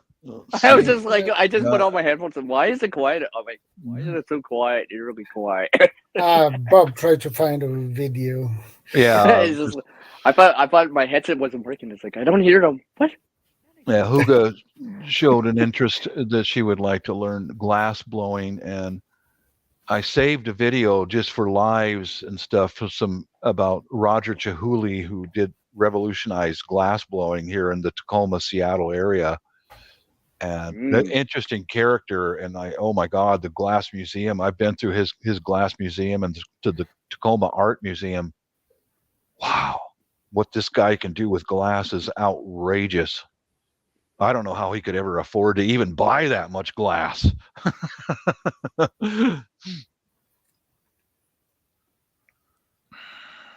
It's around here somewhere.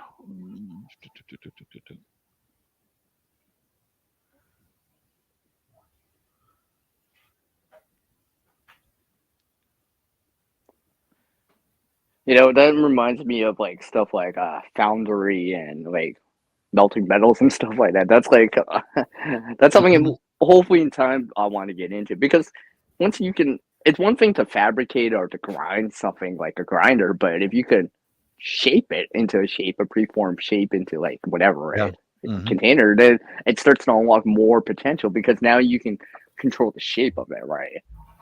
It's almost like magic, right? I can transform it into something else totally different, right? So, yep. Right. You know, it's one thing to take like a piece of metal and change it into like a knife, but I mean, like to actually form it from like, you know, here's all these nails and I'm melting it together to make a knife. Well, that's different. That's way different.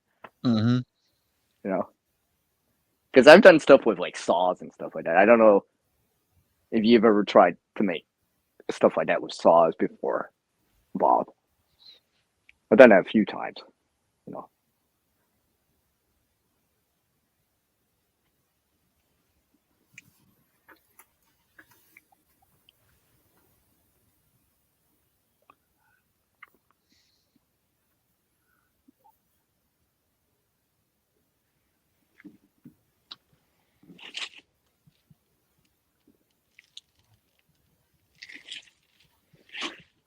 Oh, it's an interesting channel with this fella here in Tacoma, Washington. It's called Pretty Gritty Tours.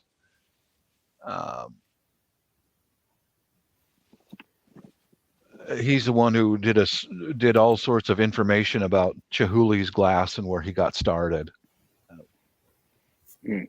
Glass art in Tacoma. I think Probably decades and decades of experience, right? Oh yeah. Yeah. Here we go. Now this is I'll put this up for Huga because it shows quite a lot about where he got his start in the Tacoma glass art right there.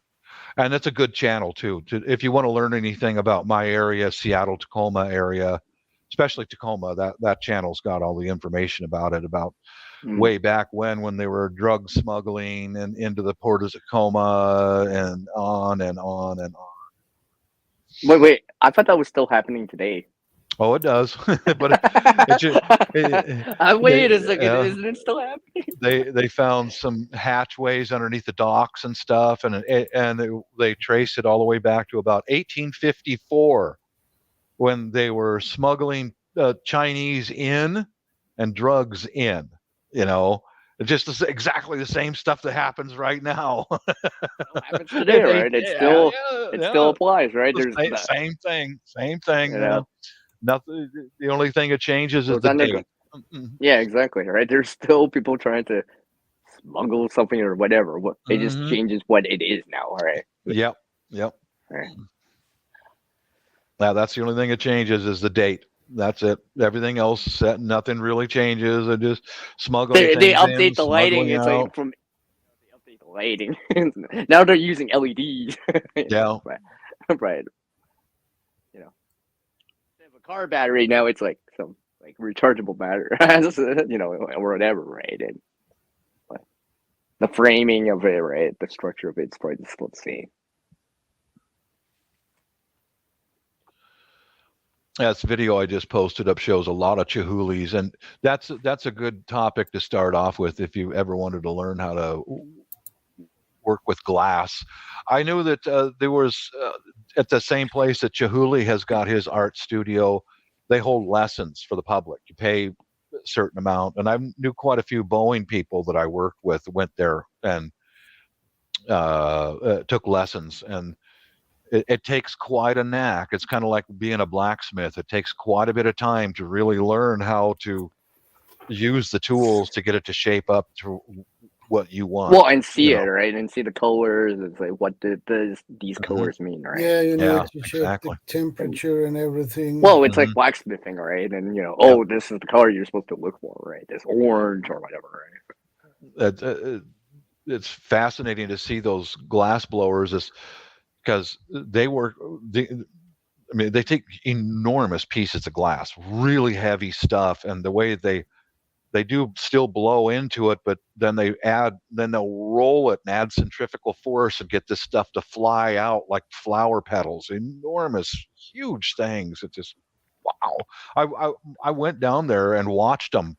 You could pay a small fee and go sit in the audience, and there's a big stainless steel tower in downtown Tacoma, and that's where it's all in. And you'll find out once you go be an audience member why they have that tower is because they're in there rolling the glass and doing all this different stuff. When they open that furnace door to put the glass back in there and reheat it, baby. That's why. Yeah. Glass has a high melting point. Right? It certainly does. Yeah. Right. You just don't realize that. Well, that's why we're so far away. Or else you'd feel the heat. Yeah, it really does. It just wow. You know, you're probably 30 yards or more away from the actual furnace, but when they open that thing up, man, you know it. Yeah.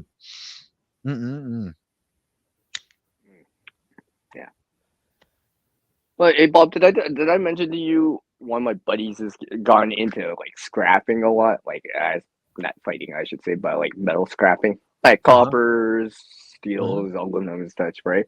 You know, I've been reconsidering. I mean, like, we got to bring this back more, kind of where it's like, yeah, there's nothing wrong with that. Form of reusing.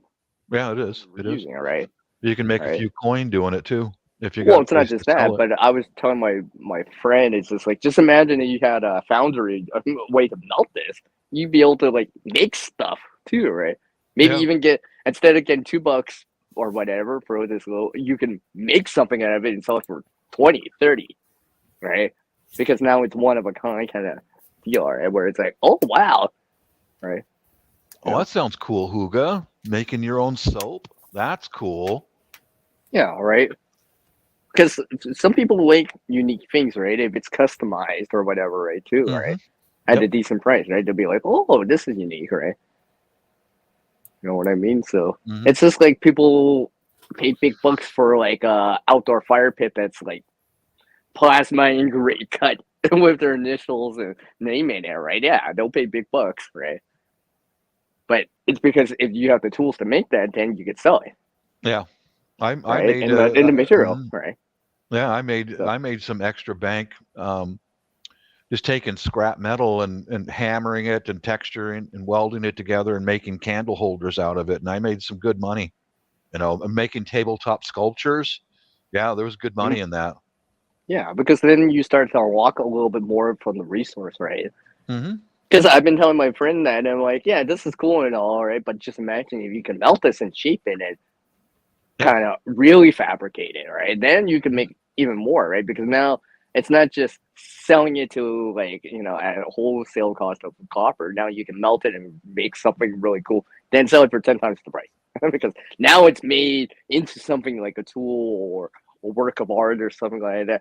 You know, here's this vessel that says CR in it. Oh, I'll pay you $50. All right, so, cool. I just made $48 off CR. No. But yeah, because people are willing to buy it because now it's in a finished product, right? It's, you know, it's, you know what I mean? Like it's looks like something you can buy. Yep. Mm-hmm. That's the thing, right? You just have to find a buyer. Yeah. If people are willing to buy stuff, you just have to find the people to want to buy it.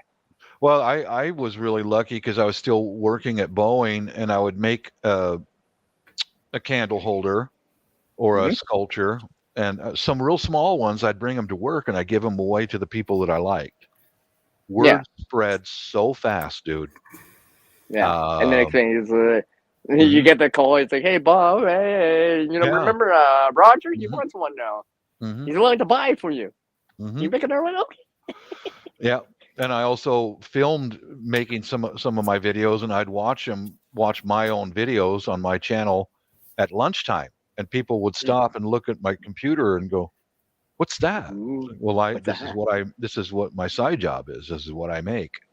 And it all got started by an unusual way. Was we took our tower computer in for repair, and it was a small business, and the guy had an entire Ford van full of scrap computer towers, all, you know, the scrap metal part.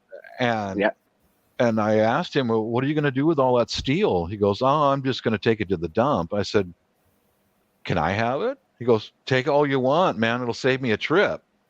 So I got steel, sheet metal steel and different and stacked it up in my garage and went to work with different texturing hammers and a plasma cutter and started making art, and it sold. I sold all of it, you know, all of it, everything. Well, because I was thinking to I was asking my friend, I'm like, you know, the time it takes for scrapping, right? Because especially manually removing things and separating things, right? Because you can only use machinery so much to separate it. Well, power tools, like a drill and stuff like that now for the screws, right? Like my friend has actually like separated like well, not a rear projection, but a plasma TV and these other TVs and other things too, right? Like I was just like, yeah, just imagine the time it takes you to do it. You enjoy it or whatever. You can make a little bit more than what you're just making off the base metal, right? Yeah. You'd be more inclined to want to do it, right? It's like now, you know what I mean? So something I've been speaking to my friend about. So yeah, well,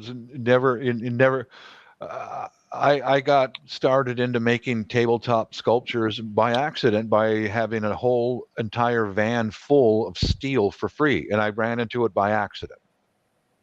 You know, at that small business. And like I said, you know, can I have some of that? He goes, have it all, man. You'll save me the time of having to take it to the dump. Okay. So I filled up my pickup with stuff, all that for free. That's how I got started being a metal artist, you know. I encourage people doing that kind of stuff because there's a lot of benefits for people well, maybe not just people, but for businesses and for all of us, that people are scrapping the metals, right? Because it cycles back into the system, right? The aluminum, the steel, the copper, right? Yep. And stuff like that. There's supposed to be, some increase or shortage of aluminum right now, right? Or something along the lines of that. Well, keep reusing aluminum that we do have already, right? Yeah. So, this is why earlier in my videos, you always see me reusing or getting the plastic for cans and bottles. So it's because it's the aluminum. I'm not just doing it for the material financial support, but because the aluminum gets used in this area again, right? Maybe it gets shipped overseas or whatever, but it gets reused again, right? And then next thing it's just like, look, there's 1 ton of aluminum, right? Yeah. It's not in the trash. It's not in the in the landfill now for me. And it takes So I feel better. Takes less energy to smelt down especially a base metal than to dig it out of the ground. Yeah, aluminum. Yeah, because you gotta separate it. I think they have to use certain chemicals. It's a chemical reaction to pull it off. Then and all that stuff. Versus, hey, it's in this aluminum can. We just gotta melt it back down. Yep. To a certain degree. Right. I think there is still a loss. Like, I know aluminum's like a pure metal, but like aluminum oxide, like that what's not the sludge, what's that called? What's that called? Off the top, right? The slag. Yeah, right. There's always slag, right? So because it reacts to oxygen in the air, right? So there's a slight loss, but compared to something like plastic, plastic just melts down and gets smaller. You're supposed to, and they add more virgin plastic in, right? Because they have to, right? Aluminum, it's probably like 95%. All right. The slag is probably, just a few percentage, right? But obviously a lot less energy compared to like. Correct. Yeah. We gotta take it out of the ground. We gotta strip this area of the resources, mine it, drill it, transport it, refine it, and all that stuff. So yeah. Yeah, when they can just throw it into a melting pot and reuse it again. Yeah. Yeah. And especially things like steel and copper too, right? Yeah, the same. Well, what I've heard about steel. I've heard this about in this one video. Steel is you can't. There's certain metals you can reuse them for a long period of time in terms of melting, but there's a certain point that things byproducts like oxygen or in terms of steel like copper that get into it that kind of weaken it, right? So yeah. Like, you can reuse it for a while, but it's not as indefinite, let's say, as glass, for example. Glass, you probably could reuse it if I remember right, almost indefinitely. Yeah, that's what I understand. That's why because compared to like stuff like paper or plastic, right? Paper, I think it's like 3 or 4 times, and then the fibers just get too short. They had to introduce a new wood pulp in, right? Plastics, it melts down, it gets smaller, right? And for anyone that's seen plastic melt, it shrinks, right? Which means that, they have to put in more virgin plastic in, or plastics in, right? So it gets downscaled. So it can only be reused so many times, or recycled in this case, right? So. Wow. Hey, Barry, is it okay if Barry Storms Cats and Radios comes up for a little bit? Yeah, we can we can vouch for him. Yeah. Why don't you come up? Yeah, we can vouch for him. I've talked to Barry. Well, he's a good guy. Yeah, we talked to him with Courtney. If you're not too busy there, Barry, it's just an invitation. That's all. Yeah, if you're down for it, right? I mean, but talking to Bob is great, but I mean, yeah, be good to have a third and fourth join in, yes. No one wants to hear me talk and ramble or continuously ramble on and on. I'll just refill this little pot here. Yeah, the stores around here are starting to sell some of the annuals. They got some of the annual flowers on their shelves, selling them right now, and it's got me all psyched. But I'm a little apprehensive because I'd like to buy some right now, but I just don't have the room to keep them out of the frost, because we get snow here even all the way up until March and April. I mean, I've seen snow here in May and in August. Mm-hmm. Well, the last day of August. Mm-hmm. Once, really? Oh my God, man! Once, the last day of August, right? Just a little tiny bit of it for it, right? But I've seen snow here in May, for sure. I know that. Yeah, same here. Yeah, March, April, May. Yeah. Yeah, I'll just reuse this one. Probably either another house plant or. Oh, here's a price tag for this little one. It was $2.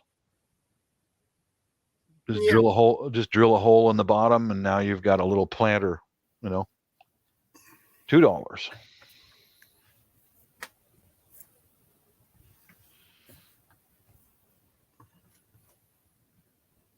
This one survived the winter.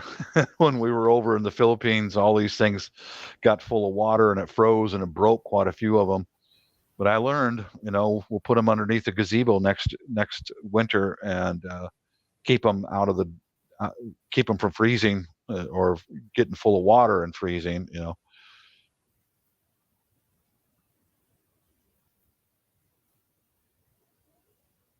Yeah, this is Huga. This if you get the right drill bits, you can drill right through the bottom of these and put drain holes in them, and it's a flower pot for $2. It's look individual and unique. Yeah. Yeah, and that tape helps too, like LG said. Mm-hmm. I still remember that, right? The tape, right? Yeah. So it doesn't split. Yep. Mm-hmm. That's all I did was put some blue masking tape on where the top and the bottom of the hole and drill through it, and bang, you got a $3 flower pot that the neighbors don't have. I see. It's one of a kind. Yeah, I see so many people have got beautiful flowers, but it's like the pots are, they're just there's no life to them. I want the whole thing to have life and character.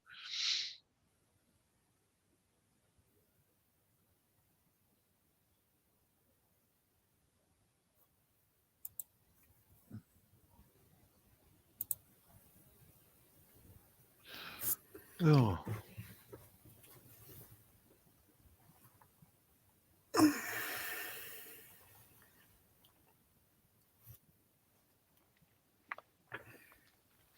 So yeah, Bob, it's cool that you're doing all this. I it motivates me to want to keep going with the gardening adventure, right? It's just like, Mm-hmm. Okay, Huga, thanks for stopping in. Mm-hmm. Take care. Take care, CB. Thanks for stopping by. Yes. It's always nice to hear from her. Where's my girl? Shadow. Where's my girl? I have no idea. Where's my girl, man? Man.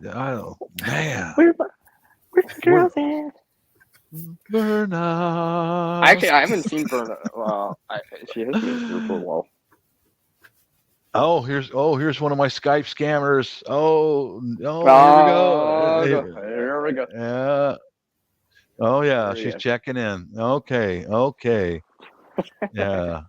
One of my Skype scammers. I know that she's a scammer. They all are, They'll be friendly with you for a while, and now don't feel sorry for them, guys, because all of them I start off and say, I've had a stroke, I need assistance, all that, but I have a pension. And well, how many cars do you have? Do you own your own home? I know, it's just like they don't talk to you until I got a pension. I hear you now. I hear you. Yeah. I got money. Okay. Yeah. That's talk it. to them for the next 2 hours. Be real friendly. Oh, I'd like to marry you and move to the U.S. and on and on. And one of them was really creative. She pretended like she was with the U.S. forces working overseas. Real creative, guys. Really creative. But I called her out, and then she blocked me immediately. But at least she put some work in. Yeah, she wanted me to send her a $50 gift card because her menstrual flow was going to start any day now, and she needed to buy some sanitary stuff. I said, okay, bullshit now. All right. Okay. So I You toy know, with them. I keep them tied up day after day after day after day. you know, I actually have some of that lingering around. By the way, Oh yeah. Mhm. see, I always see things as in like I'm not afraid to touch and use it or create with it, right? So Yeah. I see it beyond what a color or something like that, right? Mhm. Because if I gave it to one of my guy friends to be like, I'm not touching that. I'm like, Oh, you right, mean I'm just menstrual saying, pads right? or something, man? Or something along the lines of that, right? It's just like I always look at it like, this is just something we made for a certain thing, a certain task Oh, or okay. whatever, right? I'm just using it in a different way.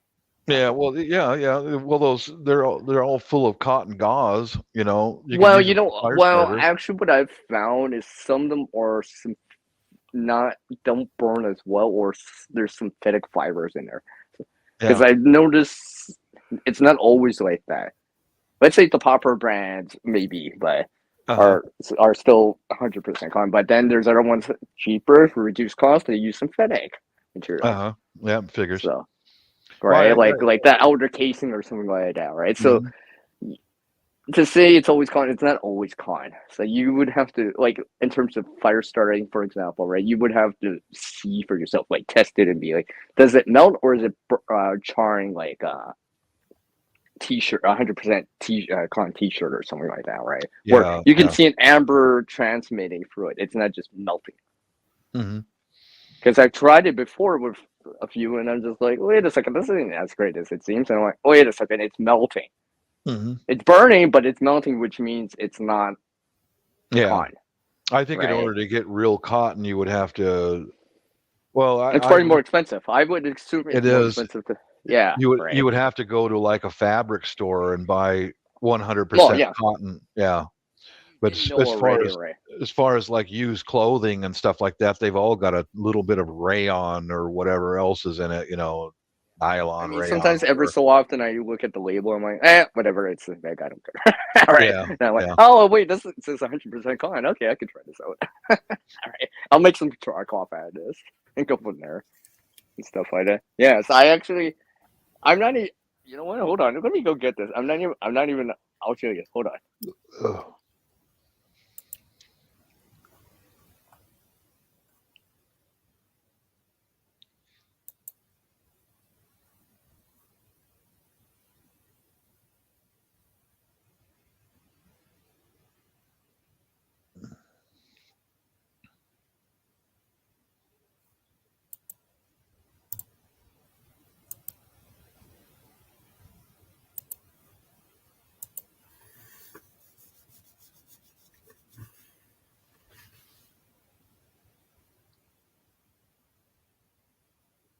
What happened to my Skype scammer, Shadow? I have no idea. I have no idea. See, I'm not even joking. I'm not even joking. By the way, look. This second. That was. Yeah, that is what you think it is. This second. I can't see. Oh, sorry. Oh. Yeah. I wonder what. I wasn't joking. Oh, about tampons. This. Yeah. Mm-hmm. Yeah, I wasn't joking about that, right? Mm-hmm. Yeah. I'm not using. No, I'm not giving it to people, right? But I'll use it as a fire starter, right? I'm Yeah. using it for a secondary use, right? Yeah, they Because work technically, perfectly as fire starters. yeah, because Mm-hmm. because they just haven't been used. I just want to give it to someone because she probably won't trust it. She'd be like, "Wait a second, Sierra's giving me. Nah, I don't know if I can trust you, Sierra. Are you sure?" But if I use it like a fire starter, no one's gonna care. Right. So it allows me to see what the materials are, right, and see. It's like it's just like seeing. It's like a scrapper trying to look inside a TV or whatever. They're like, "Oh wow, this is actually what makes up said item," right? And it's just like it's like reverse engineering it. It's just like you start understanding it, and this is now what I'll be like. Oh, some of these pads or whatever. Welcome to Not all. Good to see you. Some of them have synthetic materials in there, right? Plastics and stuff like that. It's not all cotton. That name sounds from a Dorcas. Oh yeah, yeah. Wow. Greetings. Wow. So, yeah. Wow. Yeah. Let's see. Oh, Asian.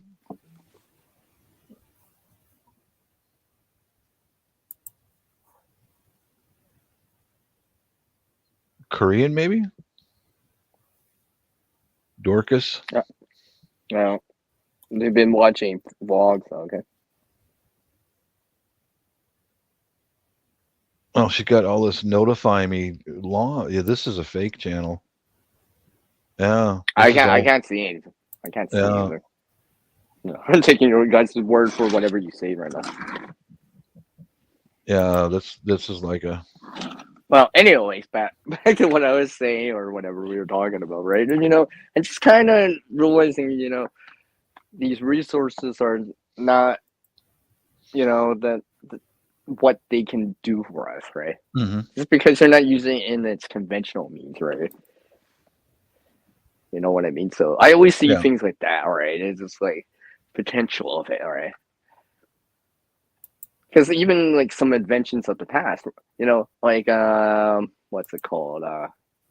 Kevlar, right? Kevlar wasn't actually meant for bulletproof resistance, right? It wasn't actually intended for that originally, right?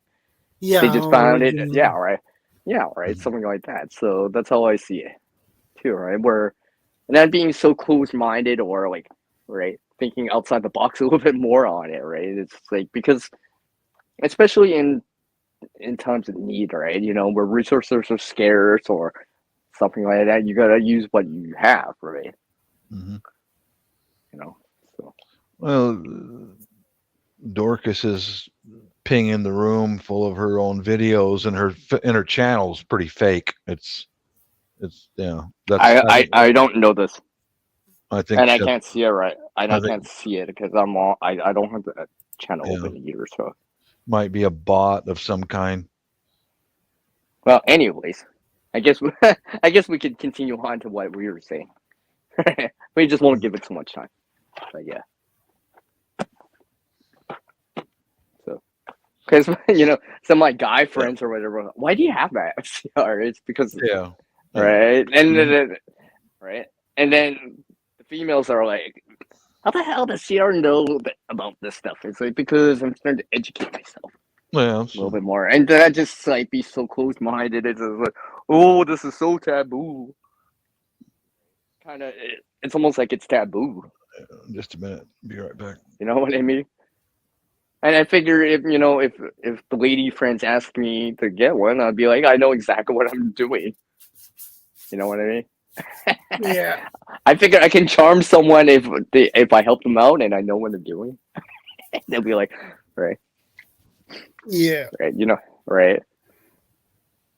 I'd be like, oh, you mean this? How the hell do you know about this?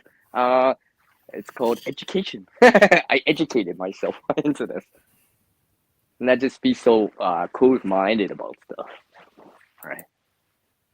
You're most welcome. So. Yeah. No, I didn't realize Bob slipped out. Or it wasn't good at that time. Yeah. So yeah, I mean. And besides, I think I'm gonna wrap things up soon.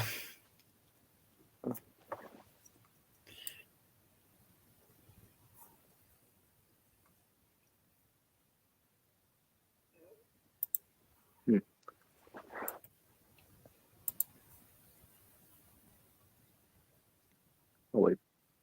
Yeah, Bob, Shadow's gonna wrap it up soon. You still want to talk in the back? Yeah, we can for a little bit. Yep. All right. For like 15, 20 minutes, whatever. Yeah, that's fine because then I'll. It's a little bit more less formal. Yeah, I gotta get something to eat. Yeah, I'm getting hungry too. Hey, Gear, you're still here? Right on. This is where Gear it says it's still early yet. He likes to say it. He used to say that all the time. It's still early yet. See, I do pay attention to what people say. Okay. Everyone always has their cliched sayings. So I try to learn more. Yeah. But yeah, you know, I always see things like, oh, how could I reuse this, right? Because there's always resources out there, like I said. You know, kind of getting their use out of it, right? You know. Actually, we can only talk for a few minutes because I'm going to run down to the pub soon and get a growler and have a few drinks at home here. Well, it's all good, Bob. It's all good, all right? It's all good, all right? A little bit of, hey, 5 minutes with Bob, it's still 5 minutes with Bob. All right. Yeah, that reminds me. I got the empty growler in the car. I got sidetracked with transplanting and talking to you guys. I was going to go down to the pub and fill it up. Oh. Yeah, I got sidetracked. I got YouTube sidetracked today. What'd you do today? I was supposed to go somewhere, but I ended up like transplanting and like playing around with dirt. Yeah. I had to take all of mine and the wife's clothes down to the laundromat and get them dry.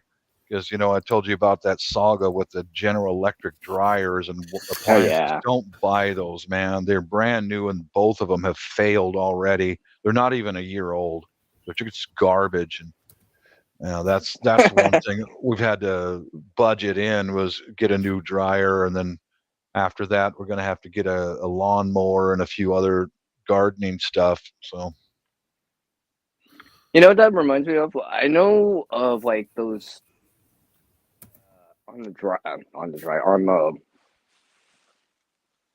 basically the container part, because it already has air in it, like on a washer. Right? I know people that reuse them to make fire pits and stuff like that. I've seen people do that. Oh yeah, I have too. Yeah. So Mm-hmm. That's a good way of kind of reusing it, right? Mm-hmm. I've still got my paint can cook stove out there, and I throw trash, or not trash, but just scrap wood into it once in a while, and use. I got a whole box full of my fire starters out there, and the ones that I tied a match into the end, those are nice, man. Just one strike, drop it into the fire, and poof, off it goes. Yeah. I mean, I made a few before with the windproof or storm matches before, right? So it's just like once I light it, it's light. It's lighting, right? So it's one of those things. I mean, storms, yeah. Don't buy the GE appliances, man. Both the washer and the dryer are brand new, and we're not even going to get the dryer fixed. We're just going to. It's not even worth it. Not even worth it, and. We're looking into like Lowe's right now. Have got Samsung and LG, and we're just gonna set it up to where we can have a guy come out here, unhook the GE one, and then replace it with a Samsung and take the piece of crap General Electric out of the house. Just get rid of it. It's not even worth fixing. It's just not. They're not even a year old. They're like 8 months old, and they're already falling. They're already failing. It's like crap, man. Well, it wasn't just that, but you kind of did that factory reset or whatever, and it still happened. Right, still happened. And then the yeah, dryer, I think that'd be the deal breaker for me, right? I'd be like, I did this factory reset and it's still doing this crap. Wow, it's worth it now. Yeah, that was the washing machine. And then when I noticed that the washing machine wasn't installed very well, they should have put a clamp on the drain hose, and it was dripping back there.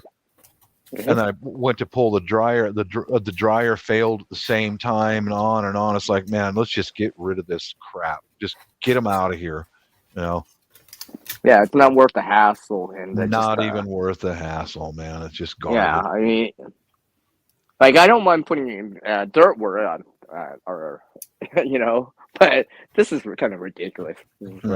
I don't want to just have to do this factory reset every single time now.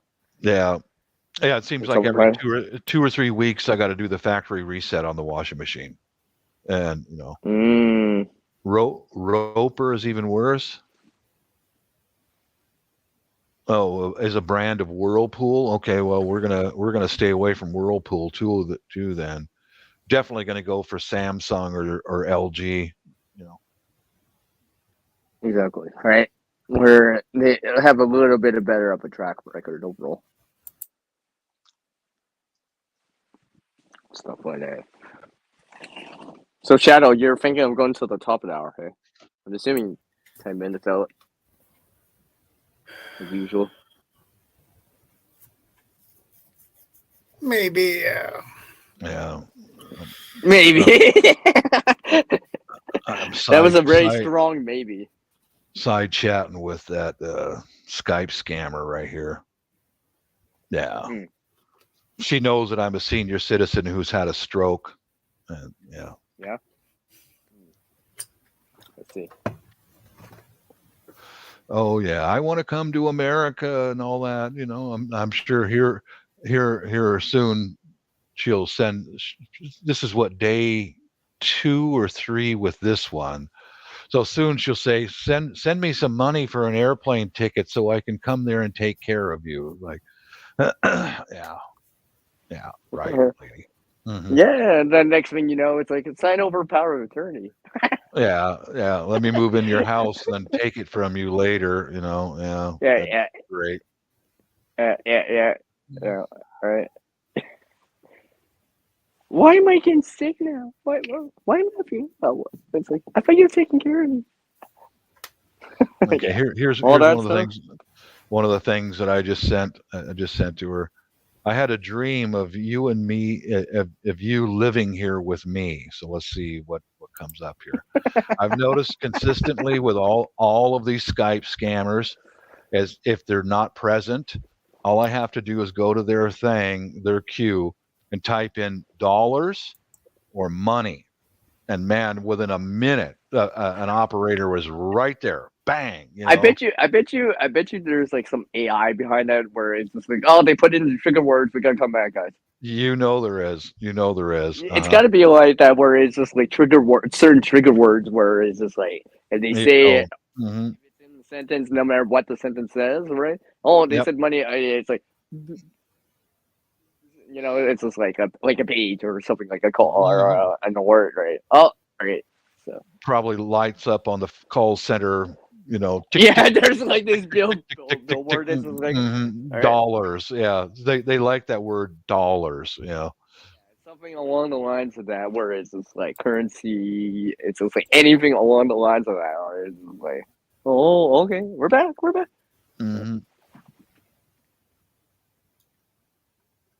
I think they use Skype because it's free. It's all for free. That's one of the reasons why they go there. You know. Yeah. Because Skype calls are still free. Yeah. No, right. I've had some people I've talked on Skype for years with, many years. Friendly, decent people that don't want nothing. They're from all over the world, and they just want to say hi and exchange some pictures and things like that. No problem. Because I think it's because things like our instant messaging, like on Instagram and on like StreamYard, right? Mm-hmm. You know, they're becoming more dominant. All right, a little bit. People are using it more. So, Skype is kind of falling back a little, right? Because What's that? I can use this. I can just use this. I can just use this for my YouTube, right? No one, right? So, because I used to use Skype too. I still have an account, and I still have an air account too. But it's just like, no one wants to talk on it anymore. You see what Storm typed in there? He said, I had a woman from Texas, quote, working in Brazil, trying to get me to transfer her paycheck to her grandmother in Texas using my bank account. I went along with it for a week and then dropped the bomb on her. Good for you. Tie him up, man. Tie him up. Tie him up. Good for you, Barry. That's funny, Barry. Insisted on using Google chat rooms. Google chat rooms, is it? I think you mean like Google Meets. There's Hangouts and stuff like that. So all this other stuff. Yeah, Barry, could you see her on a webcam? because these Skype girls, I only had one of them let me see her on a webcam. And over a course of a few days, she turned on a webcam again, and it was a different woman. You know. Oh. Yeah. That was one of the times when I typed in dollars, and then Google Hangouts. Yeah. Well, now it's Google Meets, but Google stuff like Hangouts. that. Okay. That's why things like Skype is kind of falling behind. I used Skype back in like 09. I actually used them when I actually ran the Desire channel. I used Skype. Skype was much more popular back in the early 2000s.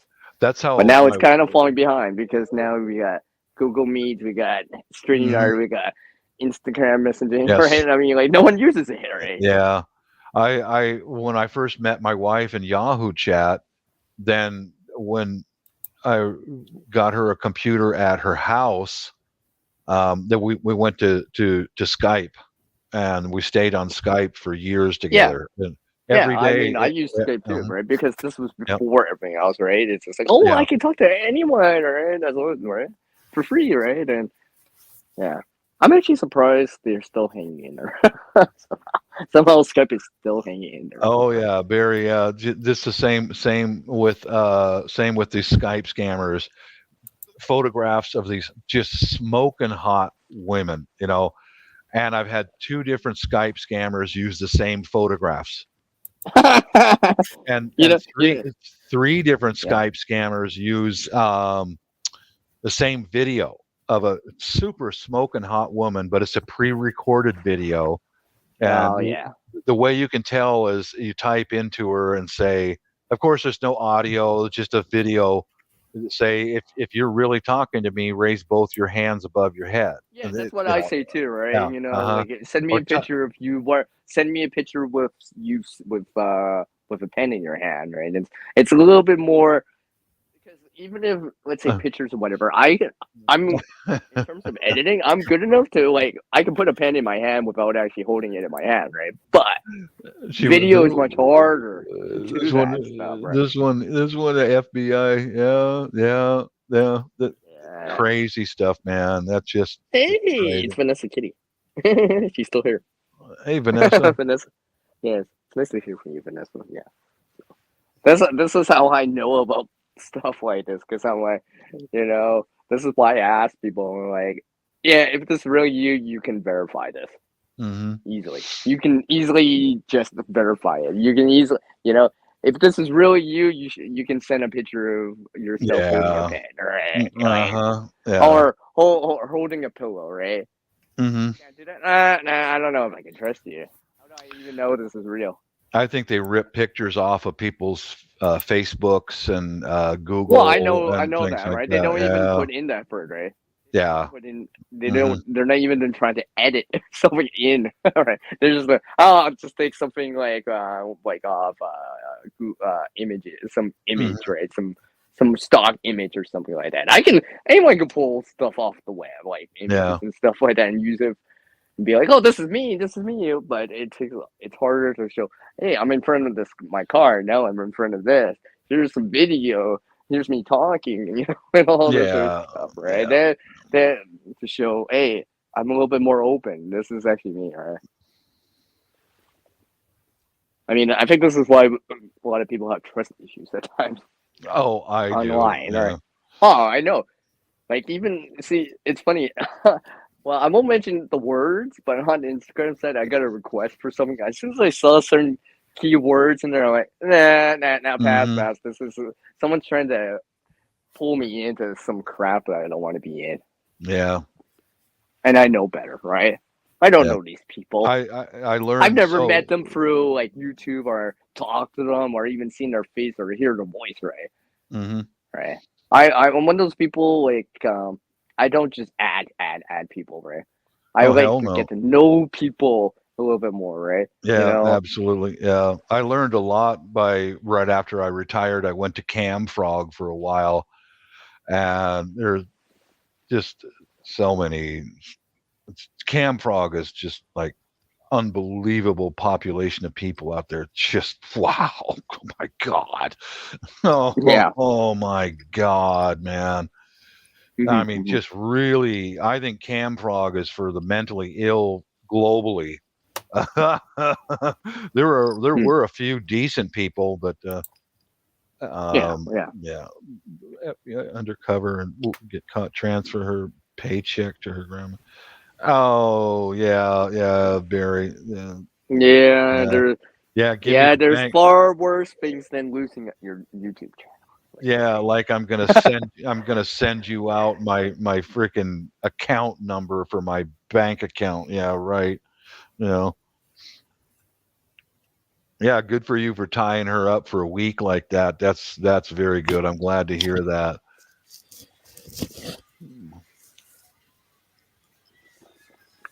Yeah. See, this is why, certain things at times I'm like, is this the real person? And it's like, seems like it. Then I'm like hearing them talk. Oh yeah, it is.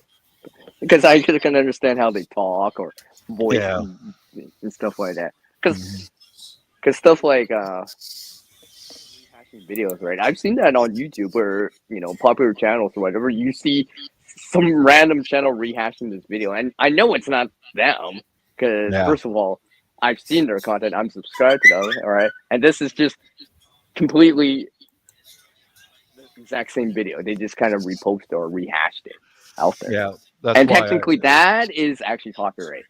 That's why in your settings when you have upload a video, you never made the content at all, right? Right. When you upload a video, you don't allow them to take samples of your video or anything else, Bob, like anything, right? I always tell people anything that we pull, anything like video or anything can be screen recorded, screen captured, or anything like that. I know about that stuff, right? Yeah. So it's not like it doesn't stop people. The resampling, right? Because I know you can pull any video off of YouTube. Yeah. Much, right, or whatever, right? You can screen, right? I mean, even our phones have an ability to screen capture and stuff like that now, right? So it's just like, this is why I'm always like, what you show, that's what you want to show. If you don't want to show it, don't show it at all. Don't do it at all. Don't do it at all. Don't show it at all. And just whatever it is, right? You know what I mean? So, because I know, because I know about this stuff because I've experienced it or heard about it, right? It's like caller ID, right? I know caller ID can be spoofed, and you can get caller ID from your own number. I know that's possible, right? Because I've seen it myself, right? So I know, that's why I'm just like, right. Well, guys, I'm gonna have to bounce and go get some ale and then warm up some dinner. So I'm gonna have to bounce.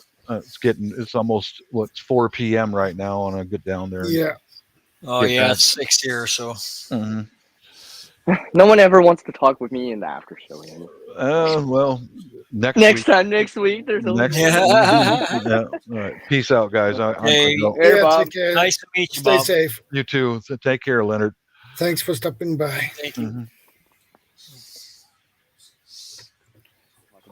Well, I think I begin to wrap things up.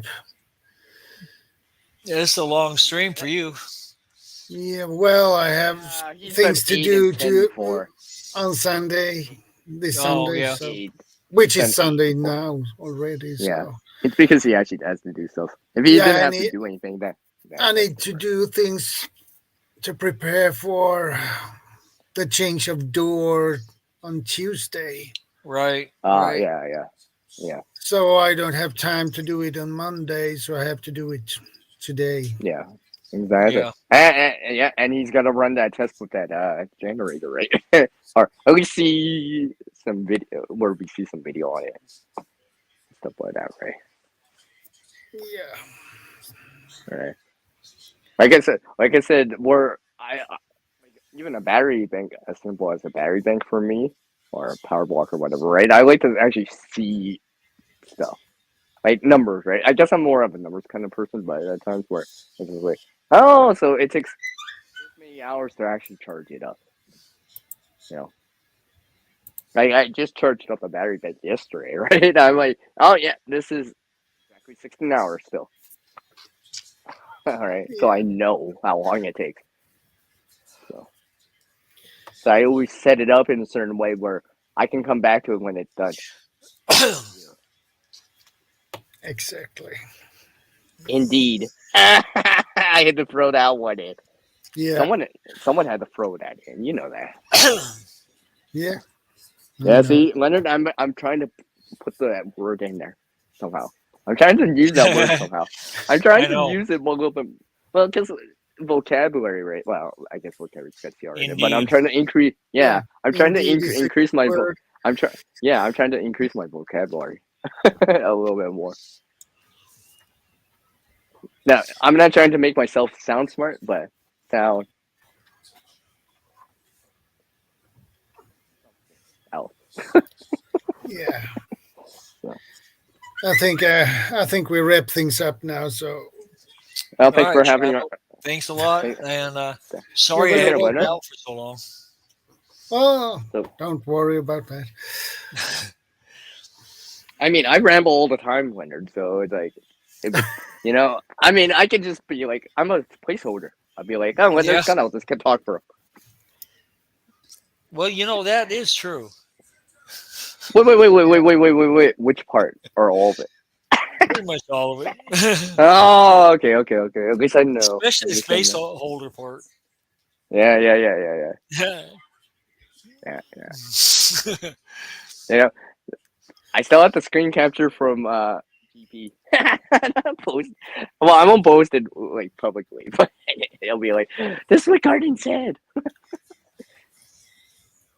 Technically, it's legit. Actually, I keep forgetting because now you once the video is posted, right?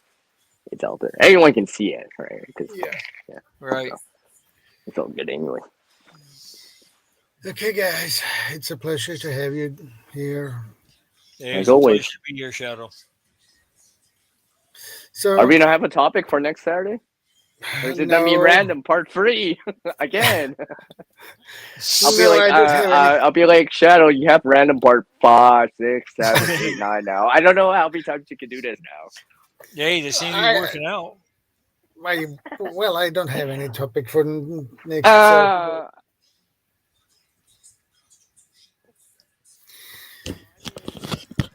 But anyway, take care, guys. Stay safe. You as well. And God bless. Yeah, and you also. Thank you. Okay, we end this now. All right. Goodbye now. Bye.